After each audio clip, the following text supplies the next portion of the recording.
Ladies love the skin. Ow. Bring it a little bit closer. The good skin, that is.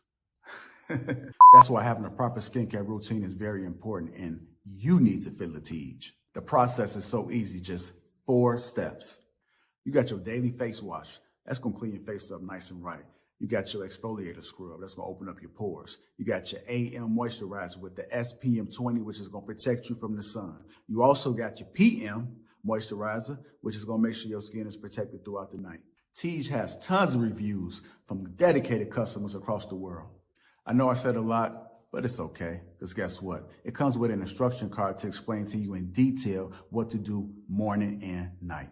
And because Teej is a sponsor, they're offering my family 30% off along with a free gift. Just click that link that's in the description and feel the Teej.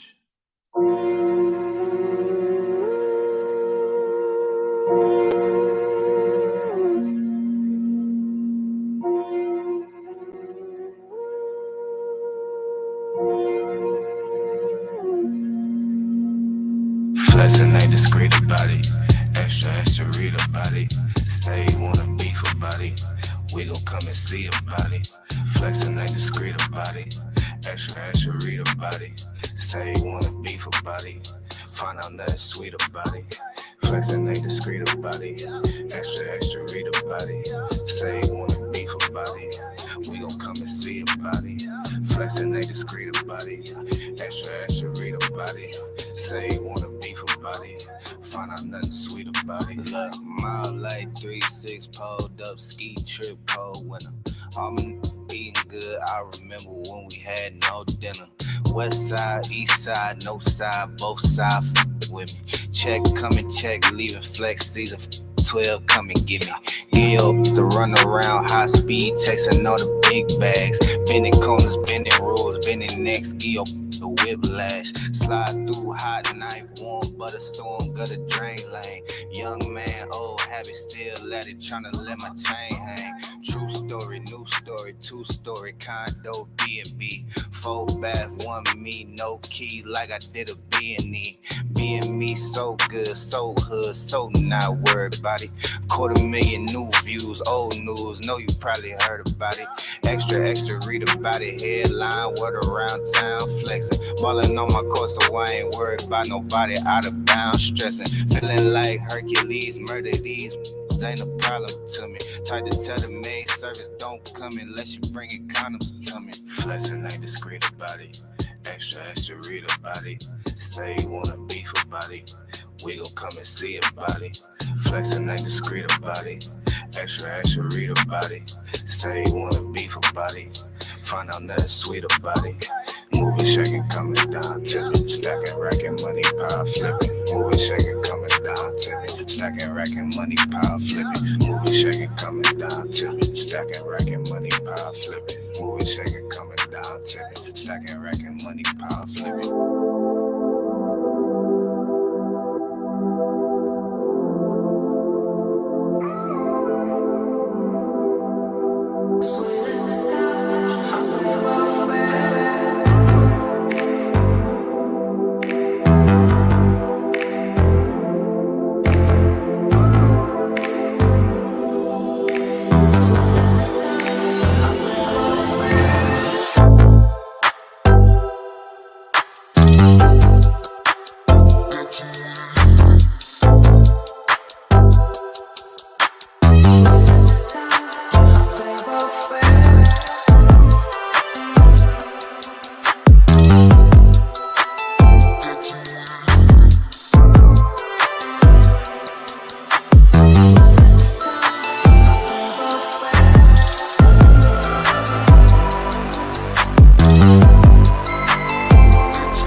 Wait. I know what you're going to say. I'm not a man and I don't have a beard, but he does.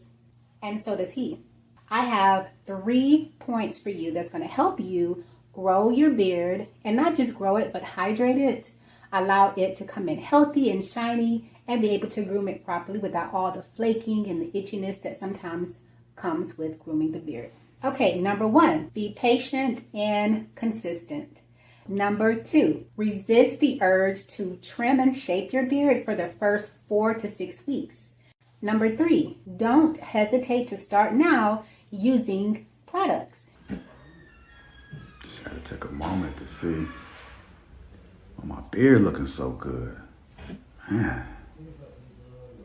Make sure y'all click that link. Please tune in to our next video. We're going to give you more value, more information, and don't forget to purchase our products online at assuredmannaturals.com. There you can get 15% off when you use code Lapeef15, and we'll see you in the next video.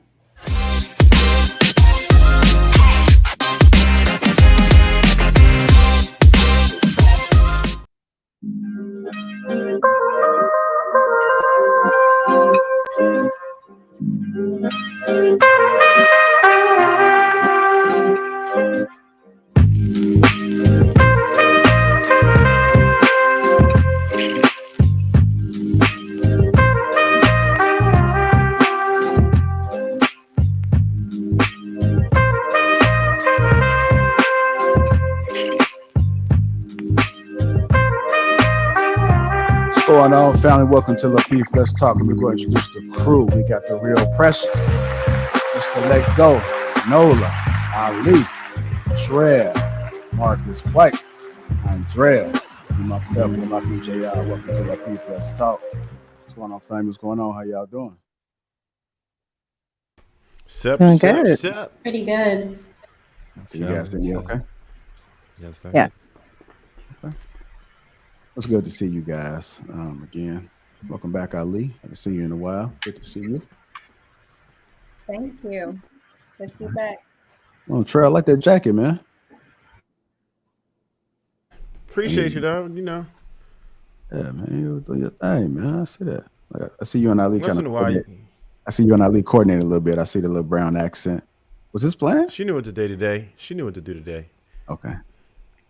Yeah, that's nice. I like Just roll the eyes. I mean, but that is brown, right? That's brown on the jacket, right? Yeah, it's definitely brown. Okay. I want to make sure. Yeah, I got a cheap monitor in front of me, so yeah, it's all good. You got it right. Okay. Make sure I wasn't colorblind. It was good to see you guys again. Welcome to Lapeef. Let's talk.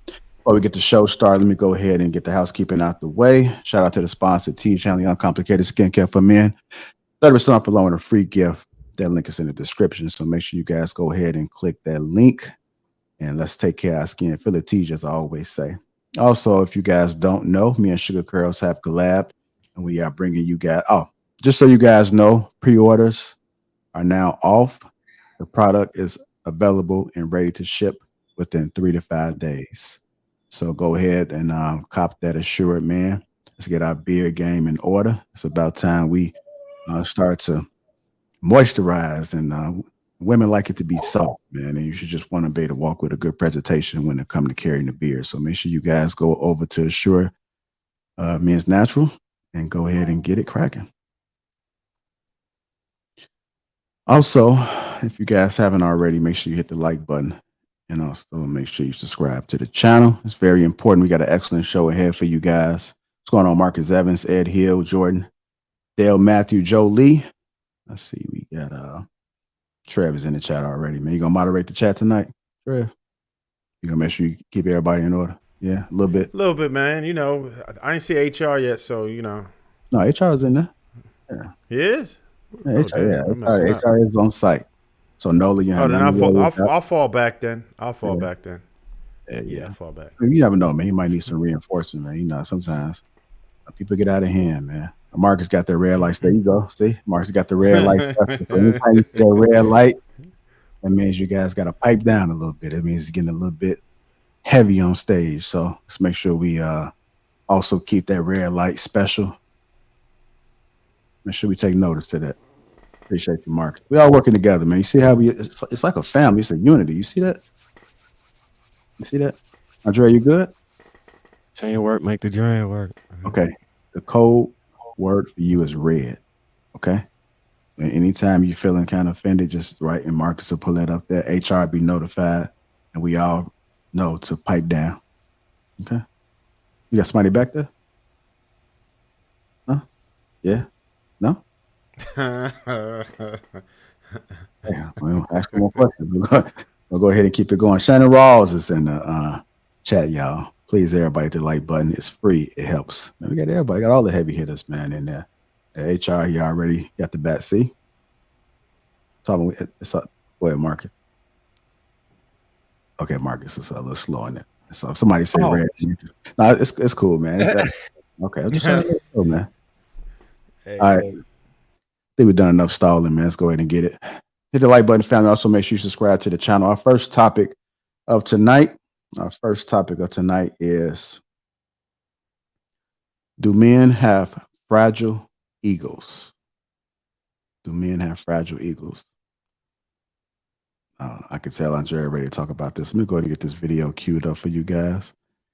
Do men have fragile egos? I'm going to go ahead and play this clip. Keep it a buck with you. She never signed up for 5 inches. While you worried about her body shape and she gained a few pounds and all that kind of stuff, what she's never told you is she had an 8-inch peen and she married 5. Amen. She died to the thought of the 8-inch peen and accepted your 5. And you got a gut. And if it's 5 and you got a gut, you can't see it. Hey, dog, I'm just, you know what I'm saying? Because we always out here trying to act like my wife is letting herself go and she doesn't sexually satisfy me. Let your wife talk a buck. Your ego is too fragile. That's why she never brought it up. You have no idea how many women are sparing men's egos in the bedroom and in counseling. Because you never get over it. You never get over it if she really told you how she felt about your peen. You would never get over it if she really told you how she felt about your teeth. You would never get over it if she really kept it a buck about your back hair.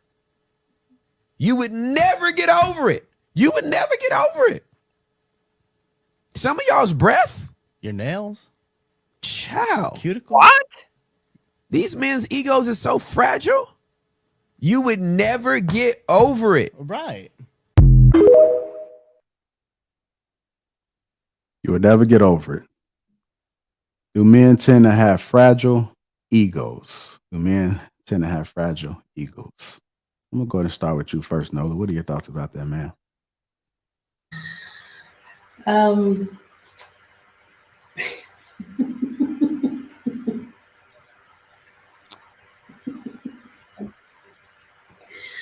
What? You know what? I think we all have some level of sensitivity if somebody's telling us about ourselves. But I also feel like we have conditioned men to believe that they're at the top of everything, whether it's a leader in a relationship, whether it's a leader of a company, the leaders of society. So I do believe that when you tell a man something about himself, especially if it's coming from a female, they probably do tend to be a little extra sensitive, because it's kind of like, who are you to talk to me about myself when I'm the man? You know what I mean? So I think a lot of us contribute, women do as well, contribute to men being that way. And yeah, I do agree with that statement. Men egos are fragile. Well, I agree. Go ahead, Marcus. What are your thoughts about it, man? From a man's perspective, do men tend to have fragile egos, in your personal opinion? Be honest, this is a safe space. HR is on site, so you good. Maybe Marcus might be frozen. Going once, going twice. All right, go ahead, Trev. Sure. I I just find it quite peculiar that homeboy kind of glossed over everything else and then spent so much time talking about the wee wee. That was just kind of paused. That was just kind of peculiar to me. I just had to point that out. He spent a lot of time talking about that. But yeah, I could say that, and I have said that men do have fragile egos, not in general, right? Like, because if I don't know you like that, kind of like what Nola was saying, it's not that deep. But if it's your woman, the one who you expect to look up to you, who you expect to love, admire, and respect you, to talk about you, it hit different. It really does, because that's the one person you count on. Well, one of the people, if not your children as well, to look up to you, right, and respect you. And if you're not feeling like she does, then yeah, that's gonna hurt, because that's hitting home, man. That's the one person you really, really expect to want to learn from you. It's just different, right? So I could definitely say that a woman can dig deep, and sometimes they do. Right. I wouldn't deal with a female like that right now, but there are some females who would definitely stick the knife in and twist it. Right. Because they know you're going to get that. They'll get that reaction out of you. So sometimes vindictive females absolutely use that, because they know they can kind of control your mind when they talk to you like that. Right. So especially if they understand that you are sensitive and you do have an ego that's weak like that. Yeah, they will absolutely take advantage of it. And I think in that case, if it's your intimate partner, then yeah, I'll certainly agree that in many cases, there are some men who are just so sure of themselves or stubborn that they just don't care what a woman has to say, right? Because maybe they know that much about themselves, or they just don't care. There are some people who understand their flaws and really just can't be moved by that. But I think in general, men do have a fragile ego when it comes to the women that they're dating or married to, or whatever their partner is. Okay. Ali, I'm going to go to you. Do men tend to have fragile egos? I think men do have fragile egos. And women, like Miss Nola said, allow it because we don't tell the truth. And then when we do tell them the truth, we get criticized for it. So that's probably why a lot of women won't just break it down and be like, you're too short, or you don't make enough money, or you think that you have 8 inches, but it doesn't really give me what I need. So it doesn't matter about the size. Things like that. Like if we were to actually break it down like that, well, how do you say those type of things in a nice way? I think that is like it cuts. So women, we're nurturers by nature. So we tend to overlook these things and look at the bigger picture.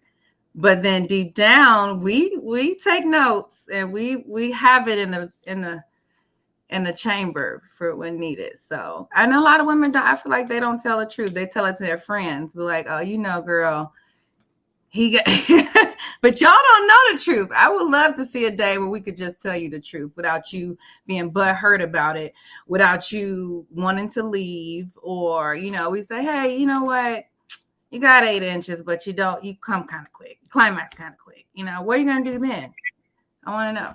You don't think that'd be helpful to him if he comes quick and he doesn't know that you think he comes quick? Some dudes, because women, I don't want to get too graphic, but women climax in different times. Some women who climax over and over and over and over again. Some women, it takes them 45 minutes. Some women, it takes them 15 minutes.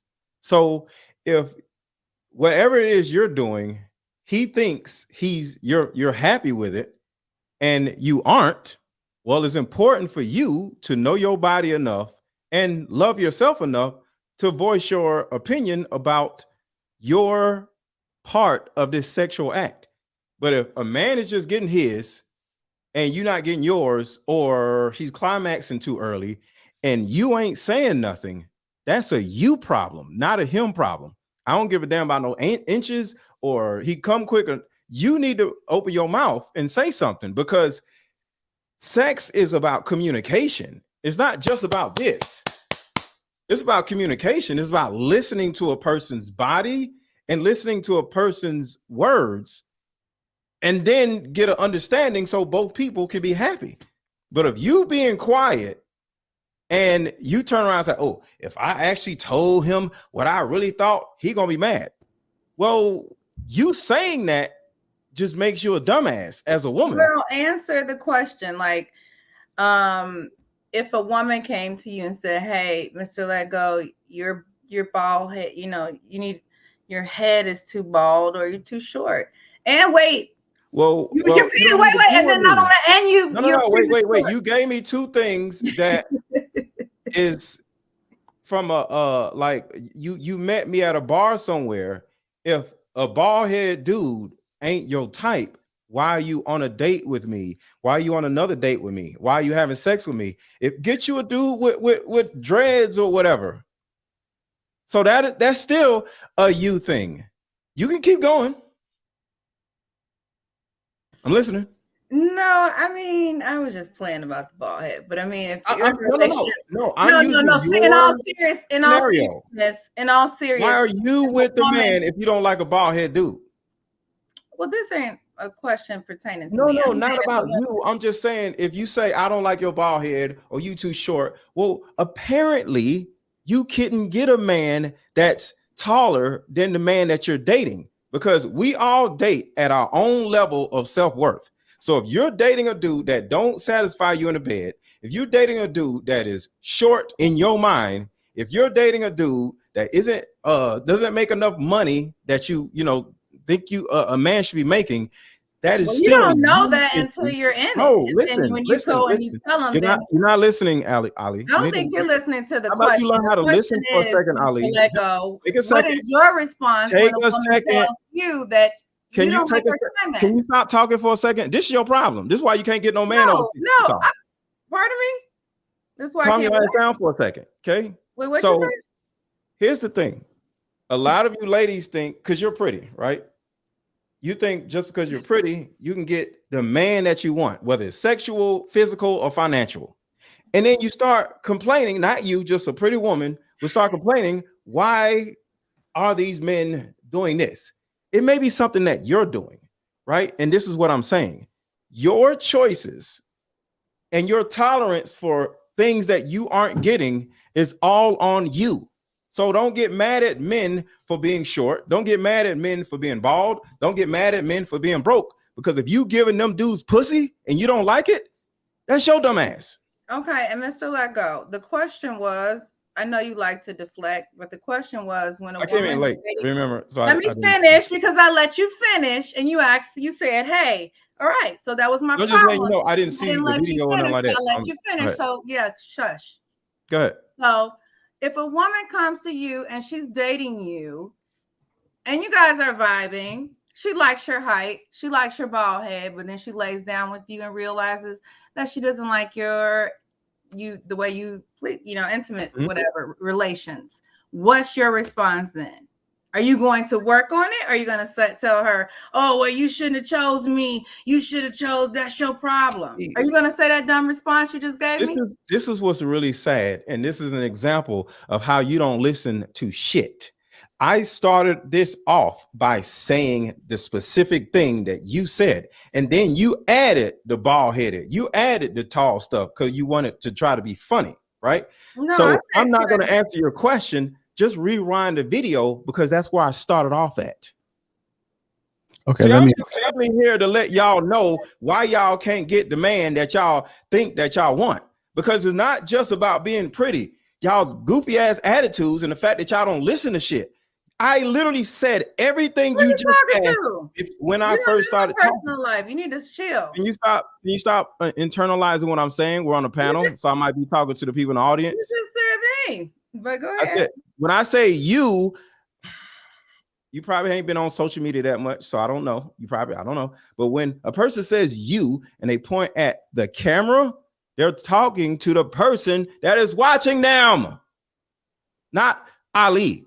I don't know why you don't understand that, but it's okay. Yet another reason why these dudes be throwing y'all ass back in the water after we done spent all this time fishing for y'all. Why he took all this time to get me, but now he get with me and he don't want me? Because y'all ain't got no damn sense. That's why. Hence the reason we having this damn conversation. You sound better, but let's move on. Okay. All right. Now I gotta sound bitter. I can kind of tell you guys miss this energy, man. You guys like this. I miss Ali. Shout out Ali. That's my friend. Casey, did you see the video? I know you probably had no idea what the video was about, right? Yeah, I ain't see it either. You didn't see that? I actually did see the video today on social media. Okay. All right. I'm gonna just run it back for the people that haven't seen it, and then we'll go ahead and I'll let whoever want to chime in. Here we go. To keep it a buck with you, she never signed up for 5 inches.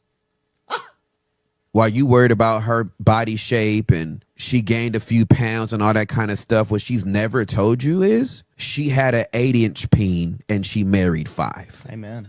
She died to the thought of the 8-inch peen and accepted your 5. And you got a gut. And if it's 5 and you got a gut, you can't see it.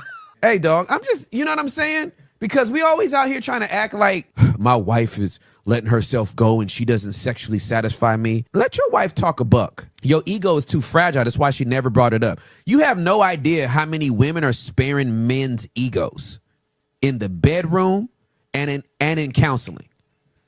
Because you never get over it. You never get over it if she really told you how she felt about your peen.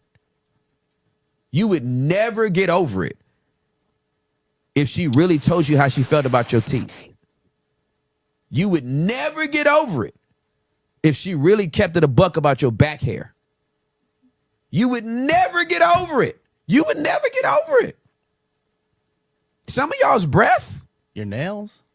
Child. Cuticles? These men's egos is so fragile. You would never get over it. Right. All right. Did this nigga say chow? That's all I gotta say. I think he was the same one that said amen in the beginning. Kind of like what I was saying Amen. earlier, Ajria. He said chow. What is that? I'm just saying. He's All right. talking. It's a lot too. I'm gonna go ahead and go to Marcus. Marcus, where you went to you already, right? No, yeah, I didn't. My kids messed my internet up, so I had to go plug it back in.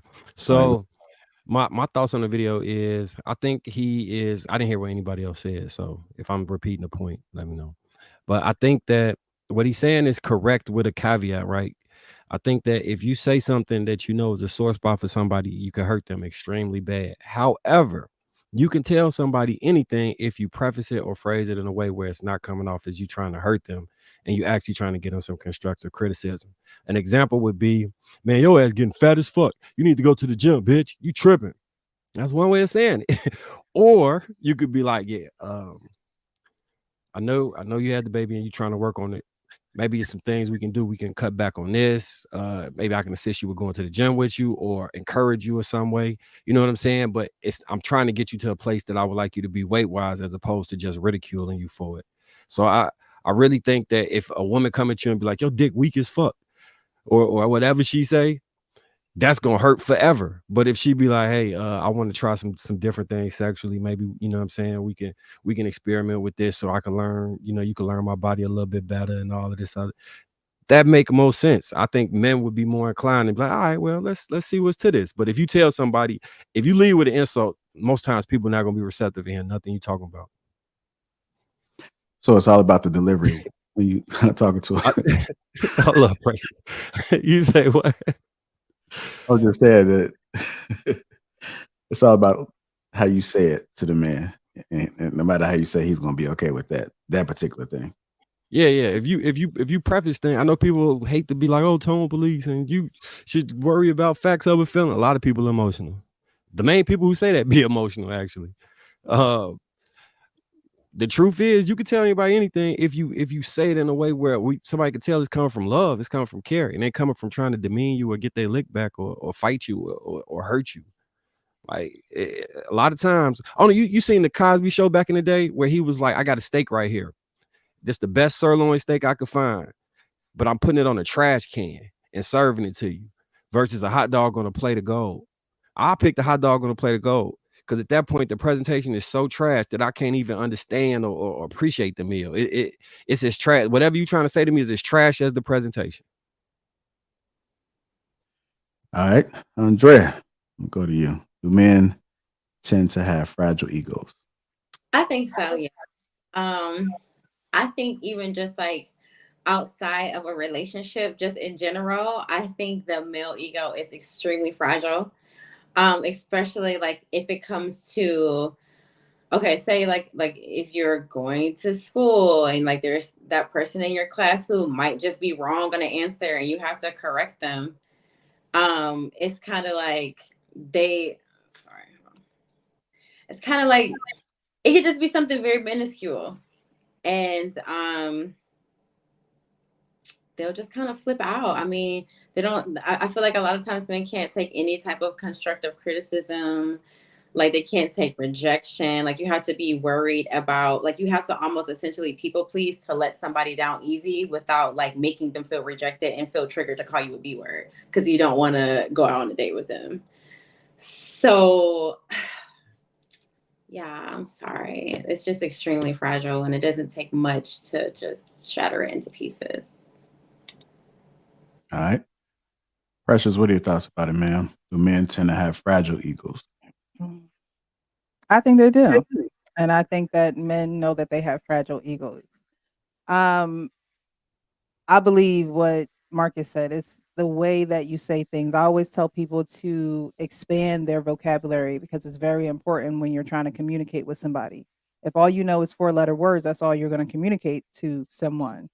As far as not the movie, the clip, when he says women, if women really told you what they felt, you wouldn't be able to take it. But my thing is, why are you lying? You did sign up for that 5-inch penis. That's what you did. Exactly. You signed up for the 5-inch penis because if you didn't sign up for it, you wouldn't be with this man. So obviously you're with him for some reasons other than him. Because then you would like that 5-inch penis. You would adore it. Where y'all get 5-inch penis from? What is this? Ain't that what he said in the video? He said I it. missed You part of 5 this. in the I last missed Marcus, man. he He said the married video, 5. Marcus. Yeah, Oh, when you shit, froze, maybe I he zoned married out. twice. he was talking about. Can I'm I sorry, ask Precious. Precious a question? He said he married 5, but he used to be. She If used your to be wife 8. could keep it a buck with you, she never signed up for 5 inches. Oh shit! All right, that's enough. Precious. So this is some pandering shit right there. I She wanna did ask sign Precious- up for 5 inches because Right. she's fucking them. Okay, And this let is me what ask I'm talking Precious about. These something. women ain't got no damn sense. And these stupid ass dudes like him love to sit here and pander to their nonsensical bullshit. You signed up for it when you sat on it. Right. Which means you're lying to yourself. Go You're ahead, lying Andre. to yourself. I just want to ask Precious a question. So, what happens when a woman marries as a virgin? What does she do when she marries an unsatisfactory penis? Huh? And she never had 8 inches because she's virgin. She's a virgin and she married and she doesn't like, or she doesn't even know that she doesn't like. She just does it to Then please. she needs to open her mouth. She needs to open her mouth and say that she doesn't like it. She would rather do something else. Can we try this? Women need to be vocal in ways that's not to hurt a man. Well, she's a virgin and it's 5 inches. She don't want the 5-inch dick no more. She don't have to sit on a 5-inch dick no more. Like it's as simple as that. She can use toys or they can do something, but just being quiet, you're an idiot if you're quiet. Any woman that is not getting what she needs from sex from a certain amount of time, I'm not saying the first time, but if you like this person and they like you and you're not getting what you need from sex, it's up to you as a man or a woman to say something. Some women don't give head good. And I'm going to say something. We all got to say something. She a virgin. How would she know what more than 5 inches feel like? Say something just real quick. So because after she's experienced it, she's gonna know what it feel like.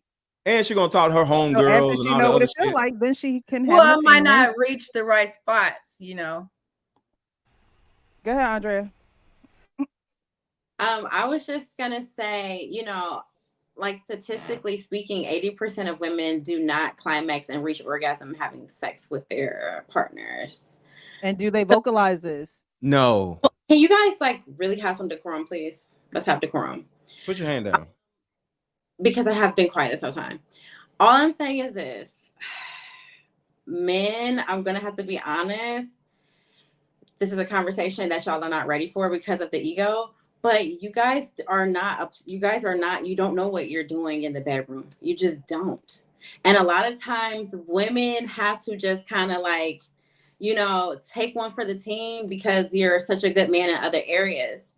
So it's like, how do I tell my baby he's not really pleasing me? Well, because he's always like so triggered every time I say something to him, I think it's better to just look at him for the positives and, always think of the cup half full rather than half empty. So a lot of the times we don't want to take the conversation there because we know deep down that's a conversation a lot of men are not ready to handle. Can I ask you a question to that, what you just said?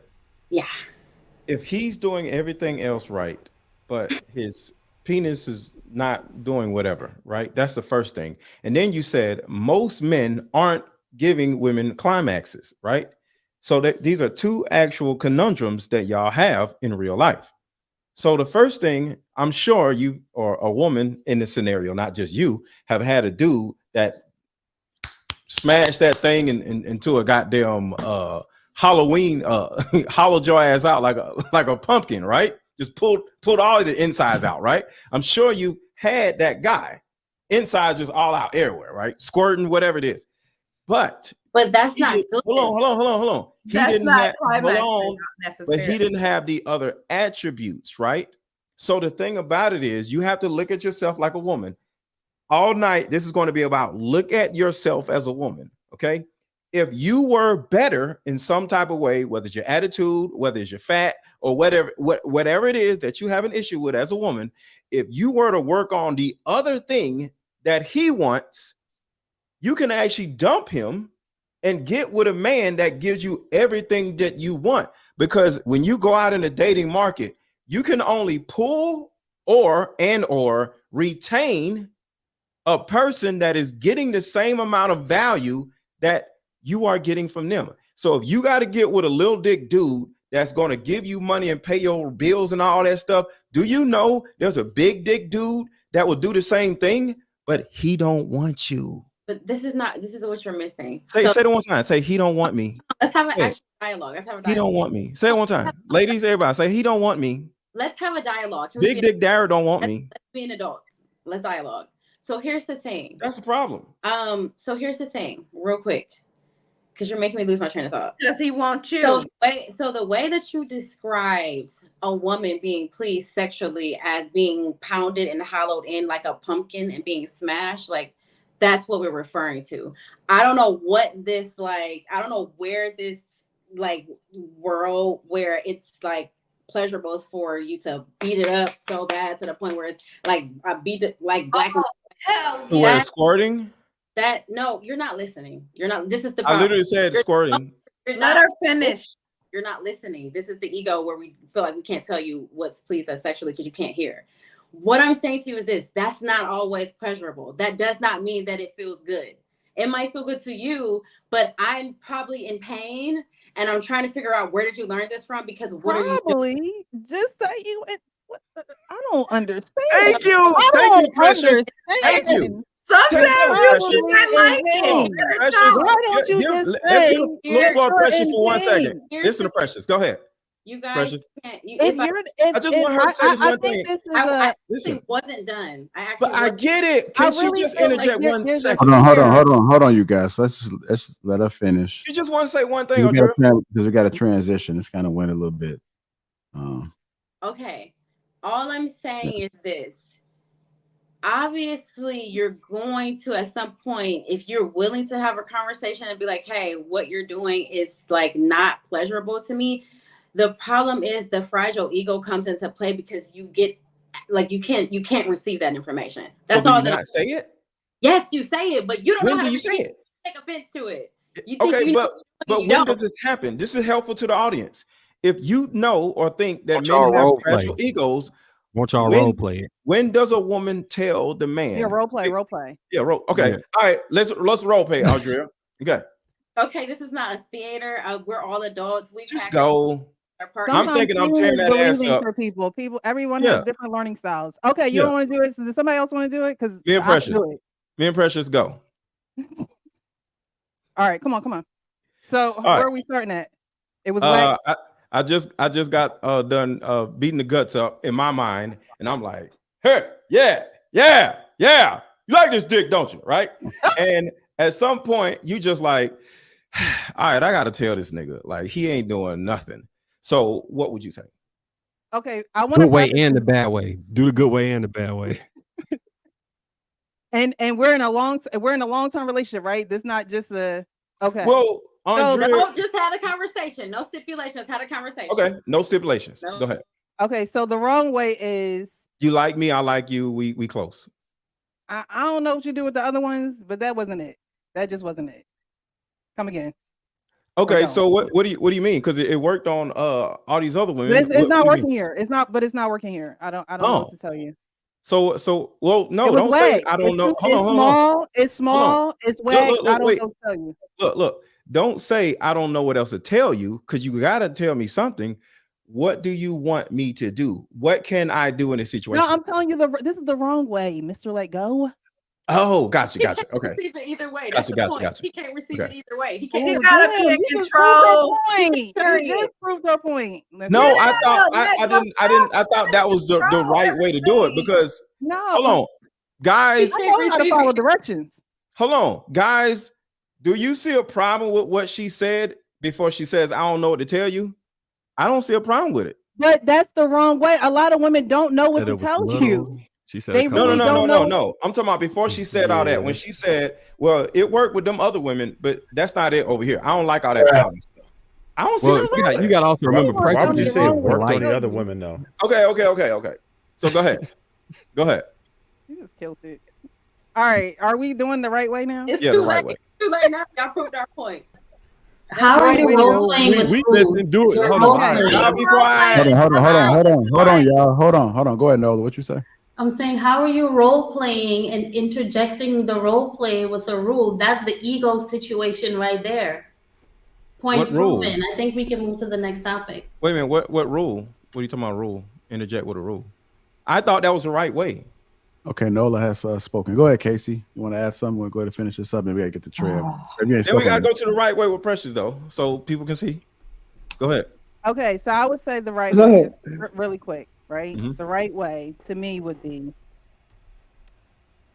it seems as though you really enjoyed that. Did you enjoy that? Because for me, I didn't quite feel that way. I wasn't really into it. And so I want to take this time to let you know that maybe we can do something different, because I was actually in pain and it wasn't enjoyable for me. Okay. Okay, so maybe next time we could try something else. Okay. We go a I'm little down with it. softer. Yeah. Okay. So do a little softer, like give you a massage or something like that, and That will work. just work in from the massage.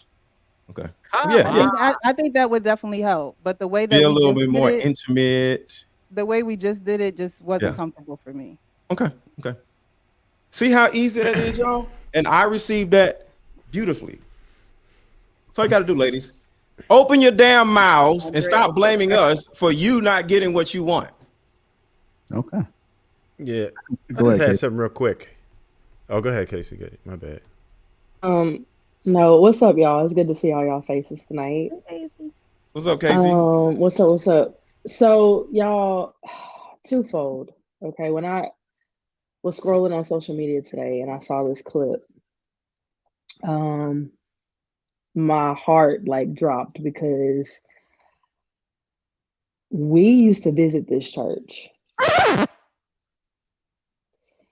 And this is like the whole picture now. It makes sense. So we visited for about 3 months before we found out that he was stepping down. And so I was like, okay, this is interesting.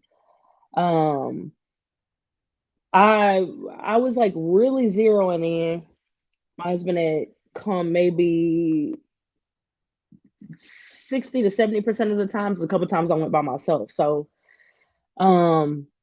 he stepped down. And at the time I was like, okay, what's going on? It seemed like this congregation is building, but I really appreciated how he delivered his sermons. Like I was really appreciating the environment. Like it was a whole lot of like multicultural, a lot of young families, a lot of young professionals. I really enjoy the congregation and the community in itself, right? But I found out he was stepping down. Okay. So then I realized, okay, he was stepping down to start this podcast, and his social media page literally started the following month from last January is when he stepped down. So it's been almost a year now. So it inched along. I thought at those visits, I thought that it was very like just real down to earth. Inched along is hilarious. This has been a slow, steady climb, and I've looked at some of the chat. This has been a slow, steady climb of building an audience, pandering, clickbait. This is not who I saw a year ago, right? And the pastors who took his place are totally not with what I'm seeing with him. So and they were under him.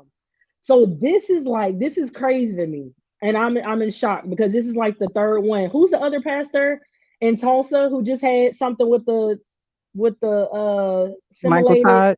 Yes. Did y'all see that with the masturbating? Yeah, Oh, all wait, these no. trendy, they're trendy pastors. This They wear their hair different and they start dancing around and shit. He did the video game post, and then he came right behind it with the masturbating in a dark room and he had similar like white stuff dripping from his mouth, like he ejaculated on his own mouth. Mhm. Okay. That's all been this week. So the two of them this week. So And he threw some in his brother's face. I don't know what that was, but That was Michael Todd that who wasn't his spit. brother. That wasn't his he brother. spit on his Yeah. brother. or So the something. two of them are They like just fighting do for all this attention. crazy shit in order to get likes and views Yeah. and stuff. Yeah. So what he's saying, I think, is pandering. Thank you. Ironically, okay, I also do agree that men do have fragile egos. I feel men internalize criticism a little bit different than young girls are grown up with, and how we don't internalize as much. Little girls we grow up with the pageant culture, we grow up with comparing each other, we grow up with our families comparing us, we grow up with constantly receiving criticism from our loved ones, or society as a whole. We watch it on movies, like I said, we see it in the pageant culture or modeling culture. We're always in that, let me receive the criticism so I can be better. Let me see what my weak areas are so I can sharpen them. Like, that's kind of ingrained in us by society. So I do feel that women deal with criticism and we don't internalize it. We like, okay, bet. You know what I'm saying? Like, I kind of feel like women have that about them. On the flip side, with some women, on the flip side, I feel that men, especially high achieving men who are not used to criticism, do have, or might have, I'll say might have fragile egos, because they're used to being maybe that alpha male in their pack of wolves, their pack of friends, or within their own community or society. So especially not even another man giving them criticism of with something being wrong with them or something that they could do better. For a woman, with them being an alpha male, receiving that criticism, if it's not said correctly, like Precious and Marcus are saying, yes, men sometimes will not get over that. They're gonna internalize it, and it sticks with men, I think, a little bit longer. I think women also get over heartbreak easier than men. I feel like if a man really loves a woman, it's like that woman is almost ingrained, and like it's in his soul, right? Yeah, that's a fact. If he opens his heart and becomes like vulnerable to that woman, and that woman hurts him, that man doesn't get over that. Like, he doesn't get over that woman. He doesn't let go whatever that heartbreak is. Like, it's up forever with her. That memory is gonna stick with them. They're not gonna be like, oh, okay, I loved you, but on to the next, I'll find somebody else to love. Like, no. So yes, I do believe that men have some men, I'm not gonna say all, we're not gonna talk about all, but I feel like some men, especially high achieving alpha men, can have fragile egos. Dependent, if they lack humility, it's gonna be hard for them to have that listening ear to receive that information of, oh, you feel I can do this better? Who are you to tell me? You know what I'm saying? That type of thing. So And I I just want to agree. say, I almost agree with everybody, basically. I want to say one thing before Trev goes. That's why you don't get with alpha males, because alpha males don't understand one important thought process when it comes to manhood. If you're the smartest person in the room, you need to find another room. So I'm never looking to be an alpha male in any room, because I want to be around people that are higher than me, smarter than me, more competent than me, so I can continue learning. But if I'm always the best person in my crew, I'm never going to learn shit, and everybody is just going to keep just learning from me, and that's not fair to my progression and growth. So I I don't don't think believe that in you all that. don't have to be an alpha male to be in. No, I think I know alpha what men you're like saying. to be around other strong men too. I don't think No. alpha men want to be around Alpha means beta top. men. Casey, alpha men means top. So I understand what you're Yeah. saying, but Okay. words mean something. And I'm Yeah. always looking at the audience. The people in the audience, stop trying to be an alpha male. It's stupid. All right. You can be a confident man, you could be a sigma man, but stop with all this alpha shit. Because just like what Casey said, if you are this alpha male, you can't take criticism. So which means alpha men actually think like women to a certain degree. Because who else can't take criticism? A damn woman. Go ahead, Trev. Yeah, I agree with you on that. That's one of the biggest weaknesses of an alpha male. They're extremely secure and they're very dependent on what others think. That's so. I'm getting back to the point where we are shaming average men. So if a woman actually met a man and he was 5 inches, right? Pause. First of all, for the whole premise, we're just gonna say pause. So he would please that woman if she were a virgin, and unless somebody else came behind him that had a battleship, it's not really going to be a problem. Other cultures don't have a problem with this, right? They don't. That's what they have to deal with on a regular basis, and it functions just fine. And unless you're going to say that, certain women's just have a bigger canal, then we could get into that discussion. But other people are very satisfied with that. And if you looked up the data, it would tell you that the average person is like 5.1. So what are we doing? We're shaming the average man for saying, okay, this guy got a 5-piece. So guess what? Now something wrong with the homeboy. What are we doing? You expect somebody to be 8? What makes you think you even deserve an 8 or better? Like, what are we doing? We're shaming the average man again, just for being average. And that's something that particular person can't help, right? If you say, oh, this guy's bald. Oh, this guy's short. Oh, this guy got a little Peter. Guess what? He can't help that. And now if he doesn't know what to do with his equipment and there's some things you can work on, go for it. I get it. But to shame somebody for something that they just can't help, right? There's nothing you could do with that. And there's different ways of presenting these things to people like they were talking about before. You just have to understand. And no matter what, man, I'm going to leave it on. What I say? Agree What with happened? Trev with the 5-piece, like, nah. There are, I mean, you just can't help it, right? But what you can do is probably learn how to work with what you have.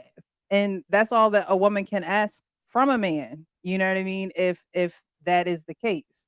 So I think that, again, like you said, you can't shame a man for what he has, but if you're not satisfied and you don't think that you'll ever be satisfied, then just leave that man alone. Like, what are you sticking around for? It has to be another reason why you're sticking around if you're not sexually satisfied. And that actually happens a lot in a lot of marriages. A lot of people aren't sexually satisfied, but they sticking around with their significant other. And I think that's probably what he was talking about in the video. A lot of people don't speak up about the truth. They don't want to tell the other person the truth because they feel as though it's going to hurt their feelings. When the truth is supposed to get you on the other side of freedom. Like that, the truth is supposed to set that stage of, okay, this is what's going on. These are my issues. Those are your issues. Let's get to the other side of it. But a lot of people just want to stay on the side where they know what they know, and they don't want to know anymore because they fear the unknown. A lot of women fear the unknown, but some men fear the unknown too. So it's one of those things where if you don't speak up and you're not honest, then you're only hurting yourself. You think you're not being honest with him. You think it's going to hurt his ego. No, you're hurting yourself. Because you're not being honest with yourself. Facts. Yeah. Okay, guys, y'all are missing the point of what he Oh, we got to go to the next topic, just so you know. But go ahead. Okay. Y'all are missing the point of what the guy said in the video. He said she did not sign up for 5 inches, but she's not telling you that because she's saving your ego. But the man she had before you was like 8 inches, so she knows the difference. He's not saying it's like, I'm just gonna go leave him. I'm not gonna leave. Y'all, I don't know why y'all be thinking y'all be doing something. It's very common for men to not be able to please women. It's very extremely common. So all I'm saying is this: she might prioritize affection and financial, freedom or whatever over the sexual pleasure. And so she's just kind of like, because women do it all the time. Like, we're talking about virgins here, marrying men and not even knowing their own sexual organs enough to know how to make themselves reach a climax. They don't know anything about their bodies. They've never had the time to experiment with themselves. So it's not about leaving a person. It's just about protecting the ego, because some men are not really ready to have that type of conversation. That's all. So I got another question, and we can move on. Andre, I got a question. Hold on. I just hold on. Let go. We're spinning too, but let me get Sweeney in, else we can go ahead and move on. Go ahead, Sweeney. Okay. Before I get started, I do have something to say to it, but I do want to ask Andre a question. Have you ever told a man that he wasn't good enough? No, I don't think so. So how would you know? I mean, I told him how he makes me feel in the bed, and he wasn't really able to read. They're not able to receive. So he was upset with you, and what happened afterwards? It's not that he was upset. It's that he wasn't really hearing it. Like, he was like, "Oh, so you ain't? What you mean? I know you had to come one time." And I'm just like, and you told him no, and then what happened? And it's like he wasn't really willing to really receive that without, like, kind of like, he couldn't receive it. Like, it was personal. Like, obviously it's personal, but it's like, I'm just like, I get what you're saying, but what does that mean? Like, what was the end result? Like, did he get better? Did he try some new shit? Or was he like, or did he just say, I'm the best thing since sliced bread, and he just moved on from you? No. Like, what happened? I mean, I guess he did try to get better. But come on, so you can't say that he has a fragile ego if you notice that he was trying to get better. A dude with a fragile ego doesn't go and go back to the chopping block and change things up and try to do new things. He just says he just keeps doing the same shit because he thinks he's a shit. Okay, and it's not all on him. This is you can't just put it all on him when y'all both in the bed having sex. Right. When he received the information, he was like, I wouldn't have known he received the information until like later on. But when I initially like had the conversation, it was like he wasn't even really receiving it. That's all I'm saying. He was like initially offended. But ladies, if y'all know your own body and know how to make yourselves come, you can now tell your man what actually works for him to make you come. A lot of y'all don't know how to make yourselves come, and I'm not just talking about like this. You got to know your body, and if you don't know your body, you can't instruct him on what to do with something that you don't know what to do with. What are you talking about? And the thing is that to Andrea's point, a lot of women not only say that they don't have orgasms from men, often they say that they don't know how to have an orgasm they damn selves. So that part, that is, if you look it up, that is true. Like, it's not to the same degree with men, but a lot of them don't even know their own height. I mean, penetration orgasms, Andrea. I think it was in the same study. Yeah, no, it's two different orgasms. But it's no, like I think different orgasms. Mr. Lego, come on, bro. Come on, man. But no, I think it might be within the same study where they asked women about how whether they are pleased by men. They asked them the same thing about themselves. Okay, and a lot of women trade articles. I like to see that information. But it said 56% according to the study. But go ahead. 56 for them knowing themselves. 95% of men always orgasm during sex, compared to significantly lower 25% of women who responded the same. So 25% of women orgasm during sex, while 95% of men do. But then it also said, on the other hand, 59% of women said they faked the orgasm. So did it say anything about them not being able to please themselves? Oh, I thought that was in there. No, Oh. not bad. All right, but so to answer the question, and then we can move on. Do men tend to have fragile egos? No. Can men egos be fragile? Absolutely. Can they have a moment where their egos are where they take a blow to their ego? Absolutely. But do they tend to have fragile egos? No. Why? Because who in the world is nice to men to give them this fragile ego? To have a fragile ego, you must not face adversity so that when your ego is tested, that you become fragile. When has anybody in this world ever had a problem telling men how they not shit? You want to know? I got an even better question for y'all. What is the equivalent in this world to don't ask me my weight and don't ask me my age? Do we have a male equivalent to that where it's socially normal not to ask a woman? Don't ask him what he do for a living because he don't like that, because especially black men, they don't like to be asked what they do. Hold on, wait. But is that a social norm? Is that a social norm? Because women ask men what they do for a living. That's almost one of the first questions that come out the gate. You don't when they the thing is when it comes to question, just like we hate the question that you're referring to. No, but the thing is, but it's not socially normal for you not to ask. It's socially normal for us not to ask a woman her weight or her age. But I will say men's egos they kind of run differently than women. I feel like men have more egos when it comes peer men to men type of egos. I mean, that's why most fights happen in clubs. That's why men fight over women. It's all about like, oh, I'm not gonna let him win. It's all about their ego. Well, right? It runs different ways. It's still an ego. That's not true though. That's how you disagree now. Wait, Ali. Honestly, that's talking not about true. Men, and y'all want to fucking talk. Shut up. We fight for a number of reasons. We fight over being disrespected. We fight over resources. We could fight over a woman. You know what I mean? Sometimes women tell us, hey, go whoop that nigga ass because he did something to me. And we get out there and go get it done. There's a number of reasons, but it's not always because we have a fragile ego. Okay. I think that's heavily reductive on how men feel and the reasons why we move the way we move. And it's dismissive. Okay. And it's very hold on. Listen, like I said, I don't think that men tend to have fragile egos, because if men tended to have fragile egos, this world would be a much worse place if that was the case.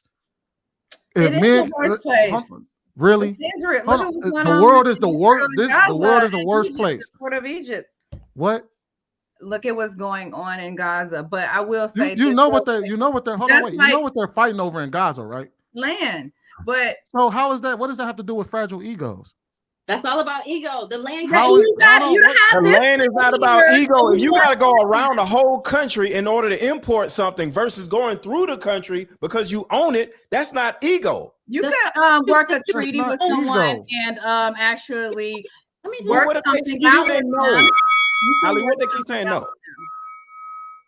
What is like that's not. And then another thing, real quick, that I wanted to say. Another thing that. Look at how you keep interjecting and ad-libbing. That's interrupting with him. Yeah, because he is long-winded. But let me say, you can't. I just started talking. You can't. You are long-winded though. You can't accuse Mr. Lego of something that you're too doing. You don't know how to land the plane. But let me tell you this. No. Stay right here. Stay right here. Ego right here. No, yes. Hold Stay right here. Hold on, y'all. We're gonna let Sweeney finish, y'all. Let Sweeney finish. Ali, stay right here. You just accused Mr. Lego of something that you're doing, and then instead of owning it and accepting it, you try to deflect and blame it on something else. That's ego.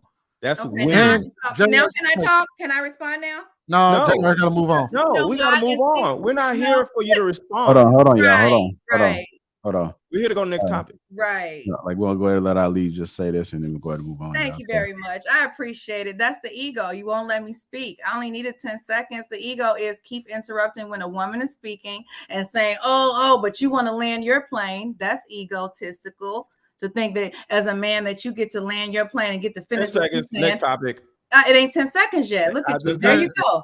Next topic. Yeah, that wasn't 10 seconds. You just say 1,000. You just do like that. Because then I will be interrupting you. But then another thing. How am I gonna say 1,000 while you talking? And then Hold she's on, gonna y'all. add another Gotta go ahead and move on, y'all. Gotta move on. We're moving on. Got super chat. Will Dickens $10 says women tell men about themselves all day. Men get rejected all the time. She will tell you why. That's why men know their value, but women are delusional about theirs. I appreciate that super chat. Let's go ahead and keep it moving. Hit that like button. Also, make sure you subscribe to the channel. You guys haven't already, click that link that's pinned to the top of the chat and go in and get your Assured Man products. Christmas is right around the corner. Men need this to get their beards in order. Our next topic of the night is, are they allowed to go in your phone? Are they allowed to go in your phone? Let me go ahead and play this clip. Let me go ahead and get it cracking. Somebody in that phone, that's a maybe. We was in our premarital class and they did something really funny. When we first got there, they was like, unlock your phone and give your spouse the phone so we could take a selfie. Because they wanted us to have pictures of ourselves in our spouse's phone. And so we took the picture and then they was like, okay, now go through it. Oh my God. You could have heard a pin fall in the room the way those people was acting. Oh, they was terrified. Some guys was even reaching to get their phone back. But it showed you in that moment that they could not trust each other. And you meaning to tell me that you all will share beds, but you can't sell cell phone passwords? You will share your body, but I can't see your phone. Come on, man. But we supposed to have good relationship. My wife got the password to everything, because I ain't got nothing to hide. You gotta have trust in our relationship. I'm talking about real trust. Real trust. You can't tell me you're gonna give me your body, but you hiding in your phone. You hiding in your social media. That means you're really not fully committed to me. All right, are they allowed to go in your phone? Good discussion. I'm going to go ahead and start with you, Casey. What are your thoughts about that? Are you allowed to go in your phone? It's okay if I start with you first? You okay with that? Yeah, call me. Okay. I just like that dynamic. The way he ended that video, I don't know. Maybe because me and my husband are college sweethearts, we kind of look at it a little different. I don't think you need that much control over the person you're with. I believe people should have space to be who they are. Do we leave our phones around each other? Yes. We don't take our phones from room to room all the time, every time we leave a room. But I can honestly say I've never gone through my husband's phone. Where it's about to be 16 years come January 5th. I've never gone through his phone. So if I feel like there's a need that I got to go through his phone, then I'm not doing that. Because if I feel the need to go through his phone, then I feel the need that something's going on, possibly, right? There's some type of anxiety there. There's some questions there. I'm like, So I kind of feel like if that's lingering in the air, that's not really a safe place. I mean, and then where does that stop? Are you looking at the GPS in the car too? Are you calling every time they leave the house to make sure where they are, where they say they are? Are you listening extra hard on the background noise? You said you was at the grocery store, but it's kind of quiet. Where are you? I can't function like that. Me and my husband are very secure. I don't believe in that. And I was raised with my mom and dad. I've never seen my mom and dad go do that tit for tat, that investigator stuff. Mom says, there's ever a day where I think there's another woman, baby, I'm gone. She can have your father, because I'm not gonna fight for nobody. I love him to death, but if he feel he want to go, he's gonna go. And that's how I feel. Loving someone is a choice. It is a decision to be with someone. And if you feel like you got to put some handcuffs on them and do some research and investigating, that's just my personal take. Everything doesn't work the same for anybody else. Things work differently for people. But in 16 years, we've never had any other men or other women to worry about. I've never dealt with any other woman, and I'm not about to start living that life after 16 years. So that's how I look at it. I appreciate You that. got to give people freedom. I don't believe in that. Well, Marcus, what are your thoughts about it, sir? Are they allowed to go in your phone? I got my wife's passcode. She got my passcode, but I'm not going through her phone. And she shouldn't go through mine. Again, I agree with Casey. If I'm trying to scroll and find something to catch you, I might as well just break up with you and leave it there. If I'm looking for a reason to get mad or a reason to, might as well just break up because I'm subconsciously wanting to do something. You know what I'm saying? Because that's what's on my brain. I think if you go through my phone and there's nothing in there, I'm gonna be mad because you're going through my phone, and that still may be a reason to break up because you violated my trust and did all of this stuff. You see what I'm saying? Like we got an honest relationship, so she could ask me about anything. Like, oh, you think Shorty think you said something to your homie about this? Yeah, it happened. I don't have nothing to hide. You know what I'm saying? So like I don't know. That's one of the benefits of being able to be yourself in a relationship. When you don't got to pretend like you another person, and then when she not around, you can really revert back to the person you want to be. So you got to hide that in the phone and get it. I don't got to do all that shit, Joe. I hate doing all of that at all. You know who I am. My wins, my losses, my gains, and my faults. If you could rock with it and accept it, we can go someplace. If you can't, I understand. Godspeed. That's kind of how I feel about that. Okay. Well, Precious, what are your thoughts about it? Are they allowed to go in your phone? To keep it short and simple, they should be able to have the access, but never have a reason to go in there. Like Marcus said, if you got to start looking through somebody's phone, that means you don't trust them.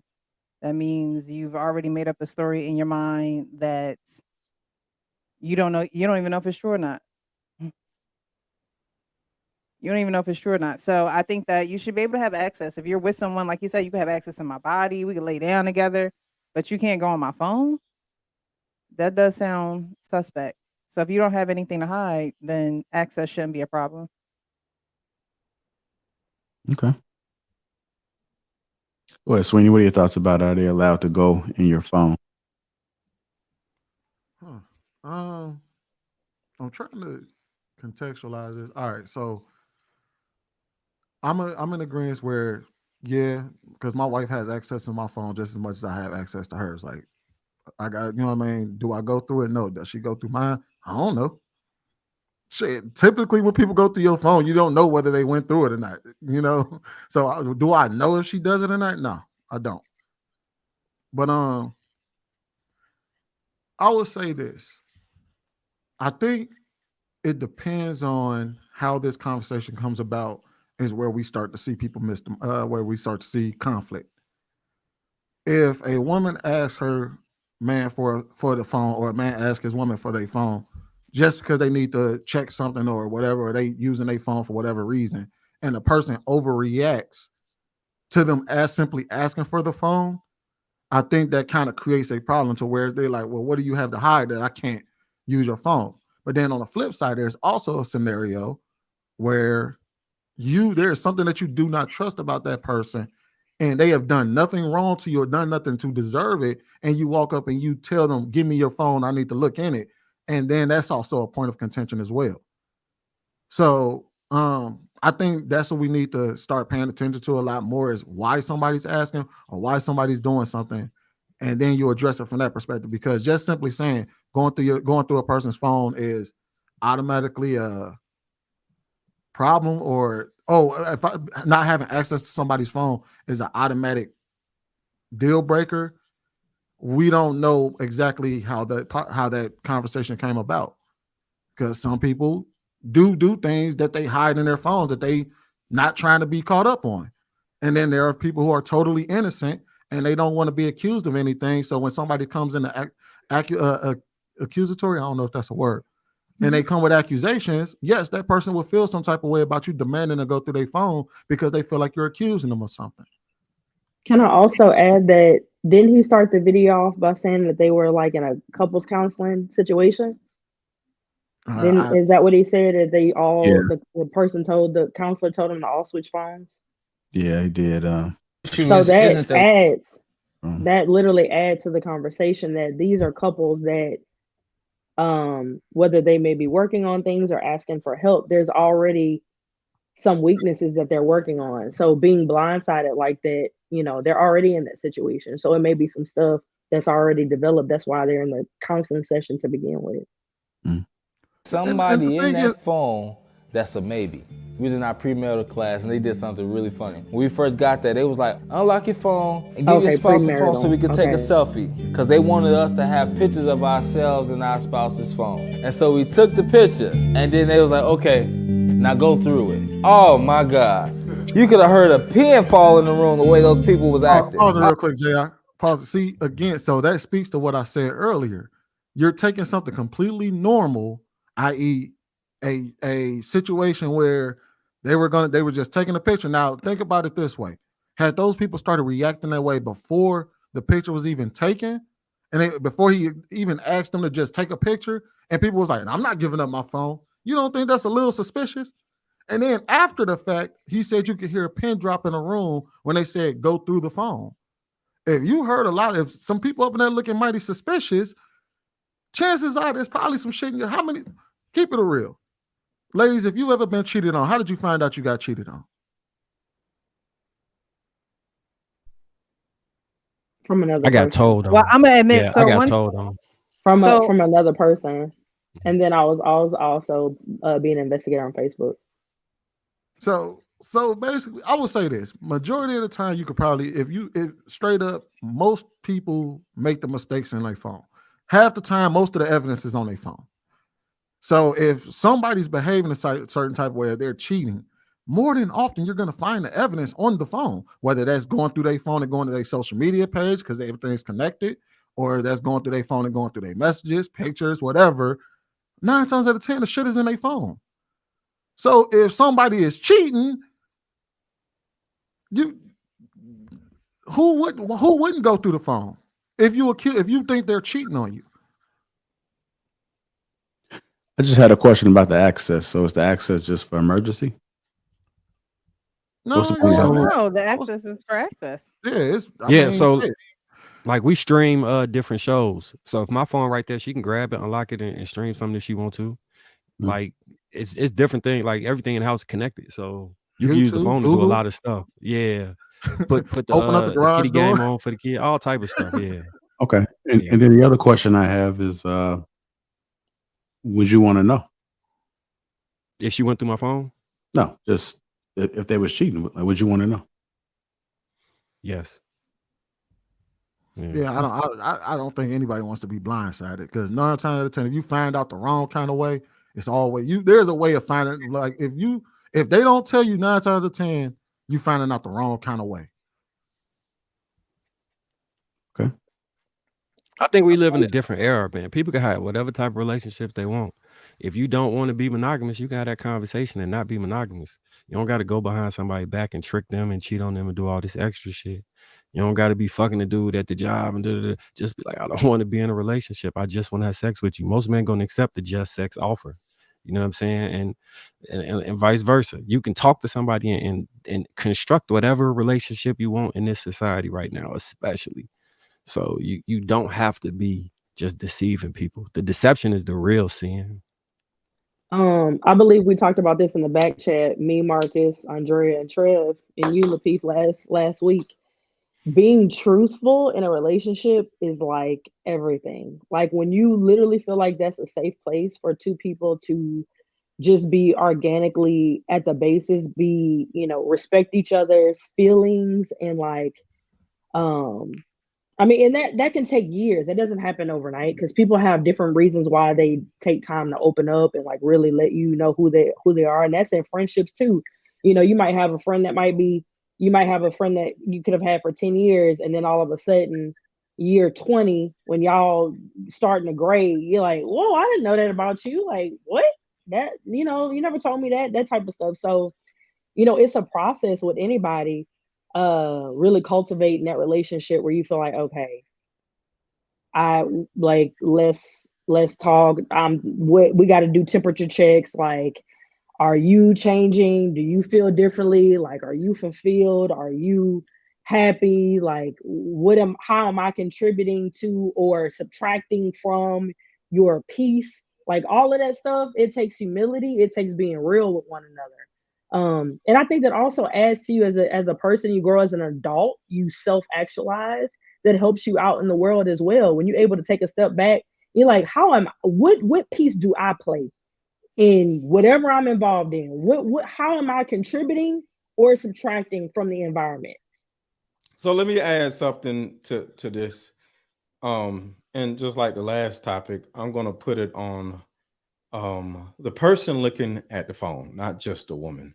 But when a woman or man, but when a woman is looking through her man's phone, she's looking for confirmation of what she already fears. There's something already in her mind. And if she's looking for confirmation, she's always going to find it. I got a cleaning lady and she does a great job. But I bet if I look for an area that she missed, I'll find it. But why would I do that? Why am I scouring my house to find out what she missed? So when a woman is looking through a man's phone, she wants to get that confirmation, because sometimes confirmation of what you're fearing is almost like a drug, and you gotta find it, because you know what? Y'all asses want to be right so much. So you gotta be right. So when you start having that feeling, you gotta find the thing that you're looking for so you can be right. And for a lot of you ladies, you pick wanting to be right and arguing with your man, wanting to be right by finding out something that he's doing he was supposed to be doing, over actually loving the man and just being in a relationship. And then that's why so many women end up single, because they don't went too far in trying to be right, trying to confirm what they already fearing. But that fear is inside of you. Another man did this to you, and you're taking that shit out on your man. That's why you ain't got no man. Wait, so are you? What? Go ahead, bro. So her need for confirmation of her fears, her habit of self-sabotaging relationships, because that's another part of it, and the insatiable need to be right are the three things that keep women single. Because you find a good man and you're going to try to find some reason why he's not a good man, because it's safer for you to be single than in a relationship, because relationships, he going to require shit from you. Being single, ain't nobody requiring that. You can do what you want to do. But the second you actually start getting in a relationship and being happy, that is when you get the most scared. All right, Mr. Lego, I got a question for you. Are you saying that when you say that she is looking for something to confirm her fear and she finds the thing to confirm her fear, what are you talking about? What are you talking about? What are you talking about? I've said this before, virtually every man or woman have slept with, she has an inkling or full knowledge that he don't want her and he didn't want her. And sometimes you could be in a whole relationship with a man and you know he don't want you. You know you're a placeholder sometimes, right? So you start thinking like, do he really want me? Because throughout your entire life, 95% of the men that you've ever had sex with, you slept with 20 men in your life, 30 men in your life, whatever. Guess what? Only 5 of them actually wanted to marry you. The other 25 of them did not want your ass. So you're so used to not being wanted, where you get in a relationship and it seems like he actually wants you, and you're like, I gotta see. And because you're so used to not being wanted. Well, why does he want me out of all these other men? So does that answer your question, Sweeney?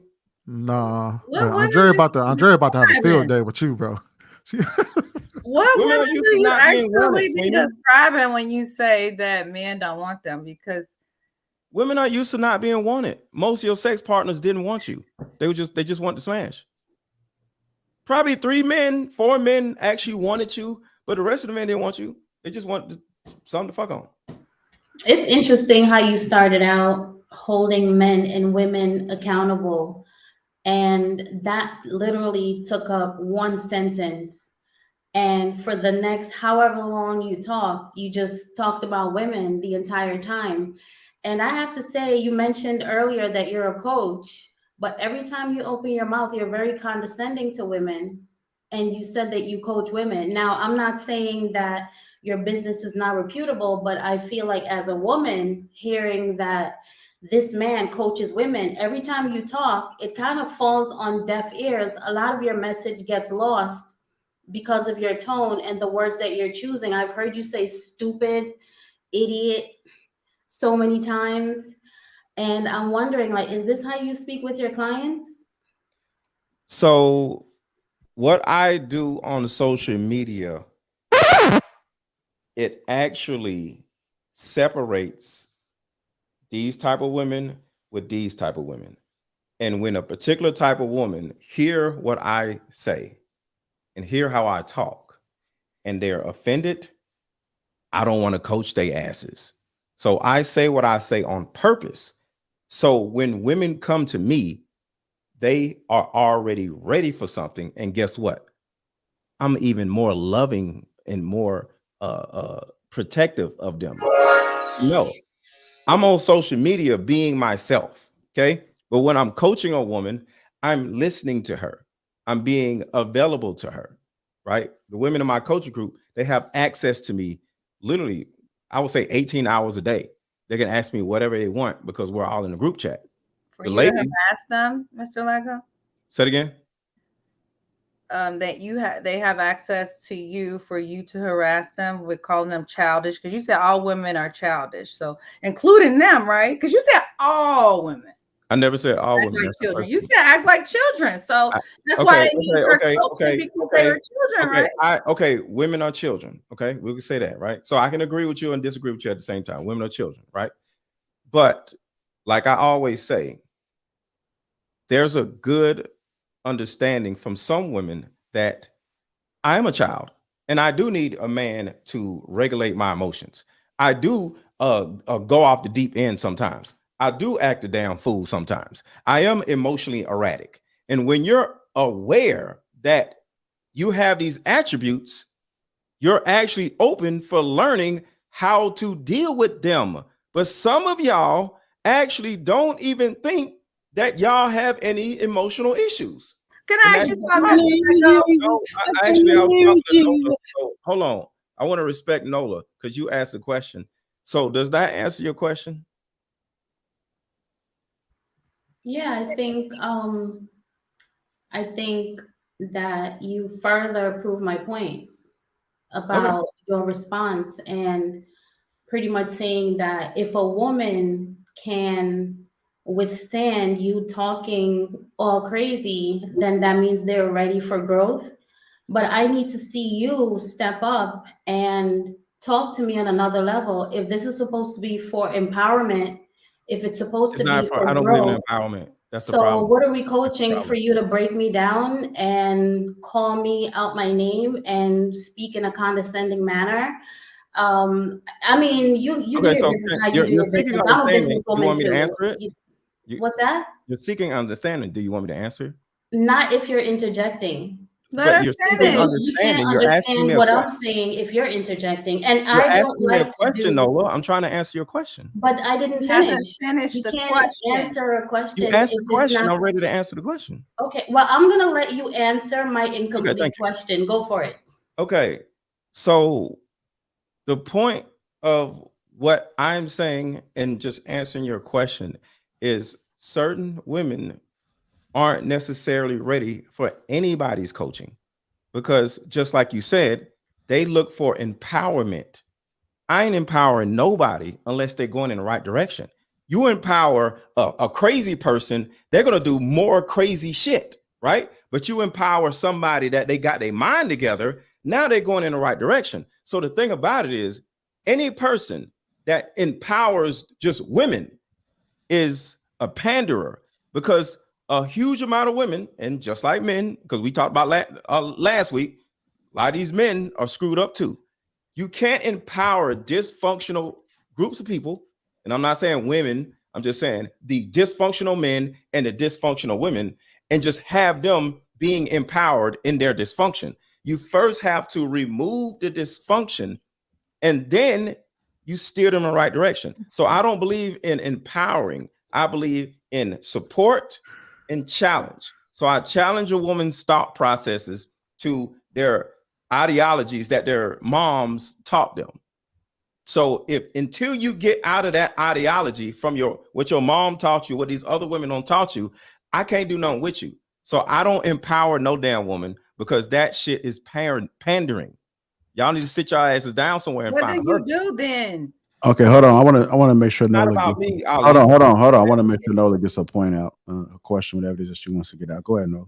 Go ahead, Nola. No, I was just saying that it's okay. I am a business owner as well. I lead 2 teams of people. And the one thing that I know is you can empower a person out of a negative space, right? It doesn't have to be, I am empowering a psycho. I'm not a psychologist. I'm not a psychiatrist. But the point that I'm making is if I speak to my staff, I don't even, when I'm talking to them, I don't even use the word staff. I'm using the word staff here for clarity. But when I speak to my team, I never, ever use words to make them feel like, well, damn, am I this small? Am I not valuable in this space? And I mean, the conversation is not really about that. And I don't really want to prolong and make you a target of my opinion. But I just wanted to point that out, that we're talking about partners going through each other's phones, but the majority of the time you spoke about how women feel when they go through people's phones and what women do, and then it became really condescending really quickly. So I just wanted to point that out. But if that's how you do your business, then more power to you and more power to the women who receive something from it. Awesome. Okay. Who hasn't spoken on it? I kind of got thrown off a little bit. Go ahead, Ali.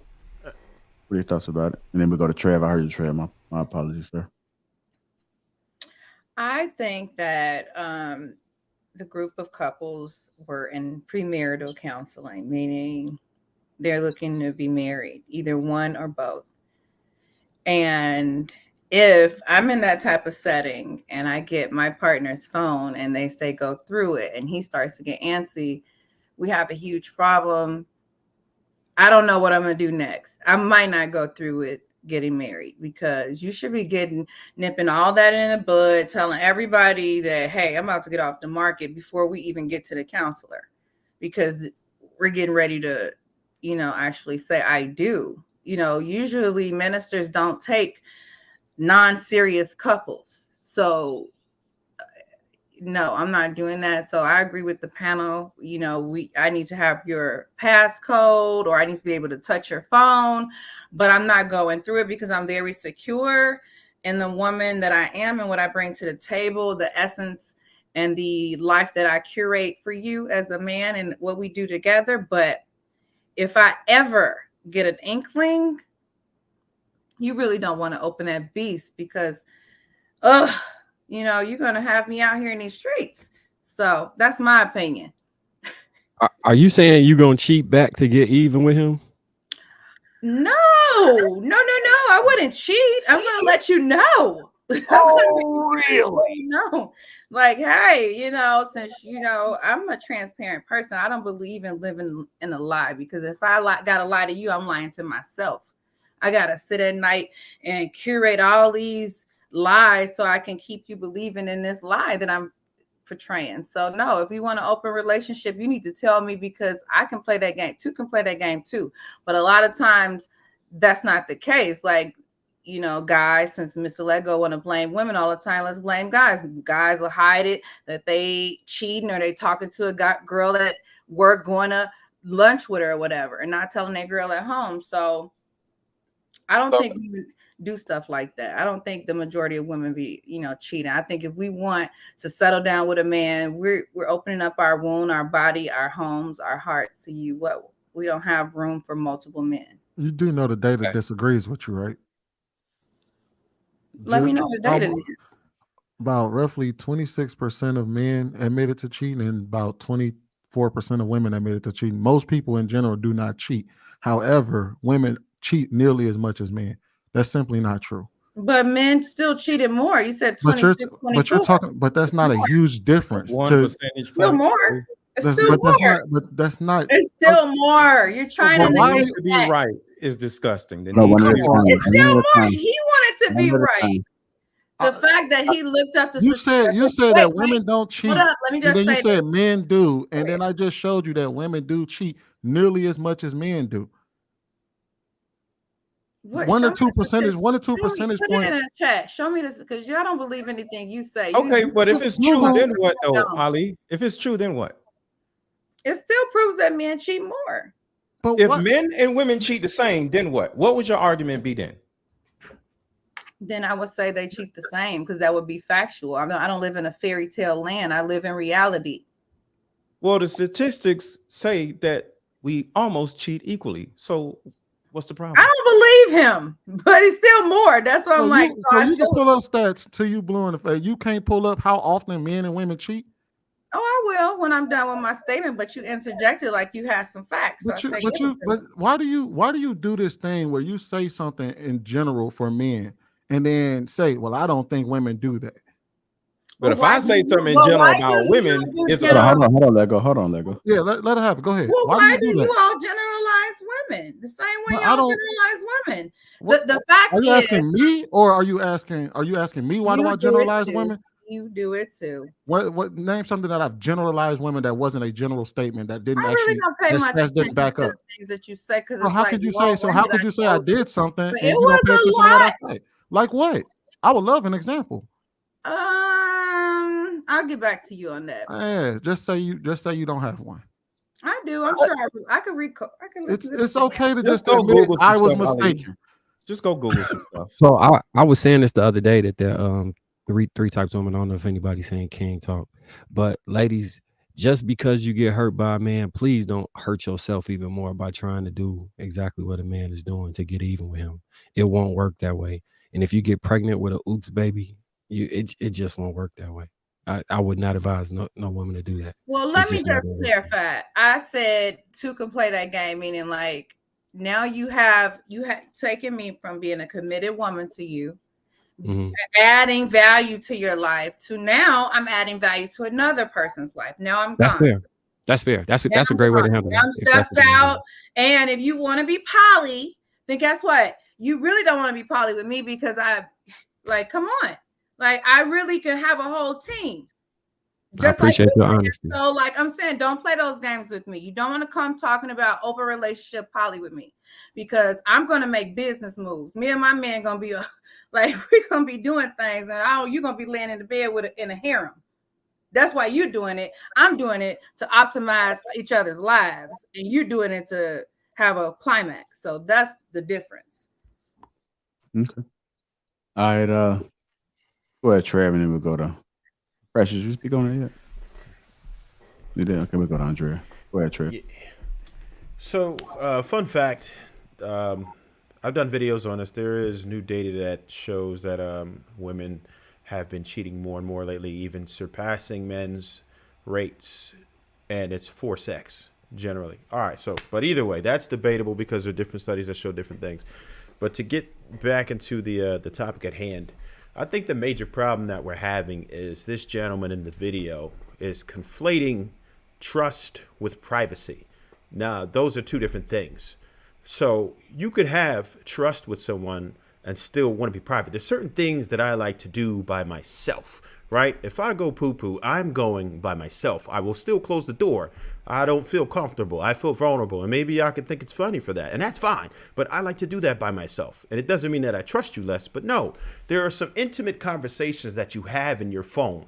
I have confidentiality agreements in my phone. No one is supposed to know that. You have NDAs in your phone. No one's supposed to know that. If I have relatives that have medical issues that maybe they shared in confidence, no one else is supposed to know that, right? And that's the trust. You're betraying someone else's trust when you involve somebody else in your phone. You have to understand that our phone is an extension of us at this point. It's a lifeline. People write their diaries inside there. At some point, you need a little bit of space, and it doesn't mean that you don't trust the person. It's just like certain things you shouldn't see. There's certain things that I just don't want to see because I respect your privacy.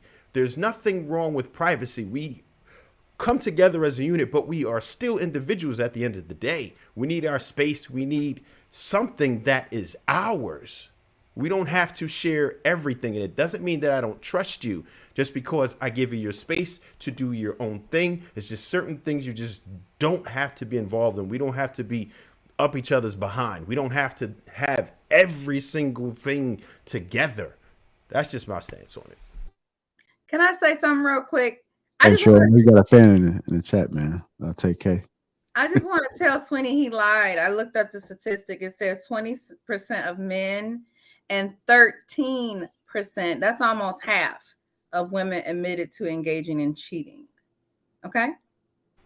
Again, there's a lot of studies on that. We could all bring some up. Yeah, I think you pulled up the ifstudies.org. Yeah, that's the one I'm reading right now. Let's also add that these are self-reported. So I know what I'm saying. The first statistic came from the top of his dome. So He Ali, wasn't saying any damn thing. can both of y'all be right or can both of y'all be wrong? There are Is that multiple okay? studies. I read a study also. No, you ain't read nothing, bro. Yes, I did. But can one person be right and the other person be right also? Just saying it's something stick. Just trying to see it stick. Ali, can two people be right? Is that okay in your world? Because the thing about it is y'all both Google two different studies. Both of them could be wrong. I'm an accountant so how I common like is how common is cheating really? Cheating in dating relationships I was talking, statistically more likely than cheating in marriages. In heterosexual marriages, 23% of men and 20% of women report engaging in extra partner sexual intercourse at some point. That's a different study.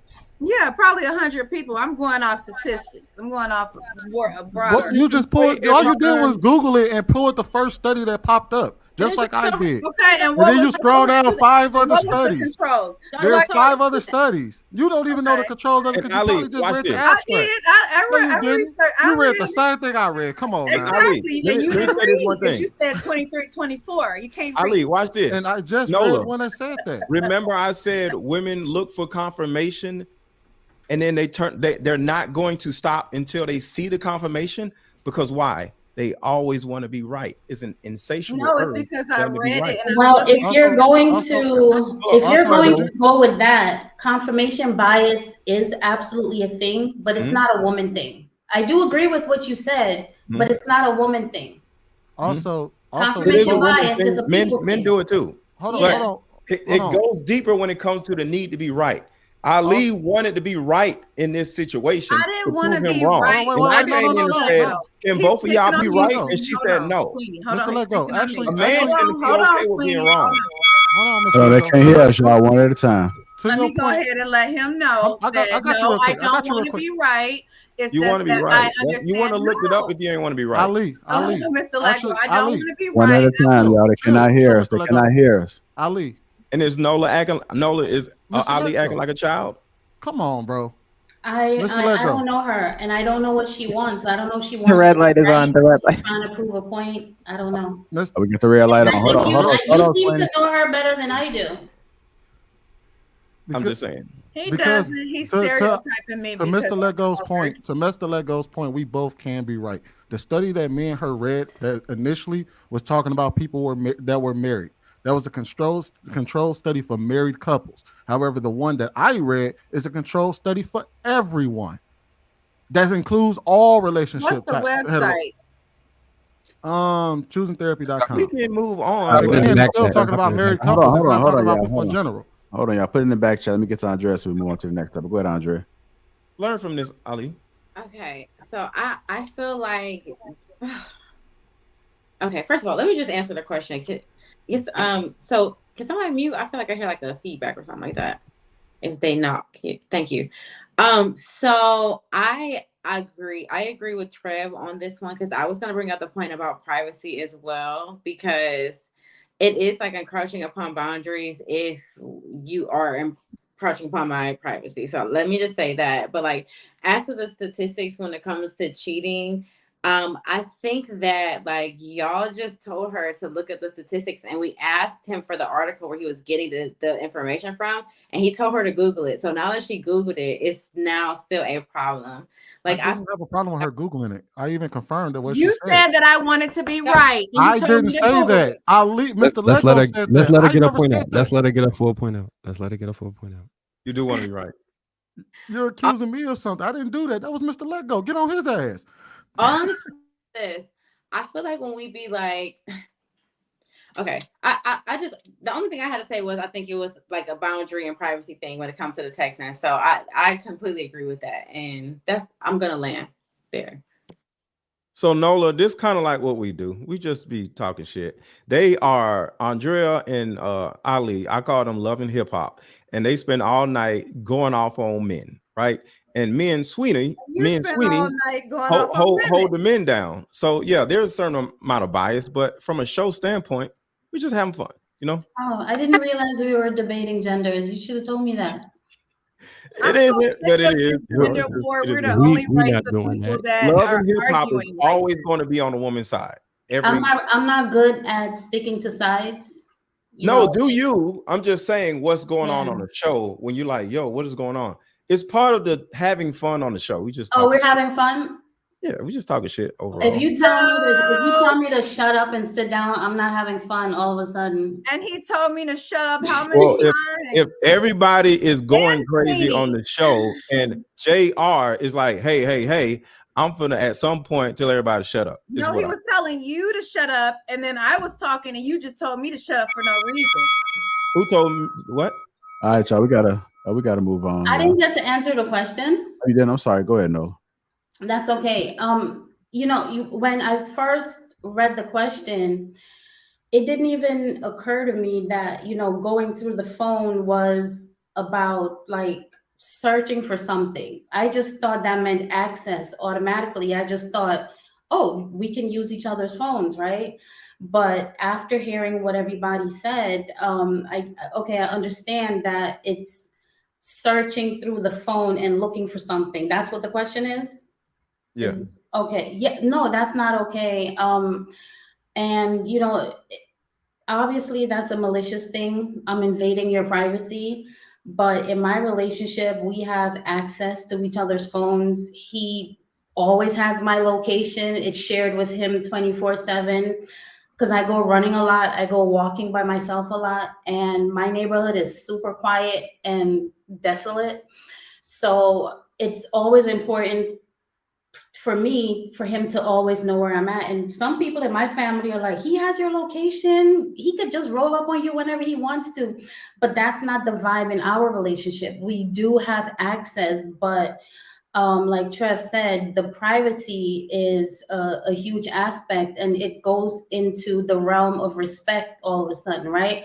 Do I respect your space? Do I respect your boundaries? Do I respect that you have a life? And the fact that you mentioned there's stuff about family in there's sensitive information. This is not just about you going through my phone to see if I'm cheating.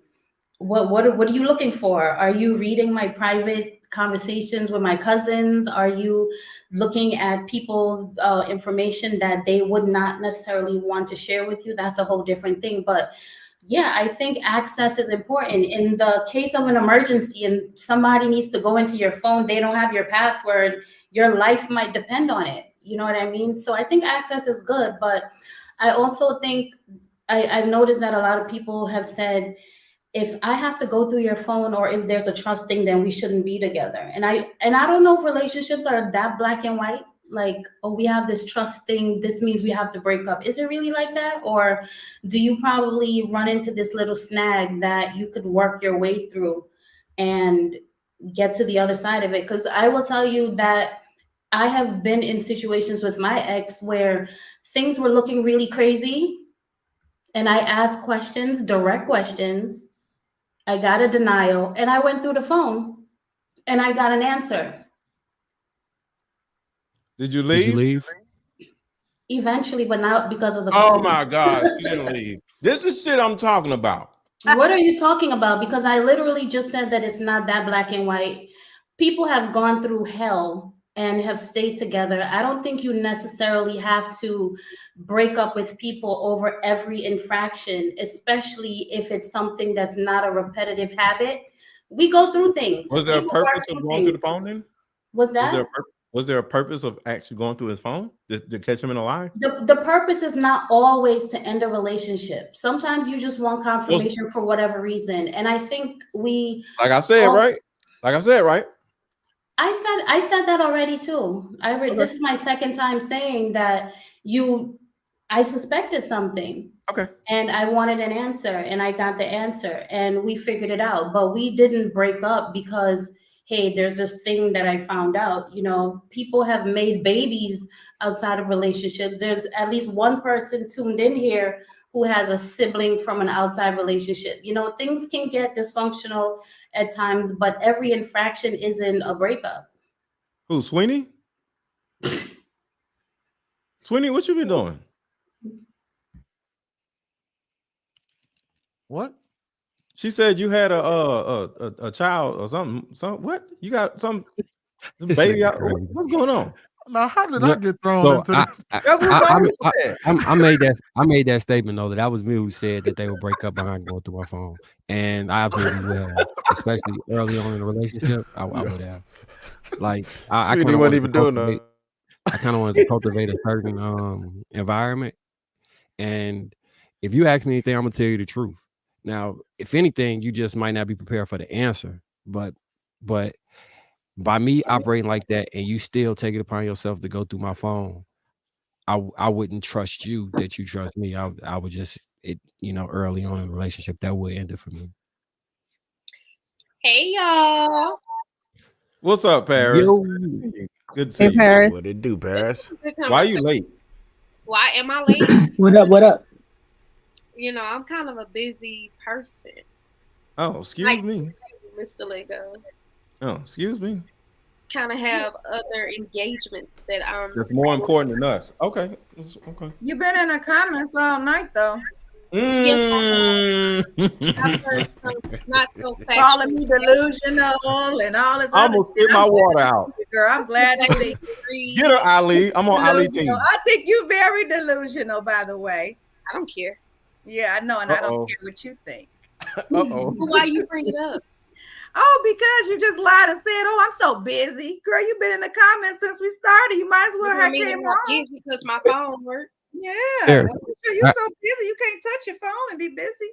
No, at Eric. some point, I'm gonna end up telling these You two. didn't know to shut up. Ali, me, Sweeney, Trev, and for sure Mr. Let Go. We make money from our phone. I'm never not by my phone. Oh, I make money from my phone too, sweetie. So that would be me being busy. Her OnlyFans doing numbers. Don't you know that, Paris? Quick question, Paris. Busy, my dear. So are they allowed to go through your phone?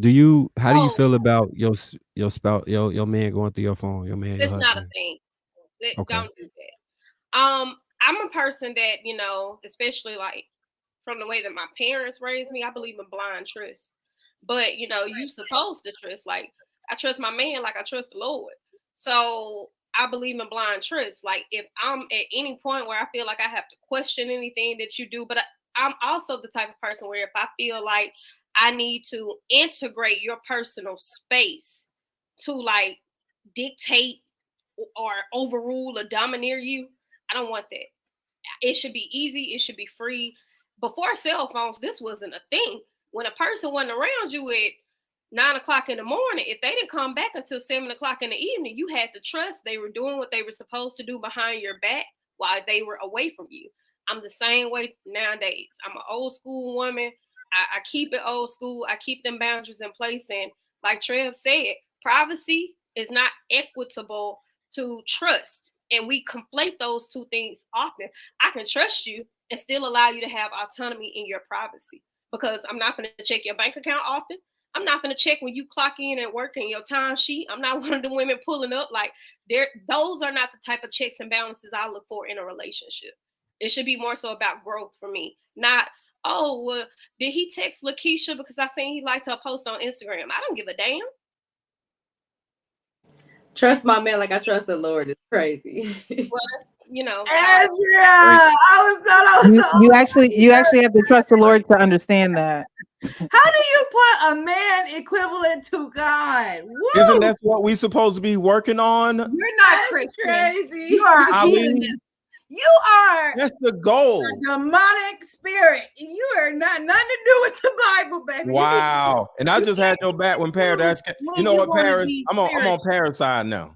I don't care. Now, Ali, which one is it? Merlot? Or is it Casamigos?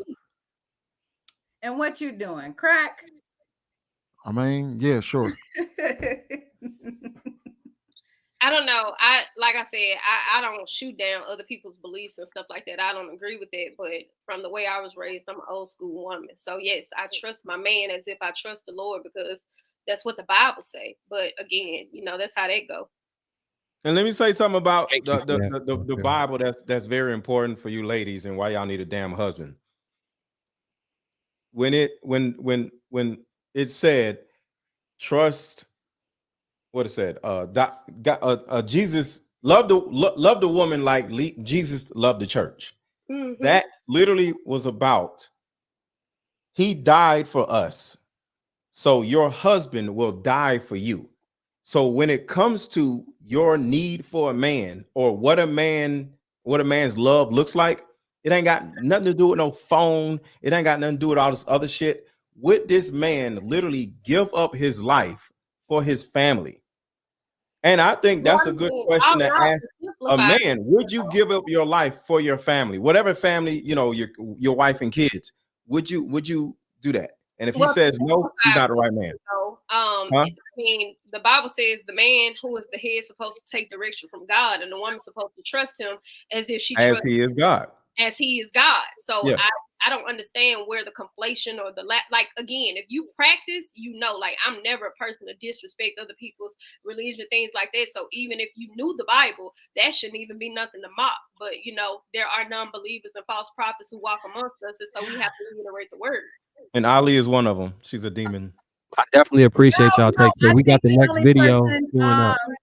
Who is mocking the God is you, Mr. Let Go, and it's a Why? shame because you sit here and you before take y'all go off on a pride on the tangent. degradation of Black women or women, period. I take and then you pride want on to it. claim I'm the and one who tells y'all to stop quote having fatherless scriptures when it's babies. convenient for you. I tell y'all to stop having Before y'all pulling go out off on a your tangent, we Bible? got the next JR got the next video queued up. So he gonna go ahead and hit play. Issue isn't that women want to be impressed, it's that they want to be impressed by gesture and not the man. Ooh. It's like 300 on the bill. Any nigga with money can 300 on the bill, or any dude that's desperate enough to fake it. Yeah. I can't. You can't fake generosity. You can't fake humility. You can't fake service. You can't fake leadership. You can only put up a charade so long until shorty realize none of those things. But it's like, rather than look at the intangibles, because I ain't gonna lie, I personally got offended because they put coffee dates on there. I'm gonna give away one of my plays, man. I'm gonna give away one of my all day date plays. It's a play that doesn't miss. Super date me. Coffee, museum, bar. I just got wet. And no, it's coffee, museum, lunch, bar. Mm. You owe food if you got somebody out that long. But check me out, bro. Coffee dates strip people down. Yes, you may feel like you're getting a cheap experience. That's the point, because no one can hide behind money. I can't hide behind how much money I make. You can't hide behind how much money you put into your appearance. Both of us have to actually show up at the table as human beings. Mhm. We have to engage one another. We have to have a real conversation. Women are women want to be impressed by gesture and not the man is the question. Do y'all believe that women want to be impressed by a gesture and not the man? Let's start with Casey. You wrong for that. I really wanted to sit back and listen to what people took from the video first, but no, I'm not a grand gesture type of girl. I'm a person who really thinks deeply, and I look at the heart and intention of a person. So it's nothing that just dating my husband that I wasn't looking for the flash and all of that. I was looking at the small things, like how he was moving about me, how he was allowing me into his space and into his life. I was You got You're muted. muted. Casey. Your mic went out. She muted. Can y'all hear me now? Yeah. Yeah, clearly. My headphone just went out. But no, I was impressed by that. Over any major date, birthdays or holidays, I remember when not anything big, but when I got a key to the apartment, but I guess that you could call that a gesture. Something that I did not ask for. It was just like, you know, I don't need to be here if you need to come over here, or if you sleep and, you know, I'm about to go, like you could just, you know, leave whenever you get ready or whenever you finish studying, whatever. And I was like, damn, okay, like this person has let down their wall and literally like invited me into their house. It wasn't a $500, you know, dinner. It wasn't a birthday with balloons or photo shoots or trips or you know, taking me out and, you know, showing me off. It was none of that. It was that one-on-one intimate, like really like breaking down the walls of our relationship and like peeling back the layers and building a foundation of friendship and being lovers and friends. That's what grabbed me and that's what impressed me. But in totality, women in today's time want the grandiose, the most grandiose of things. That's what will grab them. That's what separates them. With most men, when it comes to dating, I have tons of single friends, and you know, people are different, but it people want the grandiose gestures these days. So I feel the video is right. I'll land it there. If I have something to add, I'll add it later. That's fair. All right. So next we're gonna go to a any, mini, mighty, precious.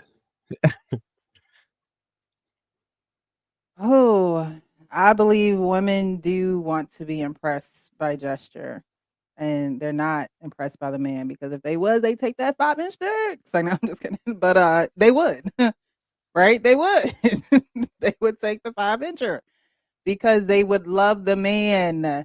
They would love him. They won't like that he just pays the bills, or he just helps with the kids, or he just, you know, they would love him for him. And I think that that's the problem in most relationships today. Women don't really like the man that they're with. They like what that man can provide for them. They like, and Paris, like she said, you got to be a believer to believe it. But there's a saying that if God never did another thing for me in my life, I would be grateful. If he never did another thing for me in my life, I would be grateful, because I feel as though he's done enough. He's proven himself to me. And so you have to have that type of heart posture for the man that you pick. You have to have that type of heart posture. You have to have a heart for him. And a lot of women don't have a heart for a man because they're immature, because they want more. They're never satisfied because they've been hurt, because they can't see past themselves. So if you don't like the man, stay single. Andrea. If you don't like the man, stay your ass single. Work for everything that you need and stop using men for their money. Stay single if you don't like the man. Stop lying to him. Stop lying to yourself. Because it's never going to work if you don't like the man. I don't care if you go 3 months to a year to 10 years. If you don't like him, you lying to yourself. We gotta let that breathe for a second. Yeah, those was deep words, and I think it's important to value the people we with. Let's go with Andrea. Y'all are nuts. I have to say that. You guys are literally delusional. I am so sorry. You guys are so hilarious. It is What do you comical. feel like? Like, I feel like I'm in a Twilight Zone. Told you. Where do I even begin? I don't even. Where do I even begin? The fact that you guys think that you can like loop God into a woman saying that she's not happy and she doesn't trust her man is completely insane. Like, that is a total reach. I feel like y'all are just like literally saying stuff and just seeing if it sticks and hits the wall. I swear to God, like, okay. Why don't you just say what you need to say? I'm trying to, but it's just like, I just feel like it's She not starts all her like, soliloquies with all this. I just don't understand. Every time. It's the same thing. I I just just don't understand. Where are y'all coming from? Literally Everything that we talk about, it starts off with, I just don't understand. You What guys is wrong with that? are so. Do you how old? It's like Shit's crazy. y'all know that we're living in the 21st century, like right? Like I don't. It's like so archaic, y'all thought process. I have no idea how you have not. It's you can still have a relationship with God and decide that you don't trust your man. Do y'all guys know that? Like what world are we living in? He would be your ex. He wouldn't be your man if you I- don't trust him. I don't even. So, Y'all so got it. Andrea, do you think women want to be impressed by the gesture and not the man? Everyone Come on, wants to man. be. Everyone wants to be impressed by a gesture. I don't care if it's your friend. I don't care if it's the president. I don't care if it's somebody trying to win votes in an electoral college, whatever. People give Electoral just. That's how college? you communicate. That's communication. Are you guys serious? Do we not? Do you know there's like 5 different like sensories you can appeal to someone to? Everyone has different love languages. Maybe you are not that attractive, but my love language is gifts. What if my love language is acts of service? What if my love language is something like that? And it makes up the person who is the man. Like you can't separate the two. I feel like we're not acknowledging the nuance in the situation. You can still be a man and have other skill sets that appeal to my love language. So the fact that you guys are like making it like like you're demonizing a woman because she's interested in seeing show me that you want me. Please court me. I like to please. Sure, I would love to go out on a date with you. That would be fine. And you turn around and demonize her because she's enjoying herself and experiencing this guy who is willing to do this for her voluntarily. Are you guys kidding me right now? I think I need for you. No, please. Go ahead. I've Go ahead. had enough of your mouth already. I don't know if I can Go handle ahead. it anymore. I Go don't have ahead. the engagement. You don't have to attack nobody. Just go ahead. I was just gonna ask you a question. Sweeney, Stop actually, interrupting I them. actually don't care what you have to say. I'm so sorry. Okay, fair. But do you think that what you said is true when they literally created a list I actually of things? don't think anything because I'm not going to engage with you tonight. I'm talking. Well, then don't engage. Next person. Precious, did you answer it? Let's redirect. I think the next person would be. Let's go with Nola. She's been sitting there, patiently waiting. Let's hear what. So Nola, do you think women want to be impressed by a gesture and not the actual man? First of all, I think this statement is generalizing, and that part I won't buy into just because it's too general. The other thing is when people say, women of today or this generation, I think we have to step back a little bit and look at history and look at culture. If you go way back in time, relationships back then were not really about love. It wasn't about attraction. It was about, providing. And a lot of women were at home, cooking, nurturing, taking care of the kids, when the men were the ones bringing home the bacon per se and providing for them. So I think we do have to go back and speak on the facts, and the facts is we're not coming from a culture, initially a culture where people fell in love and they got together for love. I've even heard my elders say, you can get with people and learn to love them because, he's a good man and he provides and he can take care of us. And he makes sure that the house is taken care of, the bills are paid. There's nothing wrong with that. That was the culture. Those were the positions men were in at the time and women were in at the time. So fast forward to today, when women want to get things from men and women want to have these grand gestures, I don't think it's a woman thing. I don't think it's a woman of today thing. I think it's always been there, right? The other thing is, for me personally, I can only speak on myself. I can't speak on women as a whole. I want to see what type of man you are as a human, right? I want to see what type of character you have. I want to know your values. I want to know your principles. Those things are very important to me. But the gestures come from what type of man you are. you know, those gestures do show up. And it's not that you're buying me a car, it's how thoughtful you are, it's how considerate you are. And it doesn't have to be grand, it doesn't have to be something over the top. It could be, I'm not feeling well right now and you're calling me, or you remember that it was my grandmother's birthday. And I think we automatically thought that it had to be something over the top and crazy. Not necessarily, but that thoughtfulness and that consideration is a part of what type of man he is. And those gestures do come out. And guess what? It's okay if you have a good man and you are in a healthy relationship and you like that your man buys you gifts. It's okay that you like that your man is doing nice things for you, because, you know, like Andrea said, that's also a love language. People talk about love languages all the time, love people in their love language. And for some people, acts of service, some people it's getting, receiving, or giving gifts. I'm one of those people. I'm always giving. I love buying stuff for people. That's just what I do. But is it okay? Or I mean, is there something wrong with a woman saying, you know what, I like things? No, there's nothing wrong with liking things. But no, So, we're not putting that over the man.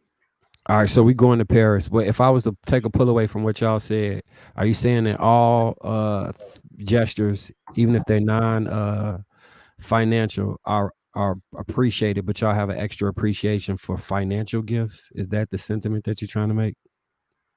No? Is Okay. that the All right, let's go to sentiment that I'm Paris. trying to make? No, a Not you gesture is a gesture. specifically, in general. So are you using a gesture as a because I like when you guys talked about you say calling your grandmother, or you know, doing something sweet in regards to you.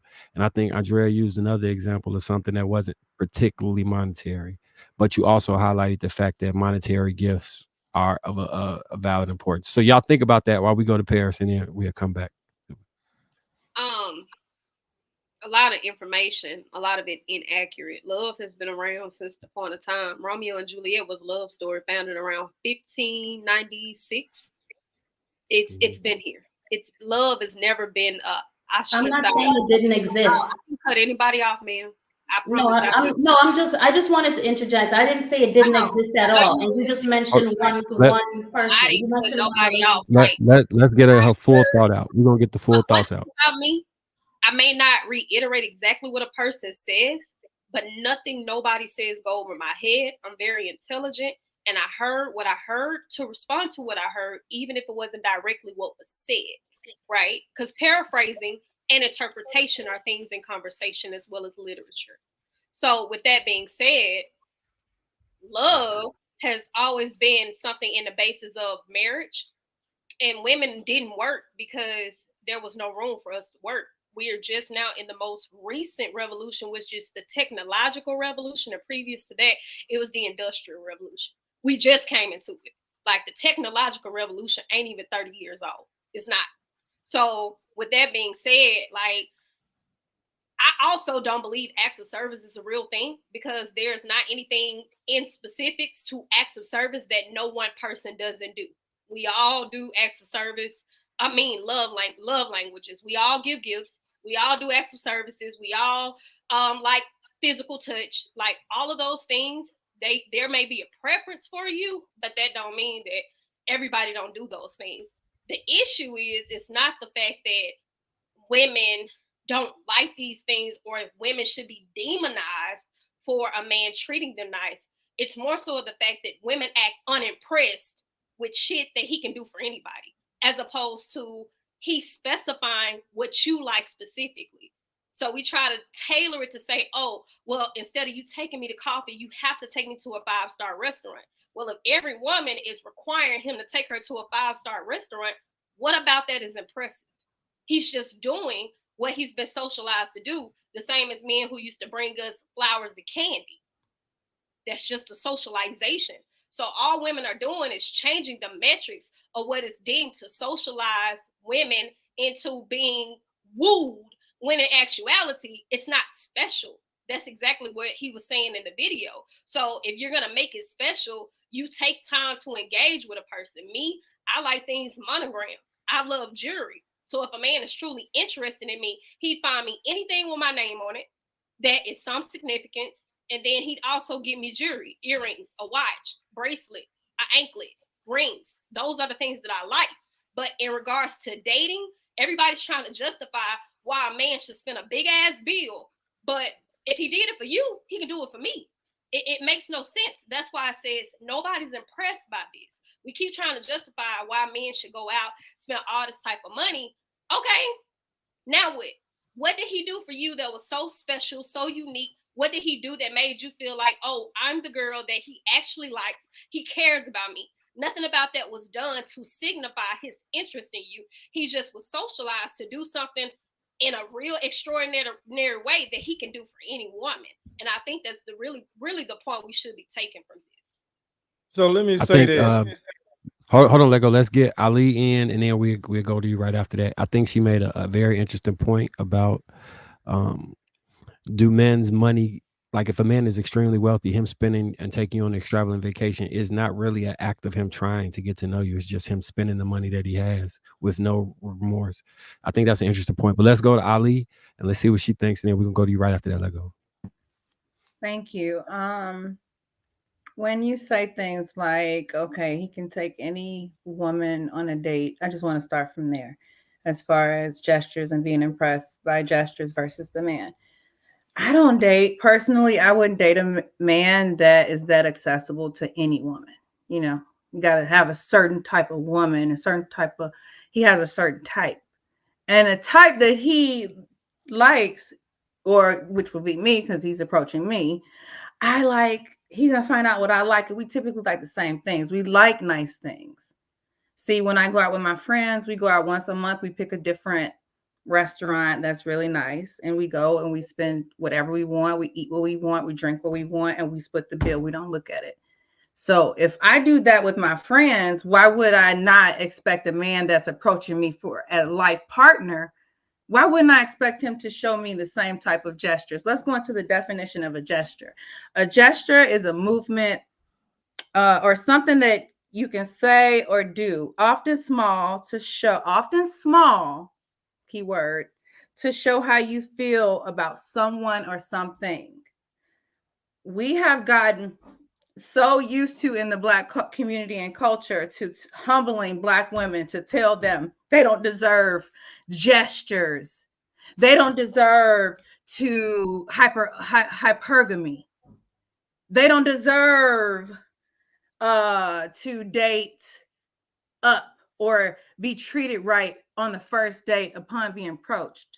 That's what I got from this video. He's saying that basically he wants to offer you a coffee date to strip aside all any gestures that he could possibly do to impress you. I think that in this culture, we have gotten away from the true meaning and reason for a date. A date is for me to impress you and you to impress me for us to make an impression, a general impression. It might not go far. The first day might not go past the first day, but as a man, if I was a man, because I'm spending the money as a woman. So if I was a man, I wouldn't mind taking a woman on a nice date because I have the number one reason why y'all don't want to do that because y'all don't vet the woman first. Give her a call. That's what the coffee date is for. I'm not done though. I'll let you know when I'm done.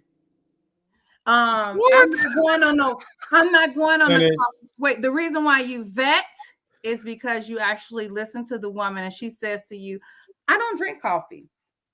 Then why is it such a low, why are men actually bragging in our community? Because I don't hear this nowhere else, bragging and making it a point to say, hey, let me humble this woman and give her the bare minimum in the beginning to see if she really likes me. Why don't you vet the woman and get to know her first before you even invite her somewhere and then take her somewhere you both want to go?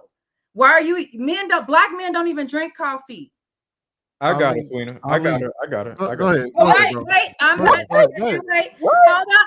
That was a little joke, but because I know y'all gonna run with that. Y'all love that. But let me tell you something. We just waiting on you. Y'all long-winded as fuck. So let me go ahead and finish. So you want to be long-winded too? Let go. Let it get out. Come on, just get a point out. Around here. Let go. Just let it get a point out, and then we going. I think Casey has something really quick to say. You got a whole list of shit. You don't wrote a whole essay. You good? maybe you need it. Maybe you need to do a report on it because your ass is lost. But I think y'all are archaic in y'all thought process when it comes to women, but when it comes to holding men accountable, you let them fly. I don't hear y'all ever saying anything about men and Mr. Lego saying that women are childish. How can you all as women sit and let a man call you childish or acting like children and not say anything? Are You act childish. Because you're not acting like a child. He's not talking about me. Obvious. Mr. Don't say Lego. anything. You act like a Mr. child Lego. every episode. But And then are the you other, are you done? thank you. I will. Thank you. I'll take it. Thank you.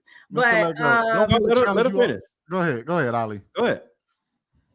and another reason why we have this Oh my God. conversation is because this is what I'm saying. You can't even let me finish my And sentence. another reason. We're on reason number 10. Because you said, let her go. I'm trying to Go ahead. finish my whole sentence, but then you stop again. Y'all are You hell are today. ridiculous. Go ahead. But Y'all like are I was saying, the reason why we are having this discussion is because, like Paris had alluded to, that he has many options. He can take her on a date and take her on a date and her on a date. So why would he want to go in his pocket to spend more than a coffee date? And she's willing to go. So that tells me that I don't want to be in her dating pool. I ain't swimming in that pool. That's not what Paris said. Let's keep it on the conversation. Let's not. I know. I'm I gonna mean, be real. you're still going. Y'all I'm go not. ahead. Go ahead. Okay. No. You can finish your thought. I was just saying, please don't direct it at her. Don't direct it at nobody. No, I said what she said. I didn't direct it Are you at her. done? I said that she said that she's Are you willing to go done on or a coffee date. Let go. I'll Let let us you finish. know when I'm done. Your ego and You your just said pride. you were done.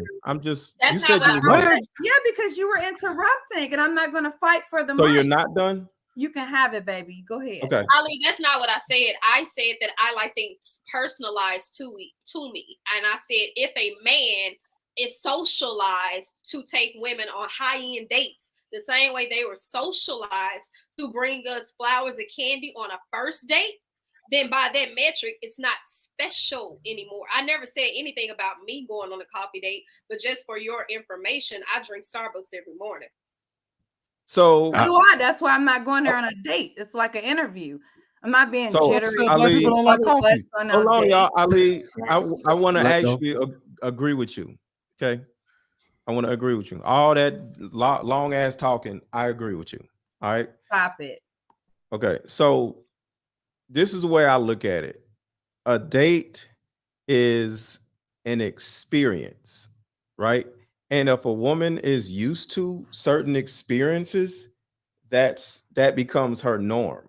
And Paris said men are socialized to do A, B, and C. That could be true, but at the end of the day, it's the women who are expecting these things that are socialized, right? And the men are being okay with doing it. And if a man wants to do that, that's cool. But altogether, I don't see nothing wrong with the gesture and not the man, because you don't know me. It's the first date, it's the second date. So I don't expect you to be here to see me. I expect you to want some type of fun experience. Now, the fun experience don't have to be something expensive, but make it somewhat fun. You know, that's all I'm saying. So we got to get away from the coffee date or the expensive date. How about we go skydiving, or we do something extra, go bowling. It could be bowling or skydiving, something crazy or just something different, you know? So altogether, I think we spend so much time wanting something out of the date. I understand. It's not about the man because you don't know the man.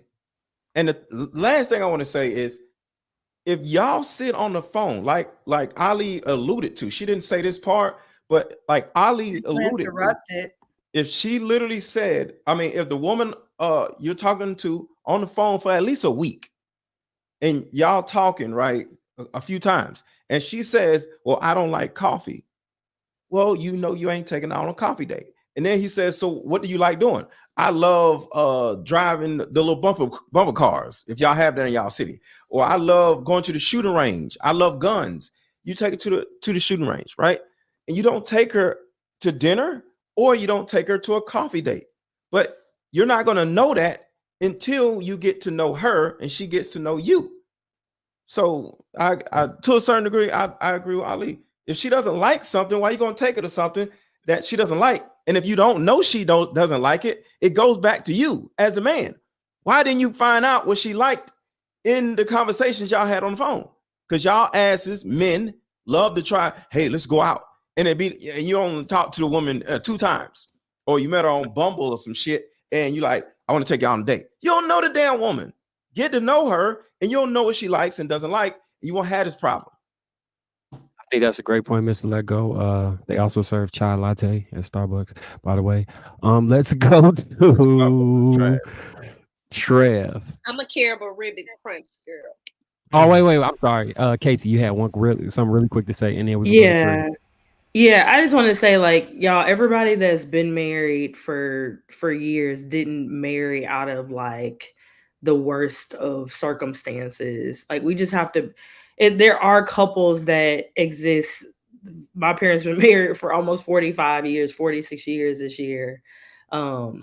They literally just came back from seeing Usher. Like, they've been enjoying each other for the whole 46, 45 years. Like. And everybody's not like disgruntled and like living in unhappy households. Like, y'all, that's not reality. Everybody's not scared to leave unhappy relationships.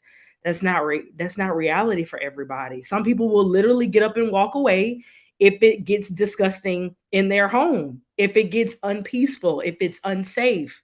People will leave. So everyone that's still together is not there out of obligation. Some people are still there out of duty and love at the same time. And like, those 3 things can exist together. Casey, I know your mom kept herself together. Usher ain't do that thing he tried to do with Keke Palmer to her. No, Okay. that did not happen. Okay. my dad wasn't gonna have that. No. Okay. All right, we go to Trev. Okay, so Ali made a great point, and Mr. Let Go expanded on it. So I'm just going to expand on that one point just a little more. The vetting process, right? So we're in the age where you can literally video chat someone, right? Like, I've been out the game for quite a minute. That was not a thing when I was in the dating phase, right? But you can do that. You should really have an idea of who you're dealing with at this point. There's no reason for you to like feel a way about spending a certain amount on a female, right? Now, me personally, I would feel crazy if a woman felt like she needed to demand that. If it was like, okay, well, this needs to be 5-star. If that's what you're used to, that's cool. But I can vet that out. If that's how you feel, then I know you may not just be the woman for me. There are dudes who are millionaires who don't care about that stuff, so they can go ahead and do that. But at the same time, I do want to make it an experience, no matter how you spin it. I want us to have fun. I want us to be able to go out somewhere with something that we both enjoy. I'm going to try to figure out something that we have in common that we both like to do that's interactive. If I were going to date someone right now, I would probably try to spend a good portion of the day with them just so I can do something that's fun, that you both like. And I would also want to have a different place where we can just have an intimate conversation somewhere, right? Where there's not a lot of distractions like, oh, this restaurant that has all this food. And not to say you can't do that on a date, but I would want some time away from everything where I can just talk to them, right? I'm not talking about like sitting in the car and we might be just looking at the stars that night or whatever. It could be, we could be at the beach. I just want to talk so we can have an intimate conversation. So I really see what type of vibe, what type of connection, what type of chemistry that we have, right? We should be able to see how our communication is going to go.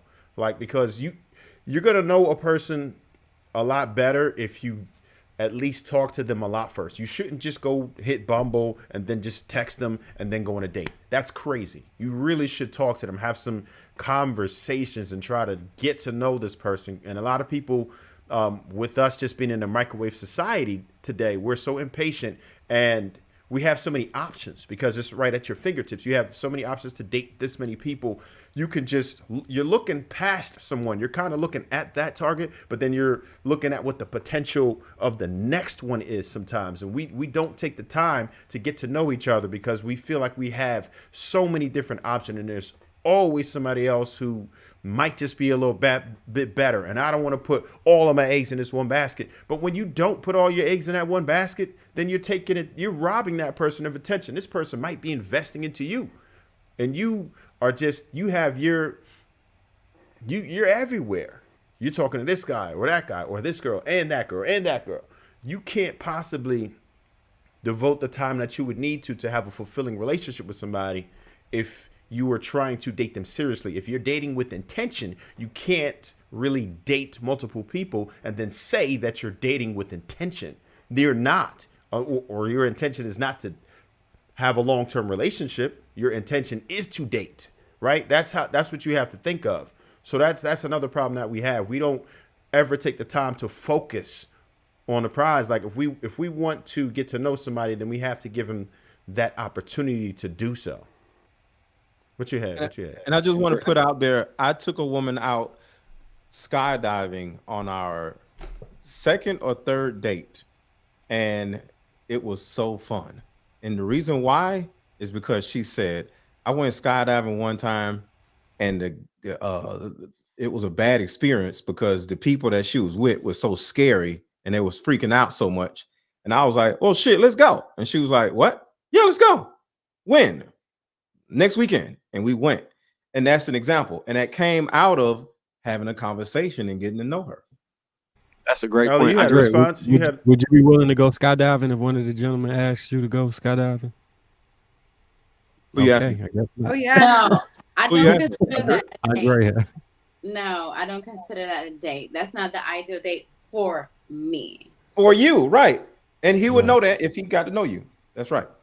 That's a Because great not point. every You had a woman wanna response? go skydiving. All right, thank You you, had and a I like response, to thank Ali? Sweeney for waiting patiently because I know this was a hard one for you, Sweeney. I appreciate you Oh not no, cutting I'm good, nobody man. off. I'm You good. No, got it, I'm Joe. good. The floor good. is yours. Mr. Lego, you must got a little money. Oh, Mr. Lego got that's money banks over there, man. Yeah, skydiving date ain't He cheap. buying tires and eating ass and taking women on skydiving trips. I'm Like, broke. you got I ain't got no cleaner money. and all. I bought the tickets with a food stamp card. You know how much got a no set of money. four You tires? got them on Groupon. That's where you got it on Groupon. Yeah, I went on Groupon. I got it for And $25. even if you got it on Groupon, they still run a pretty penny for skydiving. Yeah, skydiving. Oh yeah, they about 300. If you want the camera, because a guy literally jumps out the plane with y'all. If you want the camera, it's like about what 300 per person. 350. Yeah. Yeah, about 350. It's an extra $50 for the guy to jump out with you. So yeah, so Sweeney. it was about $800 altogether. Sweeney, It was fun as hell though, wasn't it? So I fun. I went skydiving too when that shit was fun as hell. Sweeney, I want to go again. before you go, I just wanted to say I think it's weird that men are trying to nickel and dime women on dates, but when they go out with their friends, they don't mind spending whatever. They find it quite embarrassing if they don't have it. Like if a guy be like, "Oh, come to like Colombia with me next weekend, fuck be passport bros and swing and buy women over there." They're like, "Sure, let's go." I know I got to show you pictures of people that went to college together. Ali, Big bank. I just wanted to interrupt real quick and say this. Ali, do you actually speak to men? I'm speaking. Are you not a man? No. I'm asking because have you ever had a conversation with a man and asked him why Away does from he the feel that internet. why does he feel so okay spending money on his boy versus going out and Yes, I spending? have, and they said they feel more emotionally connected with their guys than women. That was the excuse. That's what they said. I That's what they said. Yes, and that's why they have an emotional relationship with men. Okay, Other men. Wait, because I could tell you this right now. Because they want to I get can tell the you this right now. fastest way. They want to get to the coochie. I could tell the you. cheapest and the fastest way. Okay, well, I can tell you this. The reason why they probably don't mind when they go out with their homeboys paying for something for their homeboys because it's not an expectation. They're doing And it. he's going to pay the next and time. he's gonna look out for him. No, The next, no, hold on, no. wait. Every weekend they're calling each other saying, "Hey, I love you, bro," and they're saying, "Hey, let's meet up." And they're no. And they homeboys. Most money he pays for the whole section. Listen. Ali, let me give you an example real quick. Sweeney, who paid for our dinner when we went out to eat? JR. In Dallas? Huh? JR, I believe. I paid for it. Oh, you did? And you, I don't know if it was you or you're JR. not the problem, Mr. Lego. You don't have a problem with vetting a woman and finding out what she likes and taking her. I'm talking about the man that actually is going the cheaper route because he wants to save money and he's not thinking about getting to know the woman. He's saying, let's just do a coffee date because I want to see if you're good enough to even, I think if you start at a coffee date, I don't see the second date being dinner. I see the second date. Wait. Why do you need dinner so badly? Is it about dinner or? It's not about dinner. I'm just saying. I just use that for an example. I don't care where. Listen, I can take myself everywhere in the world. So I expect a man to take me someplace nice, like you said. Give us. Do you hear what you're saying? The words expect. As well. Yes, I expect it because he invited me, and if he didn't want me to stay, he expect me to stay. But my question to that would be, okay, so why can't we take into account that man probably has had experiences with a woman who just used him for a date? Well, he don't need to be dating until women have agendas too. Wait, before you cut me off, Mr. Lego, hear me out, right? Because what we are taking into account is, although we are having these experiences with men are also having experiences with women who are taking advantage of them as a good time. So maybe he has done that before, right? And then he's trying to find an alternative that is suitable to the point where not one, he don't feel used, but two, he also can provide that woman the experience. Because let's be honest, bro, if you're not gonna go on a coffee date, it's never gonna come up. Like, or if it comes up, you're gonna nip it in the bud.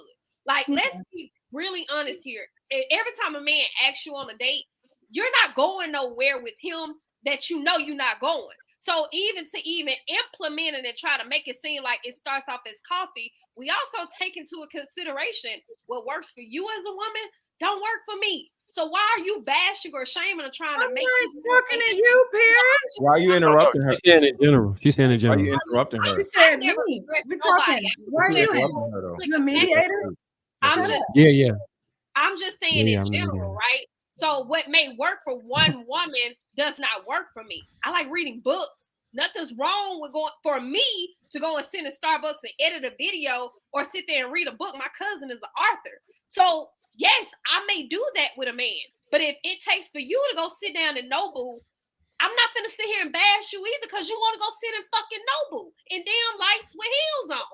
Kudos to you. But what works for you don't work for me. But we also got to take into account men are also having terrible experiences with women who are calling them the fool nigga. What are we doing here? All right, so I got a quick question for the ladies. Hold on, Marcus, before you ask that question. Yeah, you didn't go yesterday. I think what we're ignoring is that he was addressing a specific thing that is going on. He's addressing the list that it came out and went viral of places women refuse to go to. So it's not a thing where men are trying to be cheap on purpose. That list was comprised because, and Ali asked a fair question. She said, why is it that why are men sitting here trying to be cheap? Why are they not wanting to do these experiences anymore? And Paris is right. The reason why men started doing it was because we know a lot of men noticed that they were being taken advantage of on these initial dates. So they started finding ways to curve it. That's why I always tell people the pendulum always swings the other way. The pendulum was men were doing a lot of things for women and it was appreciated, but then women started using men. And then men responded in kind and said, well, we're not going to be used anymore. So we're only going to do coffee dates or we're only going to do this. So if you actually talk to the men that actually come up with that have these concepts and talk about these type of things, if you talk to them, they would tell you, yes, part of the reason why we do the things that we do is the response to our work, to our gestures going unappreciated. And if you looked at the conversation that came from that whole Cheesecake Factory thing, if you watch that, not the video, because we all know the video was scripted, but look at the responses to the video. Men were literally in the comments saying, we do this because we're being taken advantage of. We're not going to be taken advantage of anymore. And the women were complaining about, well, and a lot of women even called her out on it and said, since when did Cheesecake Factory become a problem? The fact that people are trying to comprise lists, like to what Paris was saying, and try to control what men do in general and try to change how we behave and make certain things the norm, like going to expensive dinners and she's right. It does cheapen it because now go ahead, bro. I just gotta say, That's the dude's problem. Any of these dudes in the comments like, no, why these women? It's because they don't like you, bro. And I'm not saying you. I'm talking about to the dudes in the comments. I'll take a woman to the damn Waffle House and on Tuesday, and then we can go to a nice restaurant on Saturday. We going to everywhere. So think about that. I'll take a woman to a coffee. You know why he does that? One mic. If he likes you, she'll go anywhere with. Hold on, I just want to say this one thing for everybody. If the woman likes you, she'll go to anywhere with you. The problem is the woman that you're asking out, she doesn't like you. That may be the case. Hold on, wait. That's not true. But I think the bigger issue, right, when we saying, like, even earlier, I heard you mention a woman can have sex with 20 guys, but only 95% of them didn't actually want her, 5% did. So in that particular scenario, you would then deem it that's the woman's problem. But then I can also flip it and say, well, there's no reason why this man should have approached her knowing he didn't want anything with her to get sex out of her. The same way you're saying, hey, that's that man's problem because the woman don't like him. I can also flip that and say, well, that woman shouldn't have been going out with that man, taking advantage of him, knowing he could potentially become a man scorn. And women are big on fearing. Hold on, wait a minute. Women are big on fearing, saying, oh, a man will unalive you. His ego is small. He can't accept rejection, this, that, and the third. But then you will encourage toxic femininity of going to spend a man's money and his time, knowing that those are his resources that he could be allocating to another woman, and then turn around and say, well, that's his problem because I ain't like him. He should have known. What are we doing? We're adults. Paris, the only thing I'm saying is if people spend enough time on the phone to actually start liking each other, FaceTime each other, get to know what's going on in their house. Like if you got somebody live with you, you got a kid, or you got a cat, you got whatever. How do you interact with the people around you when you he calls you and you out with your homegirls? What does he hear in the background? Is your homegirls like, yeah, bitch, or either are they, you know what I'm saying? Like it's just small little idiosyncrasies. What you buy when you're grocery shopping. To be fair, Mr. Lego, people are having conversations. Hold on. You got one more topic, so let him finish, man. That you'll get from a woman and from a man while you're on the phone with them so they can like you by the time y'all start dating. Y'all are dating people that don't like you, and you probably don't like them either. You just want some ass, or you just want something to eat. It's both genders are literally just being with doing shit just to get something out of them. And real quick, I want to say Andrea been in the queue for like 4 or 5 minutes. So let Andrea get this out. You can say what you gotta say real quick, Ali, and then we got the next thing coming up. So it is nothing wrong. Okay, y'all are okay. First of all, if a guy is asking you on a date, you're going on a date with him to see if you're gonna like him. So if you decide that you don't like him after the date, it's okay to be like, hey, I don't think I'm going to go out on a date with him anymore. That doesn't mean that you use that person for food. That doesn't mean that you like are trying to like break this person. It just means that it didn't work out the way that, you know, it you would have wanted it to. There's nothing wrong with that. So I feel like to keep saying stuff like, oh, you're using all their resources. You're using their resources. I mean, goddamn, if like Red Lobster is your resources, I mean, come on, like seriously. It's like what? Y'all know I just agree with love. Let's go to Ali, and then let's go to Ali, and then let's go to Ali, and then we're gonna transition to the next thing. Let's go to hold on, Sweeney, let Ali go, and then we're gonna transition follow to the the next protocol. thing. Raise your hand next time.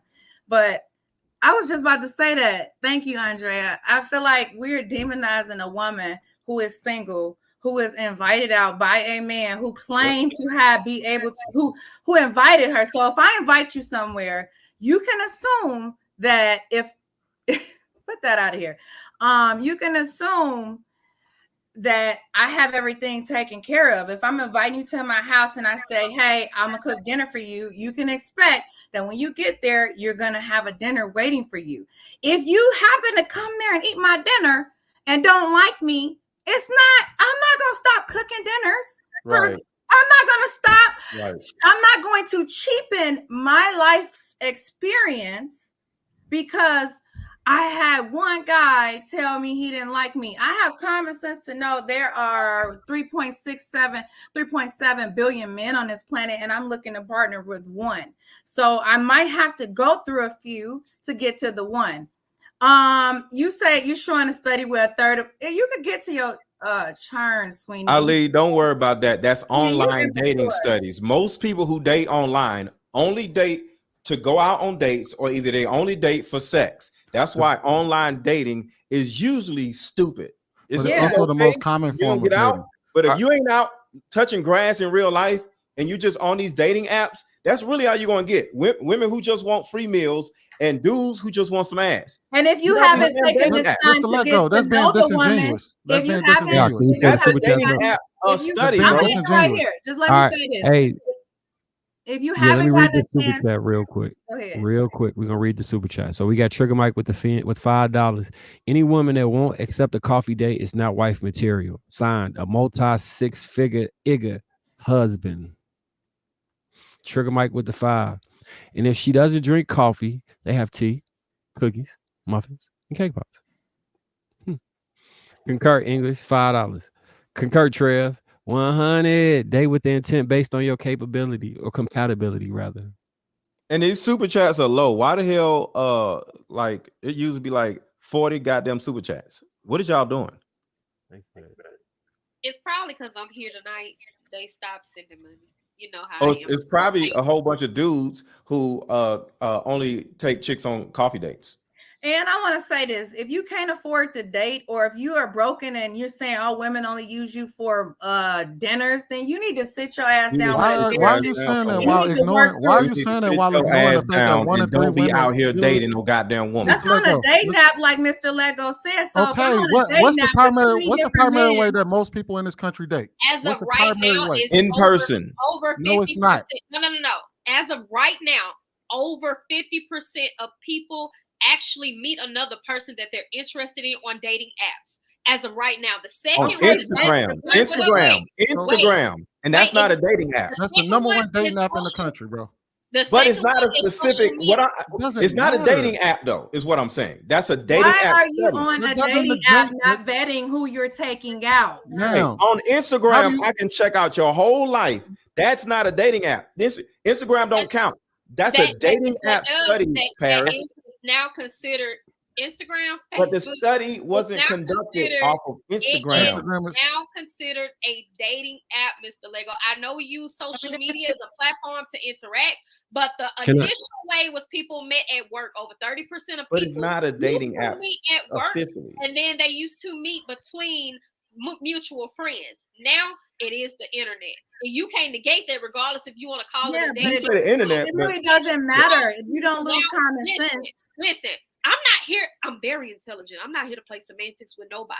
If you wanted to call it just social media, we can discuss that on LinkedIn. Baby, Instagram is not considered a dating app. I don't care how you talk. It don't matter. Both thank you. sides are It's not a considered a matter. dating app. It don't Thank you. matter. People Okay, need to so- use common sense. I don't care if I met you on a corner or on Hinge, Bumble.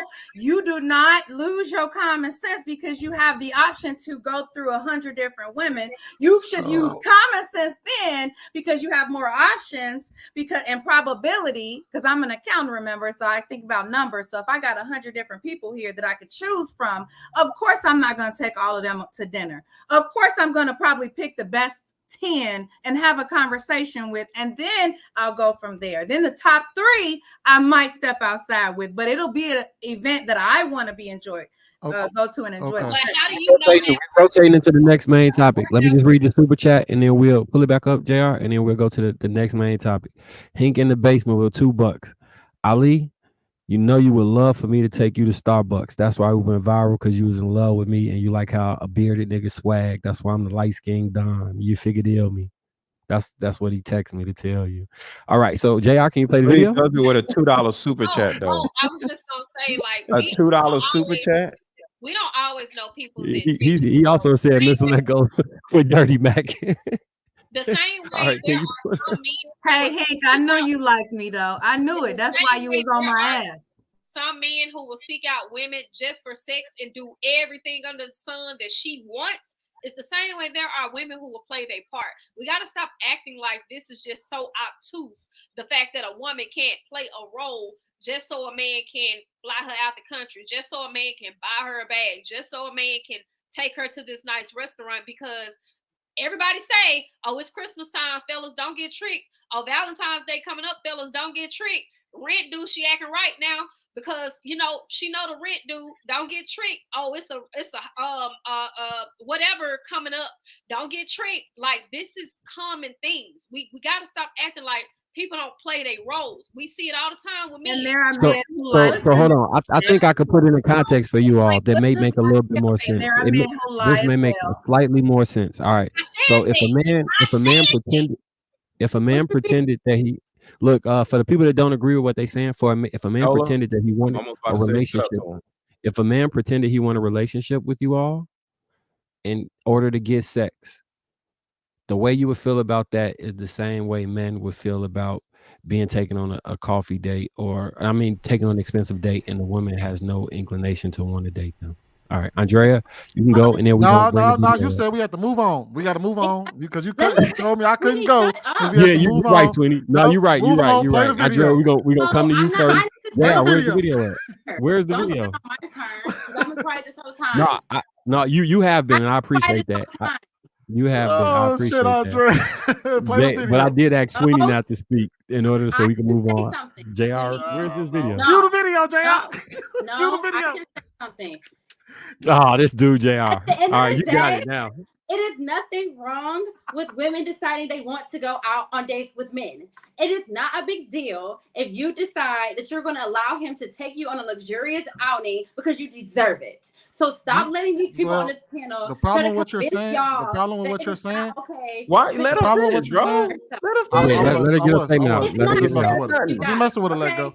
Hold on, I'm wait. just It's messing not with it. tricking if you got it, okay? Stay out of What? the game if you don't know how to play, okay? All right. Please. So, The problem. Andrea, would it Hold on. be Wait. fair to say Sweeney, it's I not agree tricking with if it's love and on you? hip hop, So if you bro. have the I'm on sex their on you, side. you can Not give it tricking if freely? you got it, okay? Hold on. Wait. Okay. The problem is that you're still saying this. There's nothing wrong with a woman wanting to go to nice places. Nobody said that there's anything wrong with that. However, the reason why I brought that study up was because y'all said that women don't go out on dates with men just for food. You try to make women sound so innocent in this scenario. When I just posted a study where 1 in 3 women admitted that they literally will only go out with a man just for the food. That's So a what? problem. Which Okay, was a and dating that's app study. the So thing is, what? okay, that's fair. Okay, and you know what? That's Dating fair. app I have study. it is what it is. However, So then what? we also gotta say it's only fair that men will only date a woman for ass. It's Yes, not that's tricking. also a dating app. And you shouldn't have no problem It's with not. a man. Listen. You I should don't have think she no does. problem with. It's Hold on, not. wait, Hold no, on. I'm just going off of her It's not logic. tricking Hold on, if wait, you got it. wait. If it hurts your pockets, Wait. She was the game, talking bro. first, Bro, It's that we're simple. having a Stay out conversation, of the Mr. Legler. I don't game. need you to jump in. Well, then, if that's the case, then it's fair to say that some men just want ass and they can do whatever And they y'all want. been And doing this since the beginning of as long time. as So we agree let on that, us I as long definitely as we have. agree on And that, why can't women just want a free meal? I never Let us disagreed. cook. Now, hold I on. never Let me disagreed. cook. All I Let said, me hold cook on, with wait. you one time. Hold on, wait. I'm gonna cook All with you I one said, time. hold on, wait. No, Andrea, chill. no. Hold on, wait. Andrea, I never said that there was a problem with what you said. I just said that. Yes, you did. No, I didn't. I said that when Listen, she tried to, all hold these on, wait a women minute. are sad because they Mr. keep Lego. getting. No, Y'all Mr. Lego, I didn't say talking over that. each other and getting your Mr. points Lego, out. I How didn't about say Sweeney? that. You wrap it up in under 30 seconds, then we go to Andrea for the retort. And if JR got 130 another video, we seconds. jump to it. No, under 30. Because Oh, Sweeney, under 30. All right, yeah. so Under the 30. reason why I brought that up was because you said that women don't do it. I didn't say that I agreed or disagree with women. Yes, Let you him get did. it out, Andrea. If you rewind the back, that's what you said. That's the whole reason why I brought up the study. I didn't say whether I cared or whether I agreed that women do it. I always believe all is fair in love and war. Just like women want to use guys as booty calls, men want to use women as booty calls, and it's all fair. I never disagree with that. But when y'all ask questions like, why do men have a problem with taking women on dates, then that's the response. So if a woman only uses men as booty calls and men respond by saying, well, we're not going to take you on those dates no more, all is fair in love and war. How do we have a problem with it? We can say it's okay for women to use men, but then we say that it's not okay for men not to want to be used. Neither is Great point. okay. Andrea, with your response. Hold on, Andrea, with your response. And JR, if you have another video after Andrea, please pull it up. If not, then we're going to popcorn it. First of all, What I said is that there's nothing wrong with speaking a person's love language and their love language being acts of service or gifts. That's what I said. Okay? So You don't said some extra stuff too. excuse I was me. Let her get it out, You Sweeney. said Let her that get it also. out. You can say both things. Sweeney, let her get it out. Let her get a full thought out. Let her get a full I thought did out. not say that. Second of did. all, no, Sweeney. I did not. So stop Yes, you making did. up stuff. You just say stuff and You're see right. if it Go ahead. sticks. That's all. I'll just pull it up. Just you need to, you know what I need for you to do? I need you to just be quiet for a second. All I'm saying to you guys is this. If a woman decides she wants to go out because she is hungry and a man texts her and said, come on out, go on out there and get that lobster and go on out there and order 2 to take home. Okay? Stop letting these men convince y'all that there's something wrong with going out and having a good time. Okay? Enjoy Y'all gotta yourself. accept women for them being I Y'all couldn't got agree one with life you. to I live. Live it accept up. women for being women. It's Andrea, I always couldn't gonna agree be with you women who more. want that. If a man But it's just gonna wants be to the finesse cornball you that's and say gonna he do wants that. a relationship and he just wants sex and he convinces you that he gonna marry you just to Y'all have do it sex, all the that is the time. equivalent of that. Y'all So do if it all you're the fine with time. that, then Even Or trying to like break this person. It just means that it didn't work out. I'm going to go out on a date with him anymore. we can't see the video. That doesn't mean that you use that person for food. That doesn't mean that you like are trying to like break this person. It just means that it didn't work out the way that, you know, you would have wanted it to. What's There's your nothing point? wrong She with that. said Sweeney, that. what are you doing, bro? What's your point? I played Let's back. move on. You Let's want to know move my We on. don't point? need you You to want to play know my nothing point? back. Now you trying to be Bro, right. But because I was It right. goes back to what I I said don't have about to try to be right when I trying am to right. do everything you can to You be don't right. have to try to be right when you are right. Who cares Just about that being there's right? nothing wrong with Okay. going to I dinner. don't. Can we move No. on? Who gives a All right. damn, So Sweeney? when I said that I brought up the simple fact that 1 in 3 women do it was because she alluded and said that women don't do it. Women don't use. Y'all acting as if Who women. cares though? Would you Can like we me to move play it on? again? Would you like me to play it again? No. Mr. We Lego, don't we want to don't hear need it. you, bro. We don't need you, bro. Nobody I'm needs a your part of cape. this Put damn your panel. cape I'm away. not gonna hear that Put your shit. cape away. Put your cape away. I It's don't want okay. to hear you It's okay. replaying what Nobody Audrey wants to hear said. you all. What the A hell? lot of people don't want to hear you either, but nobody stops you. So let me and Andrea have it. Let us have our debate. Or we could just move on. But we was having a back and forth. No, Or we can move on. Do you know, Sweeney, anytime somebody tries to play recordings or somebody talk about what something happened, it turns into a clusterfuck. It always happens. Who cares? Don't make When no you tell sense, people bro. to shut up, it turns into a clusterfuck. That don't stop you from doing it. Bro, me telling people to shut up is trying to stop the And clusterfuck. it doesn't work. It turns So into a clusterfuck. so the key of the video, the marquee part of the video, the question is, the very good question is, discipline is improving until temptation is presented. I would guess that the synopsis of that is Easy if to be you don't have loyal women until disloyalty is direct. It's easy to be loyal until disloyalty is directly connected to an opportunity that trumps your current reality. When you haven't been presented with tempting options, there's a greater level of simplicity associated with remaining consistent with what you've known. It's easy to be loyal to your lady when you haven't had other women that you deem more attractive trying to get your attention. But when you start making more money, all of a sudden, the ladies that you never thought you could get, now they're winking at you. So can you still remain loyal to the one that's held you down now that your flesh is being tempted by the glam you've always seen on the gram? It's easy to remain committed to the man that you've been with until you get your BBL, until you lose a couple of pounds, until you get your hair done the right way, and now you got folks sliding in the DM. Is that same level of loyalty there? Because when disloyalty is presented in the form of opportunity that trumps your current reality, now the gratification of the flesh becomes the priority of those who are undisciplined. Do you remain faithful to the friends that have been there with you forever, or do you pick a new crew based on new environments you've been placed in? I believe that loyalty cannot be tested until tempting opportunities are presented. But when you can still stay where you've been in spite of what's been set in front of you, that speaks to a solid character. As they say, dance with the one you came with, because some people only dance with you until the music stops. A real one will dance with you in the rain. Shoes and food. I think that's do anybody need to have the video played again to understand the proper context? Yeah, anybody on Okay. the panel slow? So discipline is improving until temptation is presented. A lot of times it's easy to be faithful if you don't have beautiful women hitting on you. It's easy to be faithful if the men you want don't want you. It's easy to be in situations when you're not wanted. But when you're wanted, how does that change how things work? How does that change how you operate? And how does that change your loyalty? Let's go with the real Precious. Then we're gonna go to Trev, then Ali, and Mr. Let Go. I mean, I've always heard that, when you're disciplined when you can do the right thing when no one is looking. Anybody can do the right thing when somebody looking. You're at work, you on your phone, because ain't nobody looking. But if somebody looking, you're not just gonna blatantly be on your phone. So I believe that discipline isn't proven until temptation is presented.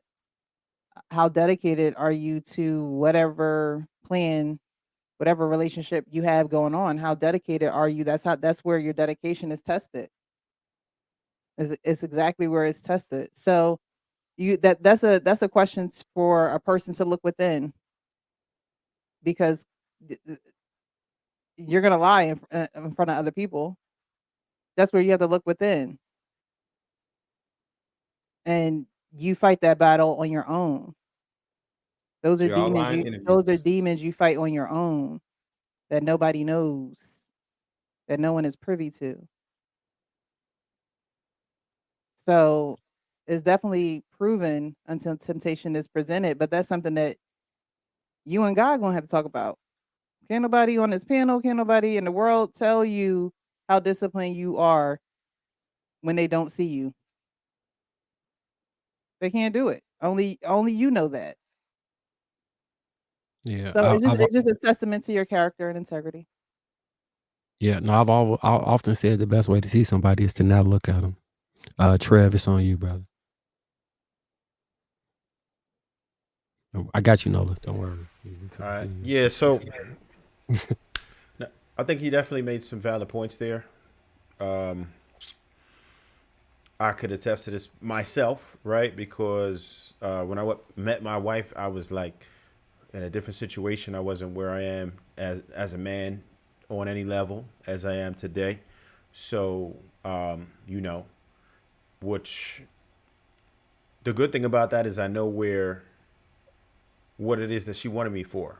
There's no question whether if she wanted me for my character or finances or whatever. I know she got with me because she rocked with me as a person, right?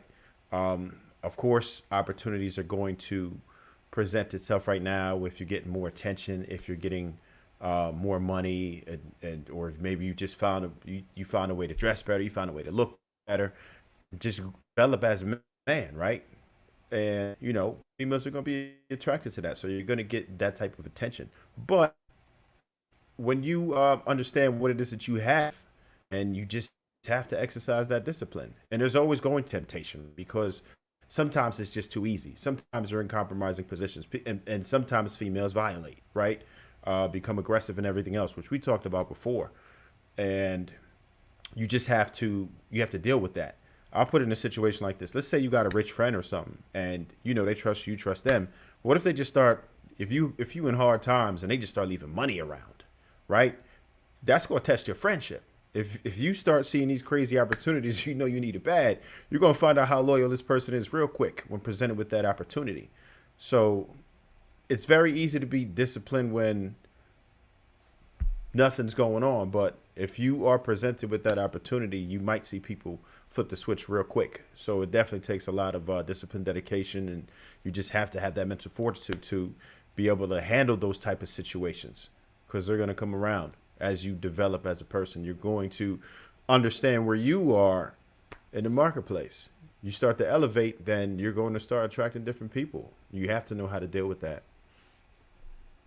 That's a great point. Who did I say was next on the? Ali. It was Ali. Yeah, thanks, Yeah, Mr. me. Lego. Yeah, I appreciate that. Um, What say you, Ali? Before you even go, let me ask you this. Once you get a BBL, I know you have a beautiful body. You on Instagram killing it, right? Imagine that you weren't allowed to go on Instagram. Imagine nobody had ever seen you and you had been in a committed relationship. And now you able to expose yourself completely to the world and them to see the wonder that is you. Will you still stay with that man in the same context? So keep that in mind when you answer this question. I never said whether I was single or taken, but Either way. Yeah, either way. She's But I speaking. don't She get, ain't got no man. I didn't hear what you said, but I said you ain't got no man. you said I don't have a man. Yes, yes. Just keep going. I'm joking. Just go ahead. I think that when you meet a man and he is not as affluent or he's not as well off, you all are at a certain level. So if he happened to, or she happens to upgrade the level and become surround herself or himself in different environments that are different from the prior one, that your partner is going to need to, that's the definition of partnership. It's equally yoked. It's at the same, we're helping, we're advocating for one another, we're supporting one another. So if my man is going up here and I'm still down here, by any means he should leave, because I'm not elevating with him. I'm actually being an anchor, holding him down and reminding him of where he just came from. So if he happens to become, successful, I need to be a part of that as a partner. If I'm not, I deserve to be left. And that goes for woman or man. That's my opinion. You got to level up together.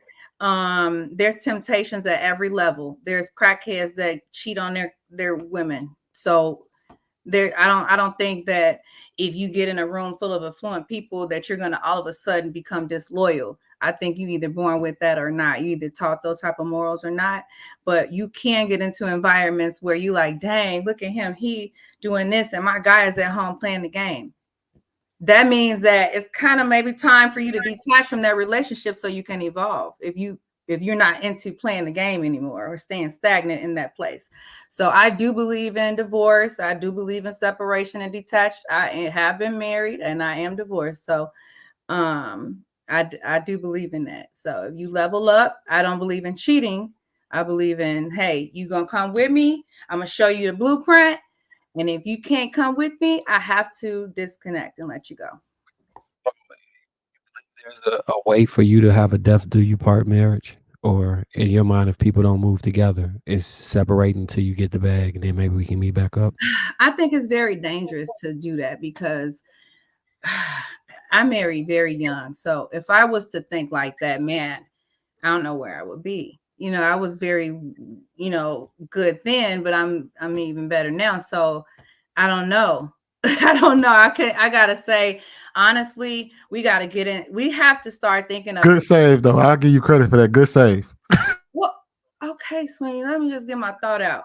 I think that we have to start relating relationships to business. Like, hey, we're in a business relationship, and the intimacy has to be good. The love has to be there, but we have to be into business. And if we're not evolving economically and thinking as a business in all aspects, not just economically, like as far as leadership, as far as structure, if we're not thinking like that, we as a people have to learn to say, hey, I'm going to detach and find something better so that we can fulfill our own purpose. I was born by myself. I don't believe in to death do us part, honestly. Okay, it's Mr. Lego next, right? It was Trev, Ali Lego. All right. I always say you don't really know a person until something stupid happens. You can't really say you love a person in a relationship until one of you triggered the other person and see how the other person responds to you. So when it comes to discipline isn't proven until anything is presented. It's not just temptation.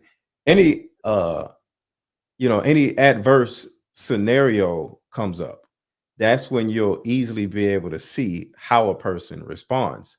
So the video, he was just talking about women, but I always say life is so bigger than just a man or a woman or dating or cheating or whatever. It's about parenting. It's about like where you going in life. And if two people are progressing in the relationship, and that usually doesn't happen because they get with each other because they like each other, but they don't really know like how driven the other person is, and that part of being equally yoked usually isn't there. So what usually happens, just like the guy said in the video, you start doing better in life, and then you start being able to see people checking for you, the opposite sex checking for you, right?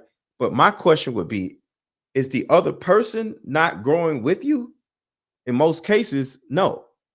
So going back to what Ali said, if that's the case, it is time to go, because at some point you're going to keep progressing and the other person you with ain't, and the shit ain't going to work out anyway. So you might well let it go before it gets worse, because if you start feeling temptation to be or date or get attention from an opposite sex that is higher than the person that you're with, you kind of dated on a low ass level. And I always say this, people date on their own level of self-worth. So if you dated this man or woman when you was down here and he's down here, you're naturally going to succumb to temptation if you grow, because that other person ain't growing with you. I think that's an interesting perspective.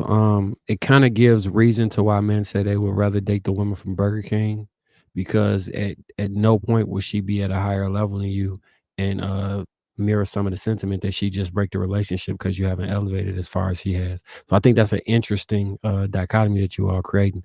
Let's go to Nolan and hear our thoughts.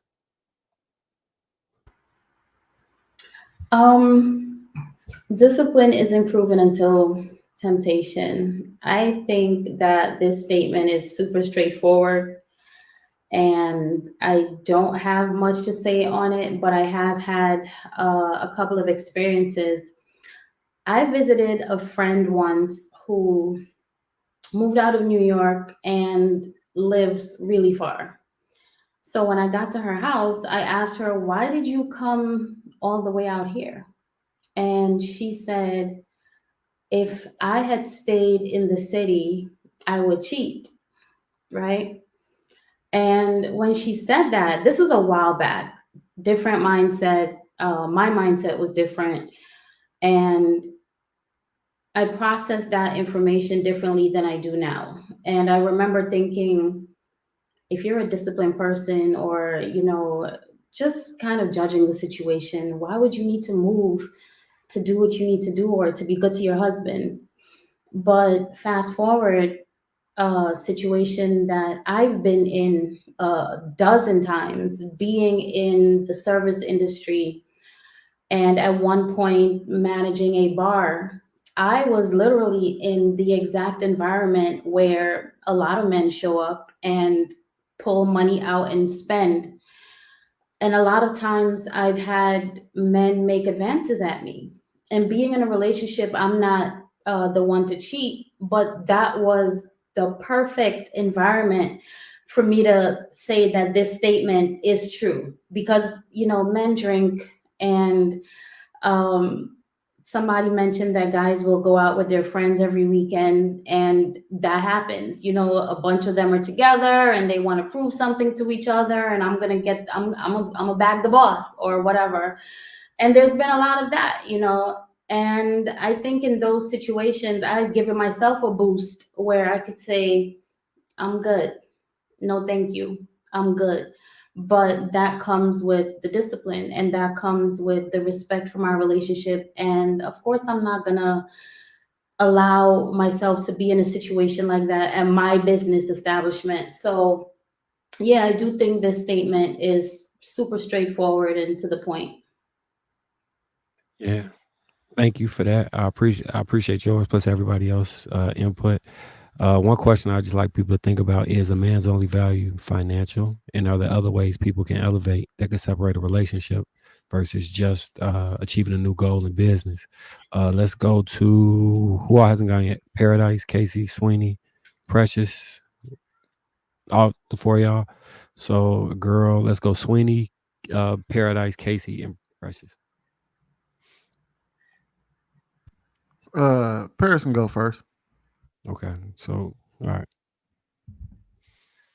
I don't know what's up your little sleeve, sweetie, but okay. I'm gonna be honest. I think everybody's heart is different, but I always find this particular conversation about loyalty, it always travels back to growth of a partner. And for some reason, it always travels back to the success measured in growth. And that I don't get, because my mind goes into team, right? So if life is truly happening the way that it's supposed to be happening at no given time, is it a common phenomenon for you and your partner to be elevated together? Like, that's not reality. Most times you probably gonna be doing great, doing upstanding in your career and all of your eggs, and they'll be leveled in the basket. Whereas your partner, they probably going through a lot of things in life. They probably having family issues. They probably, just can't get it right, probably having a hard time at their job. So I don't ever understand the ideology of outgrowing a person you're supposed to quote unquote grow with, when you guys are not growing at the same time, because realistically speaking, that's just not how life works. I will also say this, and I'll shut up. When it comes to loyalty, we always say that cheating is like the most worst thing in the world, and it's the easiest way thing to do. But honestly, discipline is very hard. And when you have a society of people who are constantly in a realm of practicing juggling other people, men and women, we're not practicing monogamy. You have to honor where a person meets you at when they're meeting their level of discipline. But I will say, for a person to obtain money and it alters their character altogether, not their loyalty. If it alters their character altogether and their loyalty plays a part, you probably want to get rid of that person altogether in the first place. If money made their ego get to the point where they felt like they were better than you, if money made them get to the point where they felt the need to get disrespectful, to be very boastful and bragatory about how they are trying to separate themselves from you, let them go. That's a great point. Jr. If you listening, Sweeney wants you to play it one more time. Let's go to Casey and then Real Precious.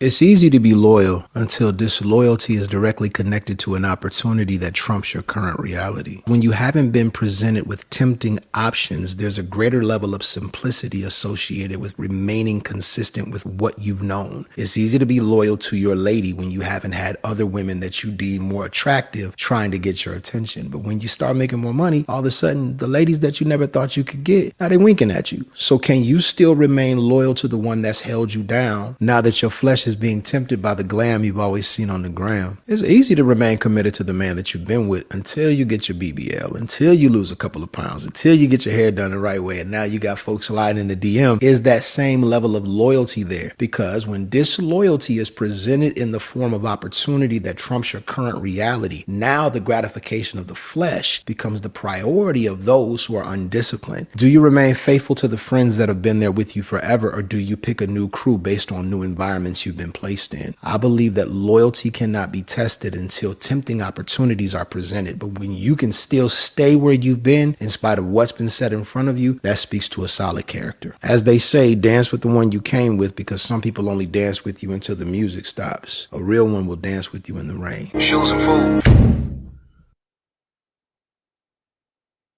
So thanks for playing that, JR.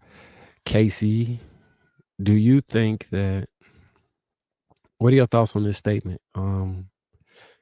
Because the truth of it is, sometimes people don't grow with you, and sometimes you do outgrow people, but other times you can raise people up. What are your thoughts on how you operate within that, being a married woman? Oh man, it's a lot to unpack, but at the same time, I kind of feel like Nola, like the statement is very simplistic. I agree with a lot of what Paris just said. Relationships teeter-totter back and forth as far as like spiritual growth, physical growth, financial growth. Like, I mean, that's just, it is what it is. I mean, just look at a family. I mean, sometimes you have to rally around certain people because they may be down. Then when that person come up, that same person may be up enough to pick up another person in the family.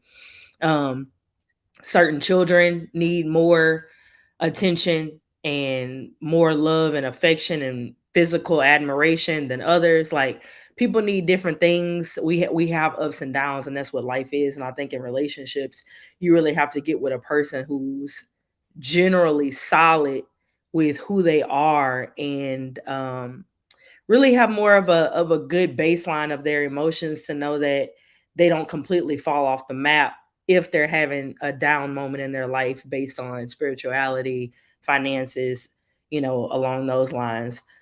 Also, too, I kind of think it's perspective when it comes to, he's talking about the temptation part and, going through all of these different ups and downs. And when he's speaking on the part of like women, maybe losing weight or getting more attention, or men maybe more financially, in a better position financially, they may have more attention when it comes to women. I feel like some men are going to get attention all the time.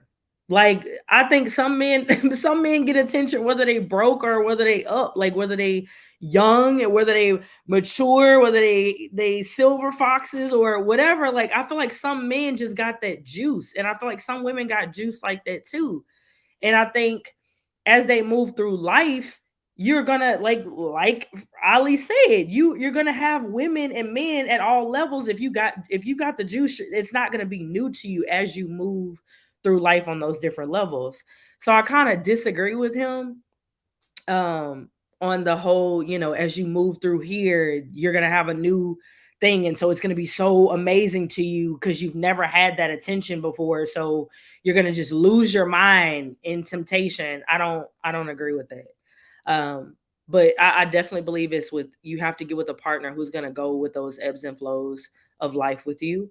And if you choose and vet properly, like, you got to provide the same thing. You choosing a person that's going to rock with you, you have to be solid as well. Because that's life. You make a good point, Casey. There are some people, I'll just say men specifically, like, if they've already had the privilege of having women at their disposal without no money, when they get money, they don't give a damn. They already knew, like, why you there. Like, I think it's kind of ingrained. Like, if I'm not mistaken, the men on the panel can correct me. When they go to football camps, after they get drafted and they go to NBA camps, they have a whole thing implemented in a policy where they tell them, like, women will be, coming at you now. So I do agree, for attractive men, if he was already a shitty person without money, when you trying to come at him, he's already gonna know, like, what it is. It's not gonna change much of anything because he already been in that realm. You look to I that think point. if Marcus can speak to it. He's played basketball. It's That's what I was like, gonna say. To you that didn't. point, You was a young squirt with my husband. Like, y'all had the women coming at y'all because they were trying to look down the line. So I mean, and if you're a part of that crowd, or you're that guy, you're Your gonna get that husband was in attention the from women. NFL, so Yeah, you go walk in the park. You go walk in the park if you think he going somewhere at 20 or 19. Oh, you want to? Okay, I'll go with you. Like, so it's like, I Take that understand coffee what he date was then. saying in the video. What'd you say, Precious? I said, "Let's take that coffee date then." Right. So it's just like, I don't know, the temptation part, I understand what he was saying, but I also feel like there's a flip side to that. you want to know what's weird? So I haven't been on that many actual dates if I wasn't in a relationship. Most of the women I met, it was just how you doing, conversation, and then smash. Like, I didn't really have to go on no dates. So dating is kind of a little different to me. But one of the weird things I did, I think, was my high school girlfriend. Had I went to the league, I probably would have stayed with her specifically because before I fully blew up with basketball, she was there. So I kind of stayed in a relationship I didn't even really want to be in that long, trying to be loyal to her based off of her being there before. I became like #1 player in the state, national champion, all of that stuff. So I was going to extend that relationship and look at it like, shit, you was there for me, so I'm gonna be there for you once I get it, because I know nobody really gonna be there for you. Everybody trying to use you, but you the least usurious person. It's kind of how I looked at it. So I could award that. Like it's weird. But Yeah. only thing with that, right? Like, if you take in, let's say, athletes in particular, let's go right to basketball. If you look at a dude like Zion Williamson, right? He had access to women, and I'm sure he always got women, but he would not have gotten with that corn star if he didn't already make it to the league. Chris Humphries would have never gotten access to Kim Kardashian if he didn't actually make it to the NBA. If he just did well in college, he wouldn't have had access to her. That's the type of stuff that I'm saying. Like, so even as an athlete, when you elevate certain levels, once you make it to the league, you have access to a new type of chick who you would not have otherwise had. So they still have those temptations to still make bad decisions behind them. Yeah. What I was doing, I'm like, I compartmentalize. I never got no feelings attached to nothing. I don't care how bad you was. If it came after this point or from around this vicinity, I wasn't gonna fuck with you like that. I don't care where I met you at, because it wasn't attached to prior to this. I can't tell if you just like me for basketball, you like me for potential, you like me for whatever. I can't quantify that, so I'm just gonna pass and smash. That's how I was moving. That's why, So, and I think we're speaking from this from a perspective, because I kind of agree with what Casey said when she said that some men do just always had it like that, so therefore, you know what I mean, them getting money wouldn't change anything. However, we're speaking for the vast majority of men don't just have it like that in their lives. A lot of them, I mean, if you actually go and talk to men that get money after a while, they will tell you, man, there's a different level of attraction that I get that I didn't get when I didn't have money. If you talk to women, they will tell you. If you talk to a woman that used to be small and got bigger, or you talk to a woman that was bigger and got smaller, they will tell you, hey, yeah, the amount of attention, the amount of opportunities that have opened up for me have changed since I've lost the weight, or since I've changed this, or since I got the BBL. So, you know what I mean? To pretend like that doesn't exist. And I think for the vast majority of people, sometimes, you know what I mean, things like money does change your options. And he's right in that aspect of that's when you are really battle tested, because somebody who doesn't have options isn't battle tested. If you only got one person as an option and you sticking with them, you're not battle tested to be like, oh well, I'm loyal because I'm just a loyal guy. Well, you don't know that because you've never been tested. Don't nobody want you besides her. So how do you know that you're loyal if you've never been tested by anybody, or if you've never had droves of women that look better than your woman come after you? As a woman, how do you know you're loyal to a man that doesn't have money, unless you have a bunch of men that are running to you saying, I'm going to marry you just like that guy, and I'm going to treat you just as good as that guy, but I got money. We've seen women leave for money. We've seen men leave for better looking women. So shit, what happened? Who playing Mary? What Mary J. Blige do? But yeah, I think alimony. When you talk about the average, the average person that goes on and becomes non-average, when they get tested, that's when your loyalty really is tested. I don't think your discipline is tested, but your loyalty most definitely is. I totally agree with all that, with everything you said. I totally agree. I think that if the person was disloyal to begin with, whether they got money or not, it's going to be in them. It'll be a greater temptation when you're around a different environment, but you still going to remember those core values that you were taught, or that core commitment that you said, hey, I'm going to be faithful. But if you, in the back of your mind, always thought, when I get some money, or I could, find excuses to be unfaithful or be disloyal, that's just going to be you at every level. Because I don't care what kind of money I had or been through. Like, if I wanted to be loyal, I was loyal. I think that our emotions fluctuate as humans. Sometimes you want to be with that person, sometimes you don't. But once you make that commitment, that's what sticks you to that person. Ali, would you Sweetie, let Andrea jump in there real quick, and then you could jump in. She's been trying to raise her hand. So I think this is really important because this is what I always say, that you should not settle.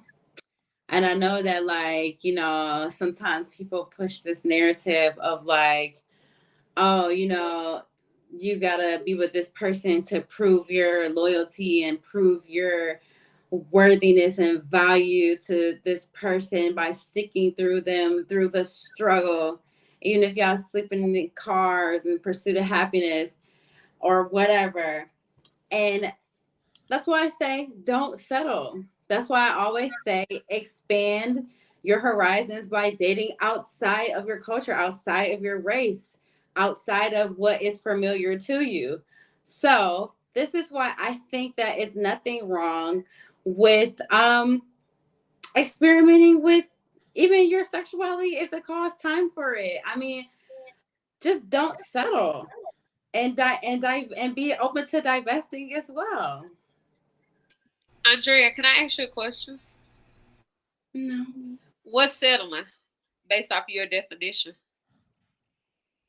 I think settling is kind of like along the lines of when people are like, oh, you're getting old, get married, or oh, you should have kids, you should, aspire to marriage when you're, this age, or when you're like strive to like create a family instead of just being like, hey, just wait and give yourself time. So I think sometimes societal norms that we place on people push people to just settle for whatever because they're supposed to be meeting some time limit or meeting somebody else's expectations of them or looking for someone else's approval of society. I wouldn't necessarily refer to that as settling. I would say that's kind of exploration, but I get where you're coming from. No, I think it's settling because I think everyone's timing is different. And I think when the best time is your time and not when people are telling you it's an expiration time or telling you that society is saying you should be doing this because you're a woman or whatever the case may be. I think whenever you're doing something outside of your time and outside of what you truly want deep inside, you're settling. Does that include having a baby though? Wait, Mr. Lego. This is the reason why I feel like I can't agree that it's settling versus exploration. Because, for instance, I could desire getting married all day long. I could desire to say I want to be married at 25. But if I turn 26 and there is no person for me to marry, then there is no room for me to settle. I just have to keep exploring, So that's why it's like I understand your point.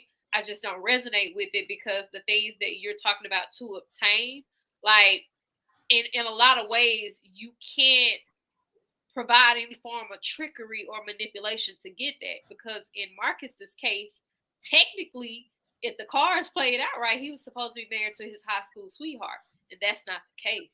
And we don't even know if that woman is married or not. Yeah. So are you saying exploration or expiration? Maybe I'm not hearing. Exploration. So what you mentioned, like when you was like dating outside of your race or exploring your sexuality, or you equated being married and having children to settling, but I wouldn't necessarily call those things settling because there is no timing that you can put on that, regardless of what society says. Society can tell you this is what you aspire to do, right? Like society can tell you go buy a house, have the American dream, picket fence, the dog, all of this other stuff, 2-car garage. Society can tell you that, but life don't work that way. So I can't deem that as settling. I would just simply say it's exploration. I think maybe I'm being like misunderstood. So I'm not saying that marriage itself is settling or finding someone having a family and developing a family is settling. I'm not calling that settling. What I'm saying is settling whether you choose to get married or not is just deciding to be with a person for the sole purpose of fulfilling someone else's expectations of you or like society's expectations of you. Because then once you do start to face temptation and you do start to see other options and other things around you, because of the fact that you were like settling anyways, those things start to appear to be more desirable to you, or you start to covet those things, or you start to like have a strong desire for those things, and you start to like resent the partner that you're with. So I think that it's important to like just go beyond what others expect and what society tells you to do, and just decide to not settle and just really dig deep and genuinely you like connect with a person because of chemistry, not because of if the society tells you they should be 6-figure. Okay, society talks about guys, okay, dating someone who's 6-figure. Everyone might, isn't gonna be 6-figure. It's just like do what you really want to do deep inside because it's what you want to do and because you're really drawn to that person. Like that's all that I'm saying. Instead of allowing whatever societal norms make you make that decision. I got a real quick question for the ladies. In an ideal situation, an ideal marriage, how long does it last? Just give me a number. Forever. Till you die. Forever. Forever. Yeah. Andrea? And put us in the mausoleum. I think it's to death do us part, right? So, Okay. And just to what Andrea, it's definitely till death do you part, but to what Andreas was saying, that's why it's so important to love the man and not just the gestures. That's why it's so important to love the man. Because the gestures are going to change. Hold on, that's why, and so I can understand when she says the word settle, because a lot of women don't just like or love the man. They love the extras, the fries. They got the hamburger, but they nibble on the fries more than they focus on the hamburger, right? It's like without all the extra sides, you have to love him. All right, one more quick question. You don't got to go in detail, and if it's too personal, you can just skip it, right? Can you describe the man that will look like your forever? Okay, can I A disagree? man that would look like my forever, Yeah. he would be submitted to God so I can submit to him. Nola?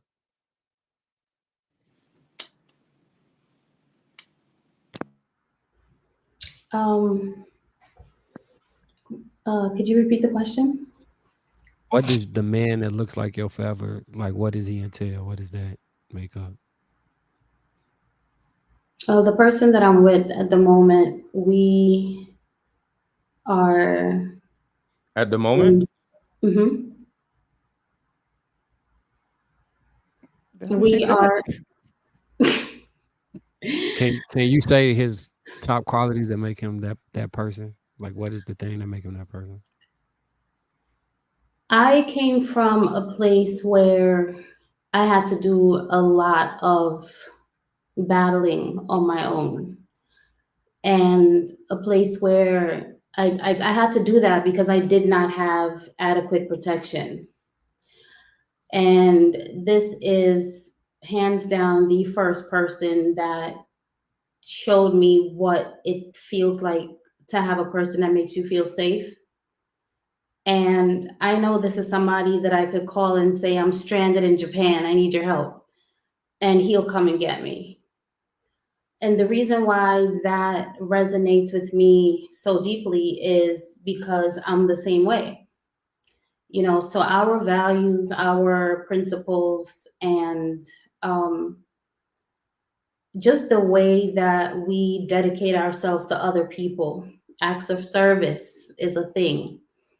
We deeply align on those things. And because of that, we have such a strong community. We have a super strong connection and bond with each other. It's just knowing that no matter what is happening, no matter where we at, who's around, what the circumstances are, just knowing that you have that person no matter what, I don't even know the word to describe it, honestly, but it's just knowing that you have that person that has your back. We could be at odds with each other. We could be upset, having things going on. Those things don't matter because this person needs my support. I'll show up for them. They show up for me. That's my man. I just got one question, Nola. Is there a reason why you said the man that you're with at the moment, if he's the perfect man? Just a question. That was just a little off-putting to me. What part of it was off-putting? When you said who I'm with at the moment, like it seems like you said at the moment. I don't understand that.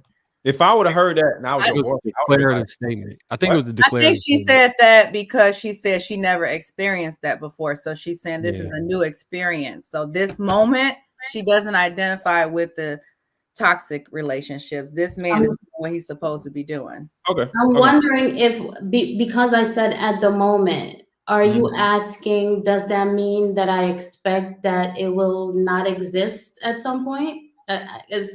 Yeah, it just seems like At either the moment, no, I think that's just how you're processing it. I think at the moment just means right now, the person that I'm in a relationship now with it's right the now. same thing, just what I'm hearing, and I may be wrong because we all interpret things differently. But if I was like the girl I'm with at the moment, all the women be looking at me like, at the moment, what the hell is what No, they wouldn't, bro. because Yeah, I at think the moment, I think you're thinking too deeply into it. Exactly. And you're causing it to evolve into something that it's not. It's just a word choice that didn't resonate I'm with just you. asking a question. We can move on. I was just Yeah, asking, and I'm answering your question. I just wanted more clarity on that because that kind of like Yeah, But she but did say after that the ideal man, and that's yeah. probably why she brought up at the moment. And you know what I think is really important is if he was listening to this, he wouldn't feel offended, which is what's most important. I'm not offended. I Good. was just asking for That's clarity. awesome. Can I just ask something for clarity without being accused? No, of you being, said it was off-putting, and I'm just saying that the I'm not person that offended when statement would it's matter talking about to. off-putting. We talking about words here. Off-putting and being offended are two different things. Well, I'm saying he wouldn't be offended. I'm not saying you're offended. Is that okay? Okay. All I right. appreciate the I sentiment. just asked Shout a out to simple him. question, and you got all smart. Just asking a question. Calm No, down. I was making a statement You and move you went on. too deep. I'm- For what yeah, No, reason? I didn't go too deep. I just asked you a Yeah, question. you did. You I'm went glad too that deep. I'm glad that man is holding you asked you a down. little Shout out to him. Yes. It's a lot of good men out here, and I appreciate him, being a shining example that you can come up here and talk highly of. So thank you for that. So Ali, Andrea, and Casey in Paradise. Did you go Precious? Yeah, you went Precious. I know. Yeah, so Ali, we go in the order of the school. I would say that he would have to, my ideal guy man would have to have some type of spirituality. He don't have to be Christian, Muslim, any of that. Or indoctrinated into, any type of religion. I believe that he needs to identify some type of higher being and be spiritual, just outside of the physical, understand there's things beyond him. He has to understand partnership and commitment, because I'm not going to be faithful and submit to a man that's going to cheat on me or do anything that I don't know. She should be an open book. Like I agree with you, Nola. Just be there as a best friend. We should be best friends, and we should have a soul connection where we're able to spend time together. It seems as if time doesn't stand still, and he handles me with care. Like, he makes sure to protect the relationship and me as a woman, and provide. I don't know what's wrong with a man providing, because if my man is in a position where he can't provide, I'm the type of woman to sit and speculate and see where, okay, let me see.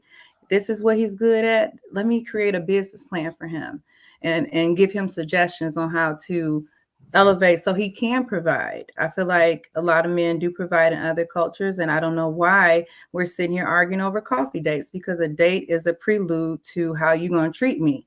So I think that we all need, I don't know whether it's an economical crisis in the community, but some got to give where we get beyond these coffee dates, because I want a man that's going to court me from the beginning and show me that I'm worth it from the very beginning, because I'm going to do the same. I'm not asking for nothing that I don't give. I'm going to give him everything.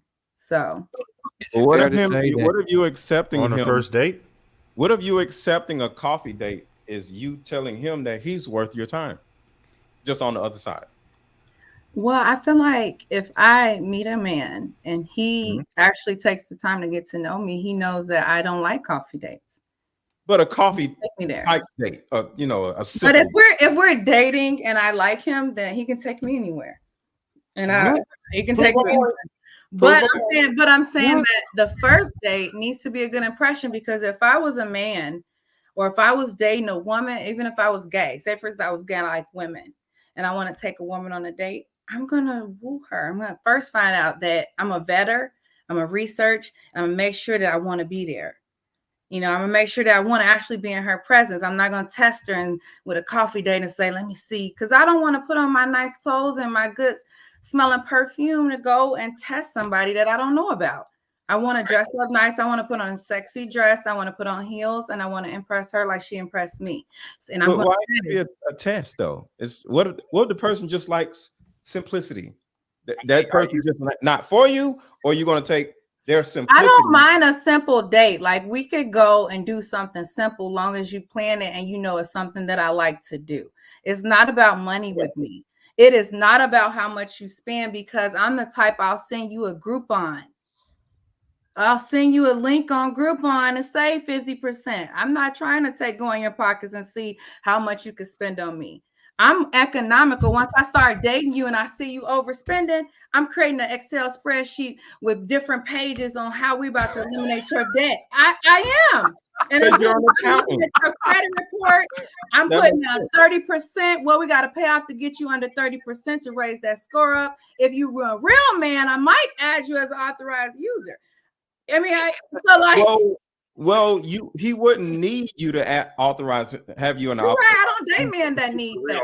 She just saying she gonna go the distance. That's what she's trying to say. I get it. I know. So if you invest in me, baby, you're gonna get tenfold, and that's how you typically how a woman who likes and loves you is. If you give her some, she's gonna multiply it. So that's how I am. Oh, my camera. You on that Gucci Mane Keisha stuff, right? That's her name, Keisha. Yeah, that's what you're trying to do. I Loyal, get it. I'm faithful, I'm open book. If I feel like I want another man, I'm gonna tell you, because I'm say, hey, you ain't doing this right.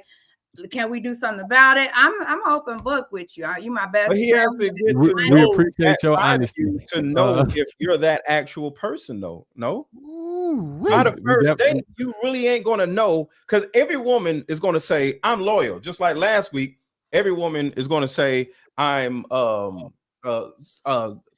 a good woman, you know what I'm saying? So the thing about it is, women put on just like men put on. And by the time y'all go out on the first date,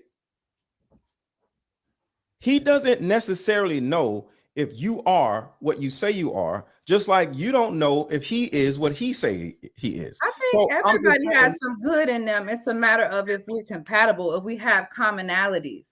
So that's what the if date is. you have commonalities and you find out you have commonalities, and him having a simple date with you, coffee date, if you don't like coffee, tea date or whatever, that can actually get in the way with you finding out if y'all have commonality by saying, I don't want to go out on this Mr. simple Lego, date. why are you contesting what a woman says her forever man is? Both of those women that spoke said what the man ideally would be for them. Right. And now That's you're challenging that when it was for them specifically. That is a fair point. That's ego, Paris. That's You ego. gotta let them get The that. same That's thing a fair that point. you don't have. You gotta let them get that. Because if we say our fair women and they challenge us, that'll be an issue. So we gotta let them So get let me that. say You gotta this let last them get thing. that, bro. So Paris. Why do you want to sleep with children? Paris, You let go. Paris. Because you said women are children. Paris, I'm just I want to saying. I'm admit putting something. two and two together. All right, it's Andrea. It's Andrea's turn. Guys. It's Andrea's turn. Let him respond. I was trolling because y'all don't got bored. Y'all don't got boring. This little segment is bored as hell. I'm about to go to bed. You do what And you said. before I go to bed, I put it in the chat that I'm about to go to bed 10 minutes ago. I'm just trolling. I'm just messing with y'all. But the thing I'm is, gonna go you're to bed. I don't deterring the care. topic. When we can wrap this up, it wouldn't have took that long, but you want to gauge and gauge what they Because the want. topic was a little But my boring. thing is, So, it shouldn't matter, right? Because this is what they want specifically tailored to Harris, I themselves. just wanted to drop a little grenade in the situation before I leave to make it more exciting. I know. I agree with you, Paris. I agree with you. Stop. I'm gonna go to bed. The main character just say that. So but I it was wasn't about Paris. me. It Paris. wasn't. Paris, I was just trolling. I don't care. I'm going to bed. That's it. I heard you. If you wanted to be the main character, you should have just said that. I just wanted to drop a little grenade before I left. Good night, y'all. It's 1:30. Salute. Take your ass to bed. Good night, man. Bye, MLG. Why? So Damn, y'all can't Andrea, tell when I'm trolling or not. Bye. Your camera trolling. Your camera is trolling you right now. I know my camera messing up. All right, good night. Go to bed. You need a Good new night. camera, man. I No, thought you Is that a new camera? I Yeah, thought it's you a new were camera, the rich. autofocus. I gotta fix the autofocus. It's not autofocusing. Camera Right. I can't even Still ain't see. in bed yet. Why you still here? Go to bed. No, I'm He just ain't got Because they nobody keep to go to talking to bed me. with. He need us. Bye, y'all. all right, Andrea, bye, let go. Let go Y'all of the the ones internet married. connection. Y'all the ones should be leaving. Andrea, what you got for us? Let us know what the ideal man look like that'll be forever, that you would not leave under no circumstances. What's he look like, talk like, act like, from, all of that. Tell us. I would want to be with somebody who, like, my ideal man would be someone who I can connect with on the spiritual level.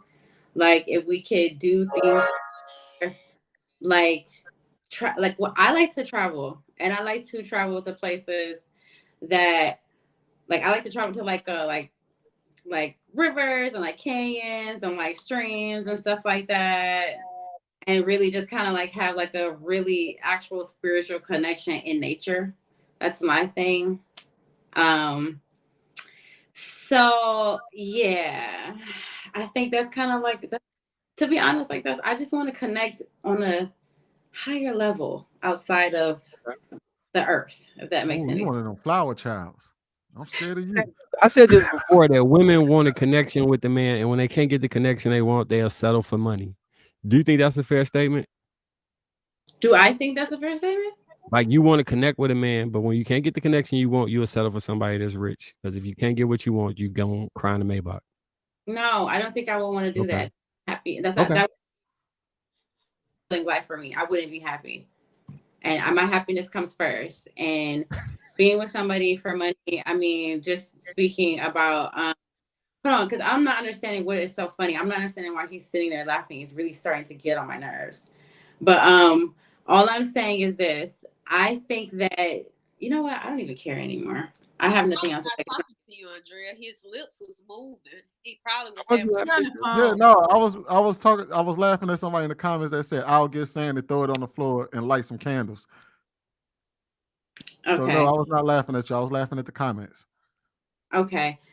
Well, no, I don't think settling for money and being married just for money would be something that will be fulfilling for me. I don't think I will be happy doing it if I can't really love that person and connect with them on a different level outside of what's tangible. I want something that you can't see. I want something that you can feel.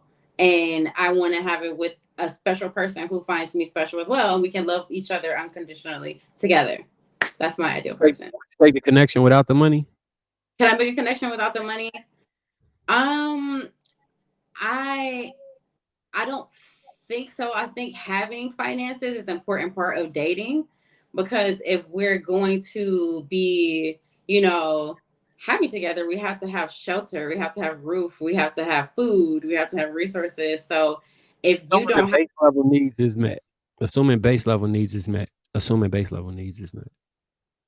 Yeah, I mean, I don't want to be. I want to be comfortable. I want to live. I want to be comfortable. That's I don't want to have to worry for too much. I don't want to have to just want for anything. I'm not saying I want like a mansion or something, but I want a nice house that's warm and cozy in the wintertime, and it doesn't rain on my head. You know what I'm saying? And it's in a good neighborhood, and we have dogs and a nice green yard and stuff like that. You think the average price of that house would be? I would say maybe 60,000. I would say about 60,000. 60,000. 60. Hell, that's the cost of the green. You can't get into projects for 60,000. Where do you live? She might be in a different real estate Texas. market. She might be in a different real estate market. No, it's not Texas. I'm in Texas. You cannot buy a house in Texas for 60,000. You cannot house first. So Andrea, you can get it. What I could take from that, let me just clean up just real quick. What you're saying is modest. You don't want nothing extravagant, right?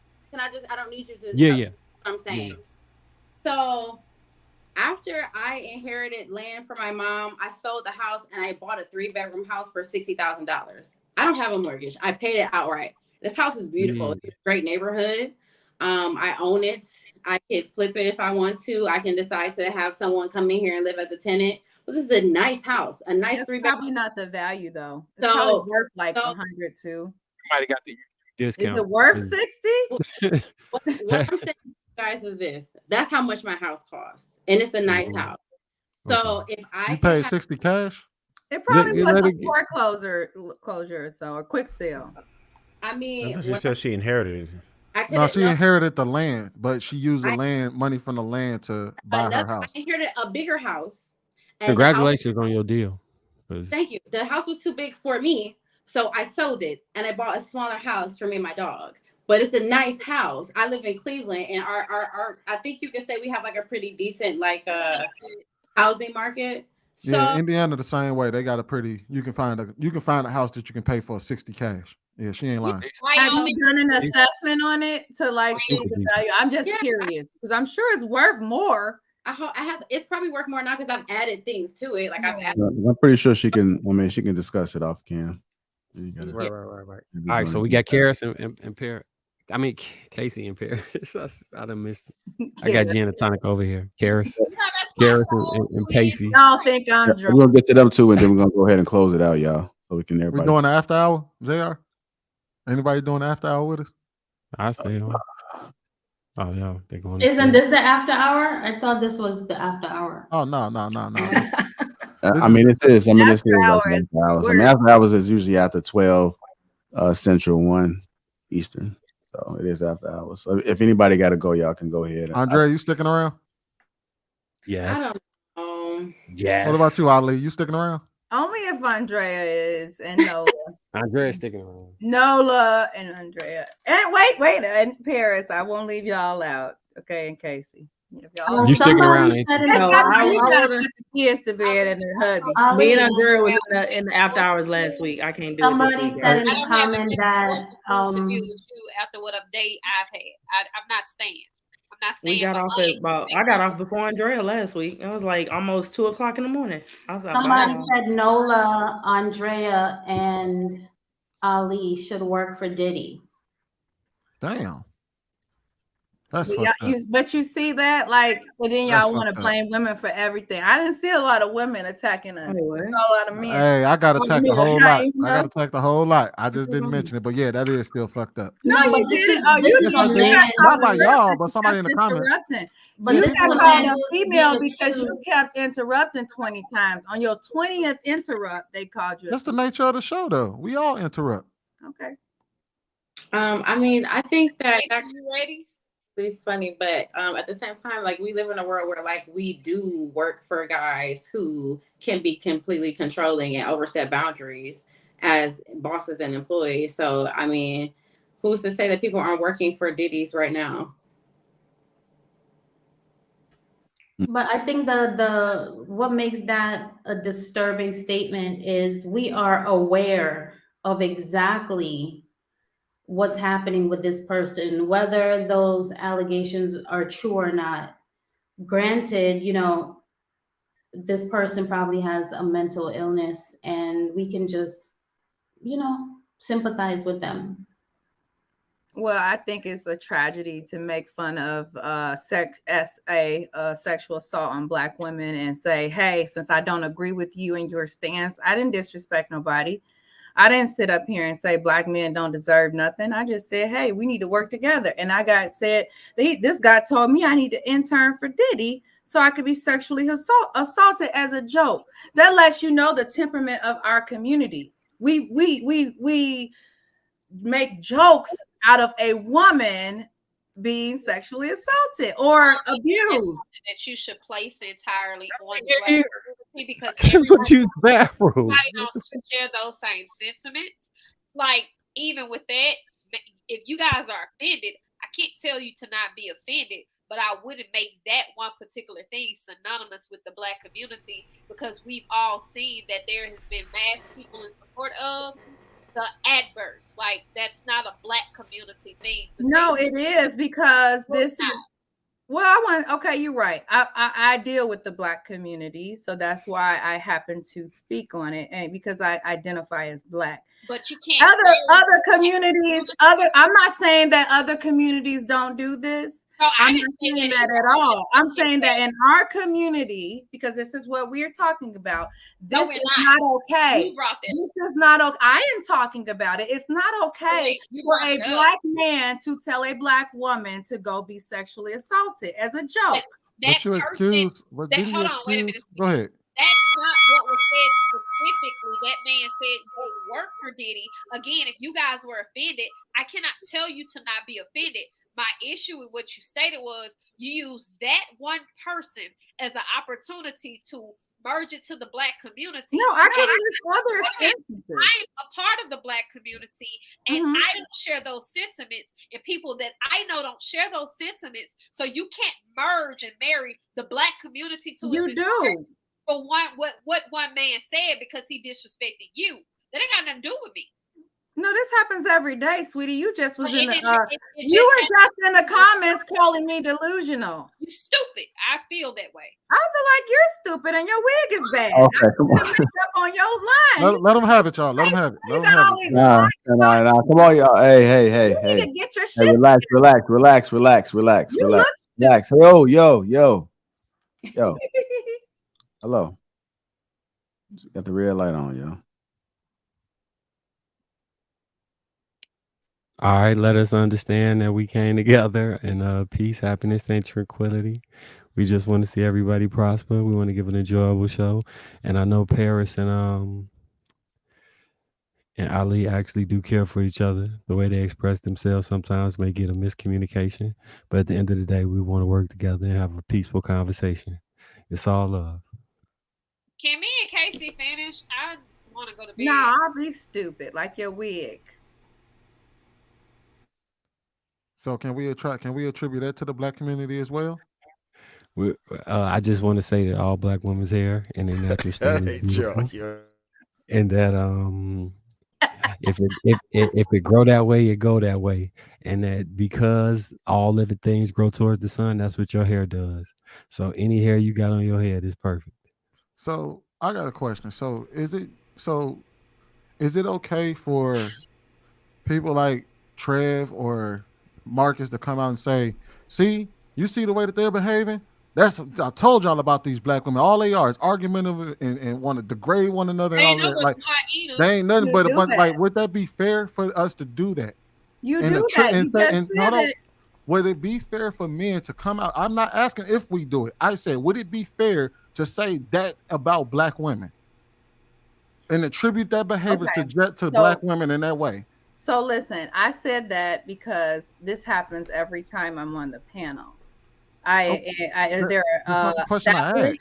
answering your question. Let me do it. You gotta let me speak. You gotta answer. So whenever I said whenever I'm on the panel, this isn't the first time that I've been told to go and do like the most outlandish, absurd things by Black men in the comments. So how do you know that there was? Hold on, Paris. I have eyes to see. Hold on, Paris. I don't know why you're still in denial. That didn't answer my question. Hold on, Paris. Gaslighting me. Hold on. Hey, settle down, y'all. Settle down. Paris, hold on real quick. Paris, hold on real quick. I didn't ask that question. That wasn't the question I asked. I asked, would it be fair for us to say that that Black women are this because of the things that you just did to Paris? I never said that Black men are anything. I said my bad. I said hold on, wait. Hold on, let me answer the question. Let me say my whole yes, I can. Sweeney, let me say my whole sentence. Go ahead. Like I said that this comment is an example of the temperament between the Black woman and the Black man and the gender wars. I never said that this is all Black men saying that, I need to be sexually assaulted. I said this is terrible that Black men think it's a joke to say that I should go work for Diddy when he just got accused of sexually assaulting multiple employees. All right. This is a direct correlation to me being sexually assaulted, which is not a joke because there are women who watch. Hold on, I'm not done. Because you're going on a tangent. I don't need you to go on a tangent. Just like you do. Just like I'm not going on a tangent. I'm asking a specific question. You didn't answer it. Let me finish. What are you going? Hold on, wait. You're going on a tangent. I don't need you to go on a tangent. I asked a very specific question. I said, would it be fair for me to say that and marry your behavior to the black community or black women? What behavior are you speaking You of? said, I never said that. No, wait. Dang. When I said, would it be fair for me to marry your behavior towards Paris when you started talking about her wig and y'all started acting disrespecting one another? Fair. And y'all started disrespecting one another. Would it be fair for me to marry that behavior and say, see, look at black women. This is what I'm talking about. I'm answering your question. If you can produce 100, I'm going to answer it because I get it now. And he didn't have to elaborate anymore. If you can produce a multitude of examples, if it's just not a one-off, if you can actually produce the majority of comments going that way, or the majority of black women behaving that way, then yes, you can go ahead and say, well, if I go with a black woman, chances are the probability this will happen because I've done a study and the majority of black women do this. You can make an educated. Okay. That's like me saying if I jump into an ocean, I'm not gonna get wet. Yes, I'm gonna get wet, baby. Okay, so, fair. All right. So would you say hold on, Paris. Hold on, Paris. Says majority of the people in the black community are for black women being sexually assaulted. I never said that. I said this is the temperament where we make jokes about it. No, that's what you said specifically was this is one of the problems that I have with the black community. Now, yes, this is a problem that I have with the entire black community. Right? I understand that you also want to be heard and not miscorrected, but you're not the only person in the conversation. I understand, but you're not going to put words in my mouth either. I didn't put words in your You're mouth. Not gonna no, you did. No, I was. He did. Well, he did. No, Ali, you're feeling that way because you're intentionally cutting me and Sweeney off while we're attempting to make a point. While I'm talking, I was answering his question that he asked me. You're cutting. I'm done. Can we move on? Because you could be done. I don't want to be talked to anymore. Finish talking. Ladies love the skin. Ow. Hey, Ali, you say you're from Chicago? But all in all, I wasn't finished talking. Oh my God, he was asking me a question. Then here you go. I interrupted. I thought it was over. My fault. About you, Ali, you have to take your. Ladies love the skin. Ow. My bad, Paris. You got it. Let's move on. I am the main character. I would say it'd be. I was talking about the question that Marcus asked, but because you guys are dead set on making you guys the whole purpose of the show, you don't even know how to stay on topic. But if you need to deviate, go ahead and deviate. All right, Paris, what kind of man is your dream man? It ain't important because all black men want black women to be sexually assaulted, quote unquote, Ali. Girl, I didn't say that. You big hippo looking heifer. Ladies love the skin. Ow. Bring it a little bit closer. The good skin, that is. That's why having a proper skincare routine is very important. Hey, listen, okay, you know what? I'm going to speak because you're not going to put words in my mouth. I never said that all black men are okay with sexual assault towards black women. I said that this is a problem in the black community, that there is a temperament where this is okay. Because even if he doesn't think it's okay, he sits back while others think it's okay and does nothing to counteract that. So that's why we are being killed, murdered, raped, all of the above at an alarming I just gotta watch the R word. You just heard six black men up here say, damn, that's fucked up. I'm talking to her, Sweeney. I'm just giving you an example. I'm just giving you an example of the fact that you do have black men that were literally in your space that said that's fucked up. Even when when it was said in the comments, you started saying everybody like, damn, that's fucked up. No, you started. So that was the hold on, wait, no. That was the black women are like community's us. response. You said that the black community sits around and watches. We didn't just watch. You had all the men on the panel say, you heard all the men on the panel say that's fucked up. And then you also seen the comments, and everybody in the comments started saying that's fucked up. No, they didn't. Yes, they did. I was reading why it happened. I didn't see them say that's fucked up, but what I did see you is try to correlate me and her little beef to that. No, no. That's not what I did. Yes, you did. I'm not That's not done. what I did. That's not what I Let did. me say my sentence. Well, you got to say what I did first. Go ahead. You said that what if black women act like y'all, or what if we did? So you kind of like said, hey, so look at y'all. Y'all not a good example. That ain't what I said. That's not what I did. You misinterpreted what I did. That's the reason why you have to listen to the question first. I'm listening. I asked you because you tried to attribute that behavior, that one person that said something ignorant, to this is what's wrong with the black community. And all I simply asked was, would it be fair if any of us, these men on the panel, heard how y'all talk to one another and said, look, that's what's wrong with the black community? You did answer the question. You said if you had enough data. It's not the same if I sit up here and call her fat versus being no, that's not the point. The point is if so if we disrespecting one another, yes, it is. You're trying to you're again, that's why you're not listening. Can I interject? Go ahead. Arguing with somebody is not sexually assaulting them, but I'll go ahead and mute. So I will say this. My restraint has a lot to do with my level of I don't give a fuck. And as far as the conversation goes, I can have a conversation with anybody. But ad hominem's attacks, that speaks more to you and your level of immaturity and lack of intelligence, as does it me. If what I say offends you so bad that as a woman, you need to tear me down or attempt to belittle me. I didn't cut you off. Can't call me stupid and then expect to be fat and ugly and call me stupid. Hold on, Ali, you gotta let her finish. And then can I talk? Because I got something to say. Yeah, that's fine. Okay, but as long as it's respectful, I don't want us disrespecting each other. As a woman, right? When I first came on this panel tonight, and I have not seen majority of you for quite some time. I spoke to everybody. I was diminished as soon as I came on here, and I have been keeping it very classy the whole time. But I will say, if it takes for you to minimize my looks to make you feel better about yourself, about an educational conversation that says more about you and how you feel about yourself, because you're trying to insinuate that I look a certain type of way to uplift you.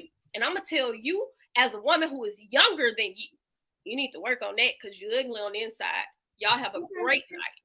Thank you, Paris. I want to say this. Listen, normally I don't like to insult because it's beneath me.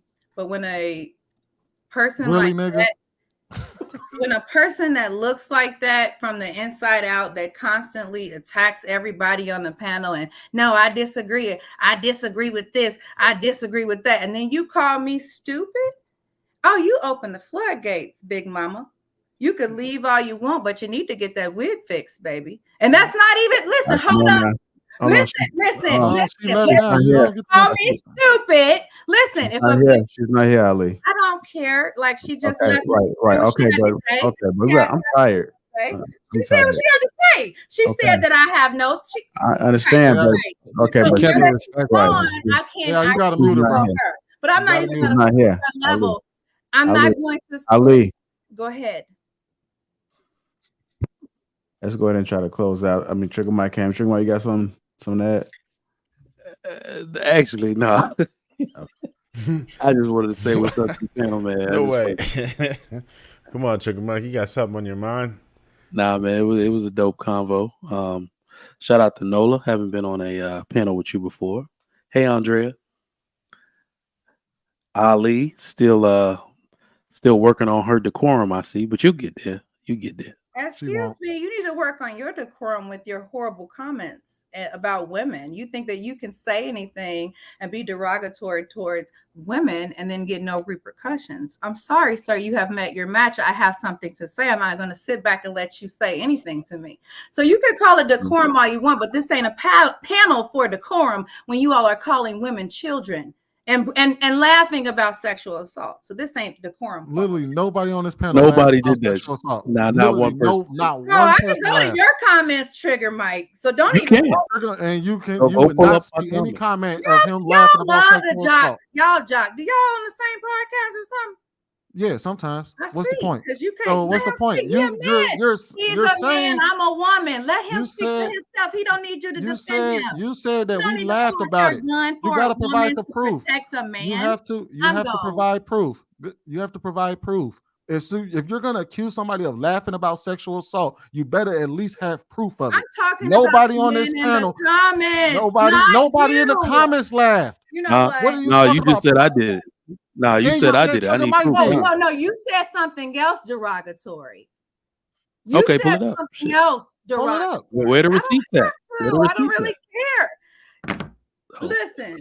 Listen, at the end of the day, I'm gonna go ahead never and said It that. is the end of the day. It's really late. I read that one already. AP Accountability Partner says, first, Mr. Let Go talks out the side of his ass. Says the most random-ish bro sticks to eating booty, skydiving, and changing tires. Trigger Mike says Andrea deserves a Cheesecake Factory lunch menu only. That's foul. Accountability Partner Twin House says, then there's McNoggin and the troll who monopolizes the conversation and says a little slick-ish Casey and Precious rest in their femininity. I wonder if they think, what the F is she talking about? Accountability Partner Fat Out says, perishable in the check. McNuggin. Who's McNuggin? McNuggin. Who is that? But Let Go won't let the women have the conversation. Come on, Captain, save them all. Accountability Partner again says McNuggin and the troll. Name a date that's more intimate than sitting across from someone with only a cup for a mask. Tea/coffee is perfect to learn someone. Trigger Mike says, it all makes sense now, Lee. You're not mad at us. You're still mad at him. Spirit hug. There you go. That was derogatory.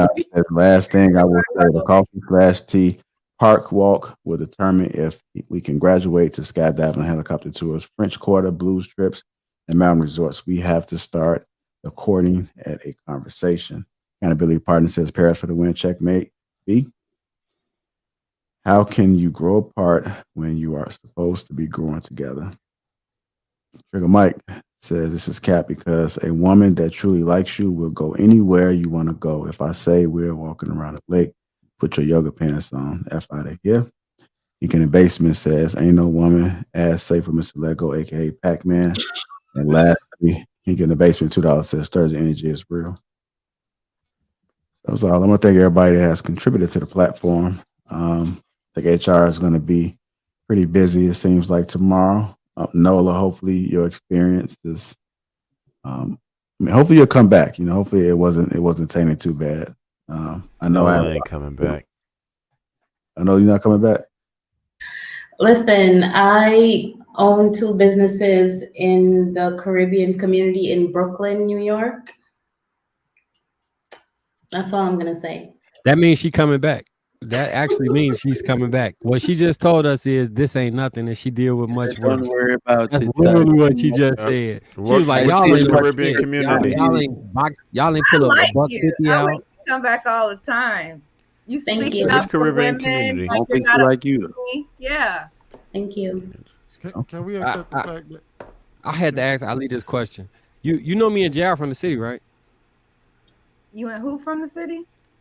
JR. Oh, yes. all You 3 of live us in the from city. up there? What? Oh, damn, Sweeney, you from the city too? Yeah, not the same way y'all are though. Yeah. You know what I mean? Yeah. No, sure. I'm Chicago adjacent. You know the place where you He's get the from gas. the Bird neighborhood. Exactly. Chicago Some adjacent. ghetto West Side suburbs. Now you know Hey, you gonna don't get talk gas shit from about the West Side. You State know, Line Road. You know what? I know your State Line Road. Maywood. I'm from North Ooh, Lawndale. my You know what pops I from said? Maywood. I know. You know what? I knew that. That's why I said it. I let you. My You Smell know, it on you. I could smell that ghetto. I'm not from Maywood. Your father from there. What they got to do with me? You a spitting image. How you know that? You don't know my pops. Ali, you know North Lawndale? You know about North Lawndale? No, I know West Loop, South Loop, downtown. I heard you say you from O Block. You from O Block and don't know about North Lawndale. Hey, you know what? That was years ago, man. Don't bring that up. I can't relate with Jesus. I can't relate with Jesus. Andrea, you back. Andrea back. Hey, what's good? We thought you was I thought gone. y'all done ran her off. I thought they ran her off, man. Why would you let her Still roast live right now? me? Yeah, still live. me? Andrea, I- why would you let Paris call me a stupid? We're about to ready to get off of here, man. It's been real. Y'all gotta leave my girl Paris alone, Ali. You gotta leave Paris I alone. ain't gotta leave her alone. This Yeah, big you went to the bully- ad homonyms. This Y'all, big you bully gotta. can call me stupid, right? And y'all don't say nothing, but I'm the bad guy. I don't think nobody We should also be didn't calling say no nothing ad when you went at her homonyms. early in the show either. Yeah. I didn't go at her. I just Yeah, said you she did. was in the. All right, man, it's been real. Lie. She's a big liar. Yeah. You went at her. It's fair though. Check it out, y'all. Yeah. You don't got no bars. You don't got no turn the beat on. I got bars. Go ahead, Ain't Mark. got no man. Marcus ain't got no bars, man. Hold on, I'm gonna say some bullshit to make sure I'm catching the beat. Let me hear it. I can't hear the beat. You gotta turn it up, son.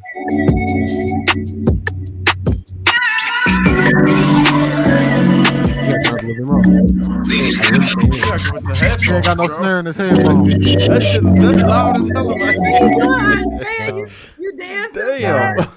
You about to make the rest of us go deaf. 2012. I did the dash like well. Fix that blind, Andrea. Show and tell. 2-3s in the all well. Boo! Get off the mic, bro. We gonna have to sweep you like the Hold on, I'm theater, bro. about to end this thing, man.